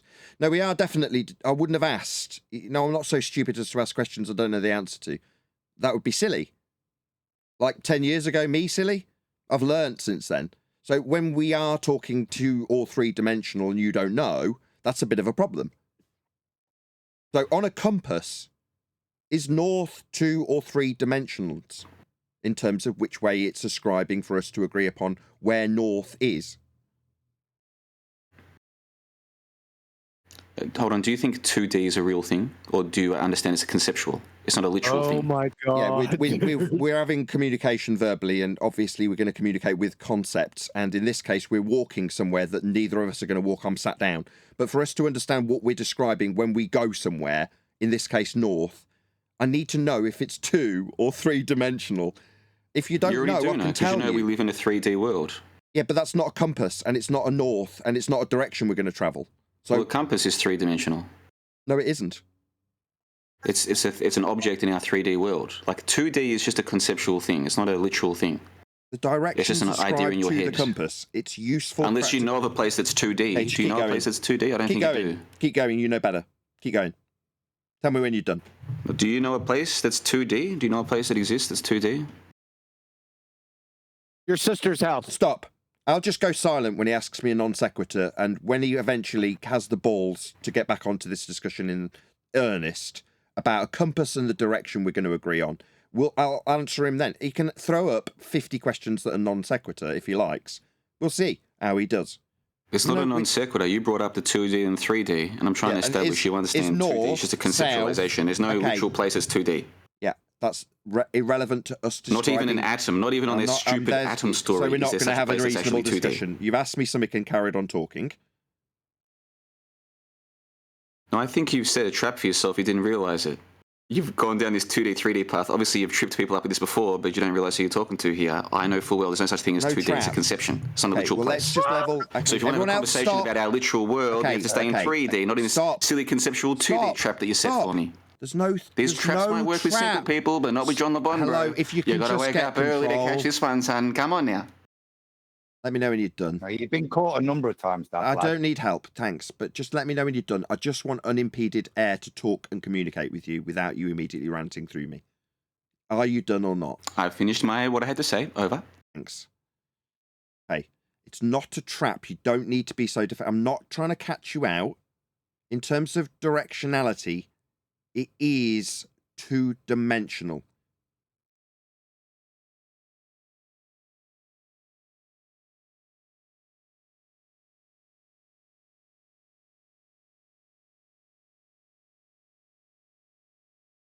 You glue snipper. No, shh. Is it my time to talk? Am I allowed to speak now? There's no back and forth in terms of questioning. I'm telling you something. You just have to acknowledge it. It's a fact. What's a fact? The directions, north, south, east, and west, acquired when putting a compass into practical application. That's two-dimensional. I don't accept that, no. Because we're in a 3D world. The compass is operating in a 3D world. The 2D is all in your head. The directions, they're concepts. There is an absolute direction. It's still described in two dimensions. North. Point north, I absolutely assure you, you won't be pointing in a third dimension. How can you point your arm in a third dimension? It's pointing along one axis, your arm's straight. If you point north, it's two-dimensional, John. Don't have to like it. These are just facts. Your arm is three-dimensional, though. Point north, then tell me it's 3D. This whole world is three-dimensional, man. Point north. This 2D concept you have is just we're describing north. Mental we're concept. Not generalizing you're trying to project 2D onto 3D why are you world. Doing that? Why are you doing doesn't that? make sense. Why are you doing that? We're not generalizing the world. We're talking about north, aren't we? Directions on a compass. Where we'll go. I mean, it's so difficult to even tie you down to the terms that you wanted to use. You want to talk about TFE and the observation of the sun. Now, when you describe it, you use north. You won't even. You're weaselly even in your own description of these directions. The directions with respect to a plane. You'll slap a compass on a map and move north. Which way? Point your finger. Is that up and out all at once? No. North is 2D when you point at north. That's the line of your arm that you're pointing. That's not 3 dimensions. What are you going to tell me? That your arm's 3-dimensional? Yeah, but we're not talking about your arm. We're talking about north and south and east. We're talking about directionality. Can I button for a moment, please? 2D. I don't know why this is such a struggle to move past. It's no trap. I'm not trying to catch you out on anything. Can I speak? No. Was it a no or a go? No. All I've asked is, okay, I'll go back on mute. Direction, right? We're figuring out where we're going to go to observe the sun. JLB says we're going to go north or going to go south. Apparently this is a problem for me. It doesn't seem like a problem for me. Bloody hell. I point north. It's that way. It's not up. It's not out. It's north. I point that way. With respect to a plane, I'm going to slap my compass on a map. That's how this stuff works. Going to be dealing with, what, Cartesian systems? These are 2-dimensional. But apparently, this is an argument point for John LeBon. No, and it's not a trap. Yeah, I know we live in a 3D world. I'm not reifying a map. I realise it's not the terrain. But we are going to move in a certain direction, or we're never going to get to your example that we're going to talk about with the sun and its observation. We can't even move from our chairs yet because John LeBon can't agree which direction we're going to go. North or south. Okay, well, what are they? Are we going to go up and down? No, that's not what north and south are. Nathan, you're trying to reason with somebody that thinks there's somewhere on Earth where the sun rises in the west and sets in the east. No, don't do that. I mean, what are we doing here? We're trying to take him by the hand and slowly educate him about direction. The reason there's filibustering and rumpusing is because you're just trying to be far too advanced, far too quickly. I'm trying to peg down friggin' north, south, east, and west here. Gotta start with baby steps. Don't you dare pull him into my show something about direction, please? in an hour. Don't you dare pull him into my show in an hour or so. No, don't you do it. In a minute, he's not here to learn, though. I don't know what you guys are talking because he's not here to learn. I don't know if that's true. He's resilient and resistant, but that doesn't necessarily mean he's not here to learn. I think every time he was asked a question, he has continued talking over the question he's asked. What? Yeah, okay. I'm literally on mute, making me defend JLB. This guy's been surrounded by the thickest numpties imaginable. Now, I'm not suggesting that's rubbed off on him, but by the same token, he's used to idiots spouting shite. So, he's built up mechanisms that we all have too. So I've got a certain amount of empathy when he behaves the way often I behave. And when he says, you're doing it too, yeah, I am. Yeah, we've been around arseholes for 10 years. 9.5.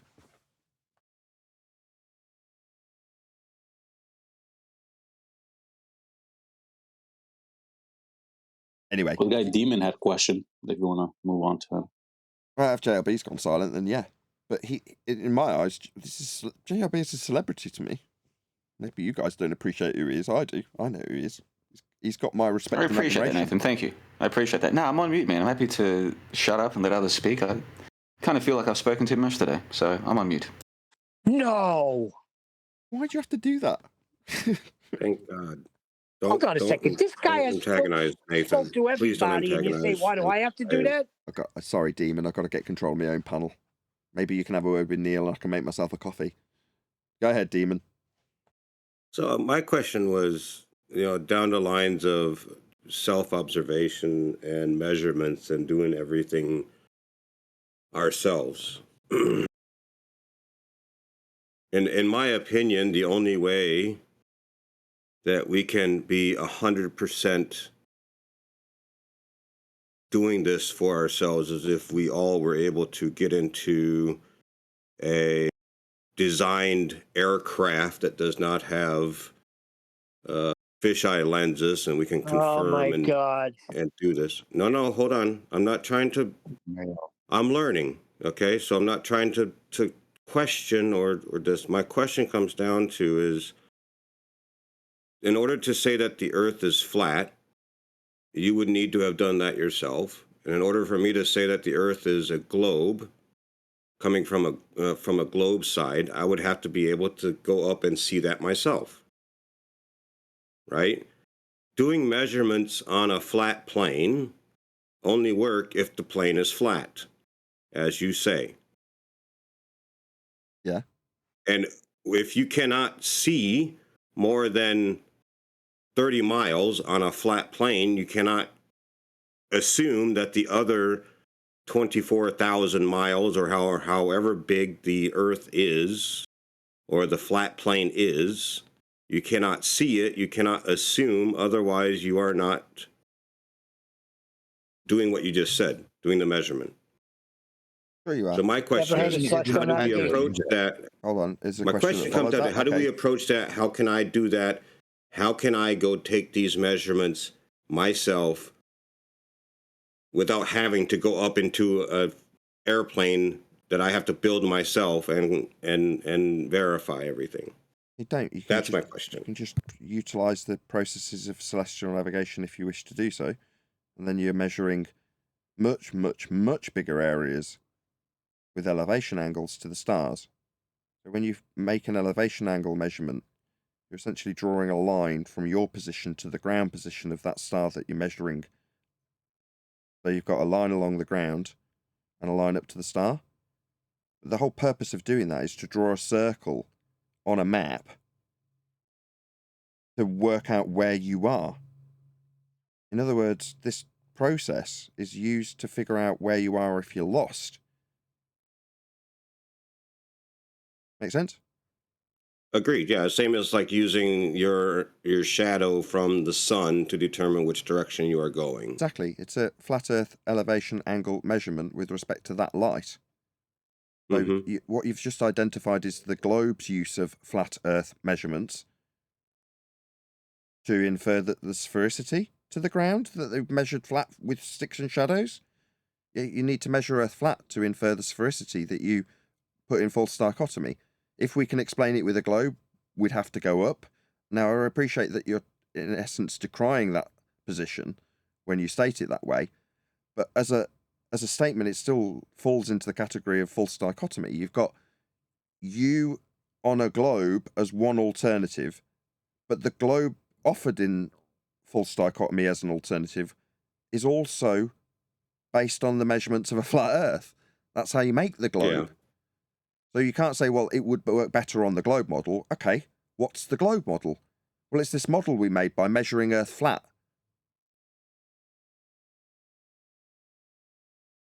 The base premise of all measurements with respect to Earth's surface are flat, without exception. That's it. Once you know Earth is measured flat, what else is there to do? And if you appeal to any models or maps, those maps and models are all based on the same origin measurements of Earth. Flat. I'm trying to stay away from making those from what has been modeled before me. That's why I asked that question. My other question is, and I've actually tried to do this on a different way, is being able to see long distances as a flat Earth. Why is there... So I'm in Cincinnati, Ohio. Cleveland, Ohio is 200 miles away. Even with my telescope, I cannot see the tallest building in Cleveland. What is the reason for that? That just casts a lot of doubt to the flat Earth model. And once again, I'm not trying to deny the flat Earth model. I'm trying to do my own research here. Put it into a logical explanation so that we can understand why not being able to see something that's got smaller and smaller and smaller and smaller into the distance. How does that affect a model that nobody has claimed? What model? I haven't claimed a model. I've just told you that Earth gets measured flat.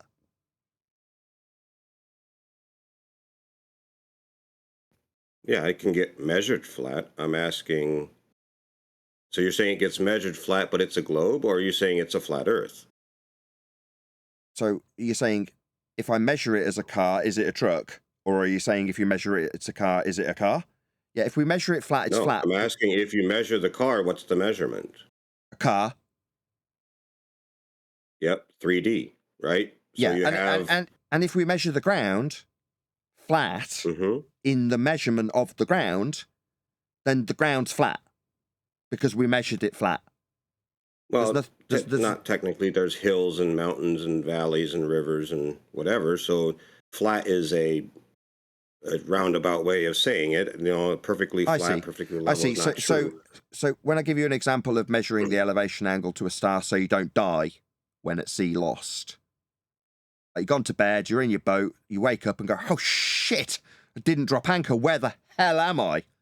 I'll look at GPS, it's all good. Oh my God, the battery's died. Oh my God, what am I going to do? Oh yeah, I've got a sextant and a map and I'm still talking and I'm giving you an answer and I'm still talking. Thanks. Yeah, so when I'm in that circumstance, yeah, and I can point my sextant at a star that happens to be over land. In fact, it happens to be over a mountainous range. It's that far away when I measure the angle to it. I mean, I'm still in the sea lost, but I'm going to measure a star with an angle.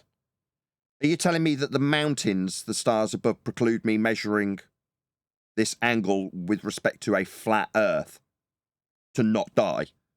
So because with the angles, that's not a flat Earth measurement anymore. Is that what you're suggesting? That's not what I was suggesting at all. But you did suggest that. You did. You said you did. You said mountains. I said we measure Earth flat with angles to stars, baseline being one angle, GP of star. Your rebuttal, your response was to say, no, we're not measuring Earth flat. There's mountains.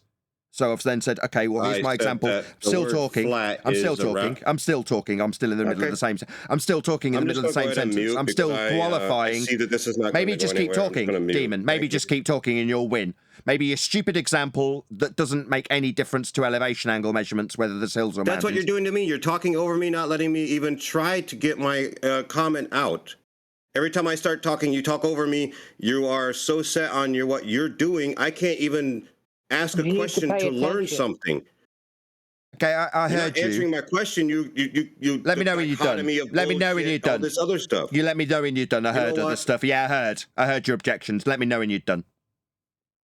Once you go up above the earth and you can take a photo of how the flat plane works, I'll listen, I guess, because I was just trying to do my own measurements and learn how I can do my measurements and ask questions why some things don't line up to what I think it should. And then you want to come in and basically berate me and bash me and just overtalk me to the point and then say, oh, I'm talking over you. You've been doing this to everybody that talks to you. You come in, abusively overtalk and put them down. Don't let them get their comment out. I'm here trying to ask a very simple question. And my comment about, well, it's not technically flat, meaning I understand that there's mountains and hills and different elevations. So the question I had about why I cannot use my telescope to zoom in and see other cities, I understand that there may be things in the way, but if I go above a certain elevation, why does it still not show? Yeah, I heard your question. I'm not trying to argue the flat earth. I'm not trying to argue the globe earth. Yeah, I heard your question. Are you ever going to shut up? Once again, you just proved my point. You talk over me. So, you know what? It's not ever going to happen with Nathan Oakley. I'm sorry. I will that's all you wanted to say. Sorry, shut up, Neil.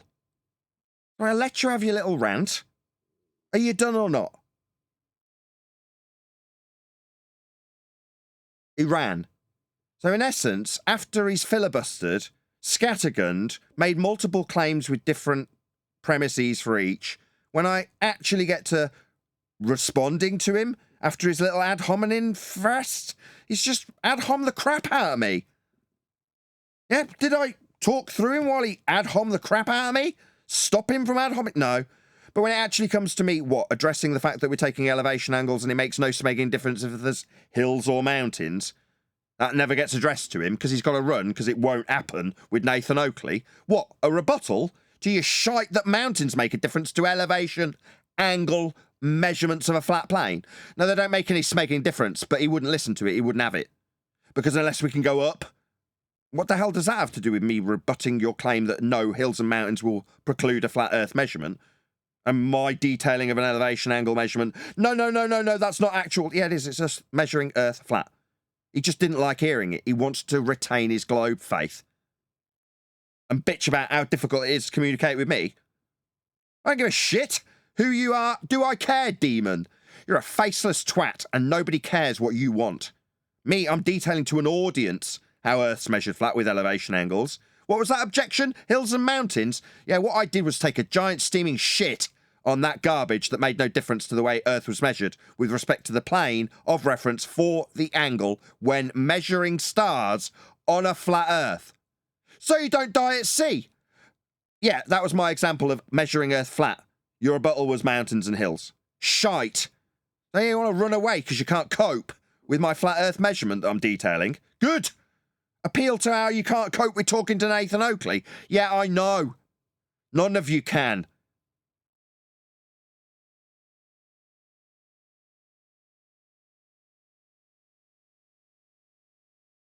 Got the tractors coming in a minute. I'm going to disappear shortly. So every year at about this time, just before Christmas, all of the local farmers cover their tractors in lights, Christmas lights, and in a row just drive down a really long street that I happen to live on. And it takes them hours and hours, and it's endless, just endless tractors covered in Christmas lights with people cheering. Fabulous fun. That's pretty cool. Yeah, I can't wait. I'm going to go and do it now. With that, a huge, massive, enormous thank you. Is my camera still in position? Is this going to be an embarrassing thing as I've kicked it at some point? Let's have a look. Will my stream deck work? Yay! A huge, massive, enormous thank you to both Discord and G Plus panels for making today's after show possible. And of course, a massive thank you to all of you for liking, commenting, sharing, subscribing, joining as a Nathan Oakley 1980 channel member. Hit me up on PayPal and Ko-Fi, all that good stuff. Let's just see if there's anybody else that needs a shout out on the Give, Send, Go campaign to see if I can raise the money to actually get a new stream deck because it's knackered to all hell. Give, Send, Go. I don't think there was. I think I did the shout out for the last guy that donated. I think I will actually be ordering a stream deck. I'm sure you're all elated to hear.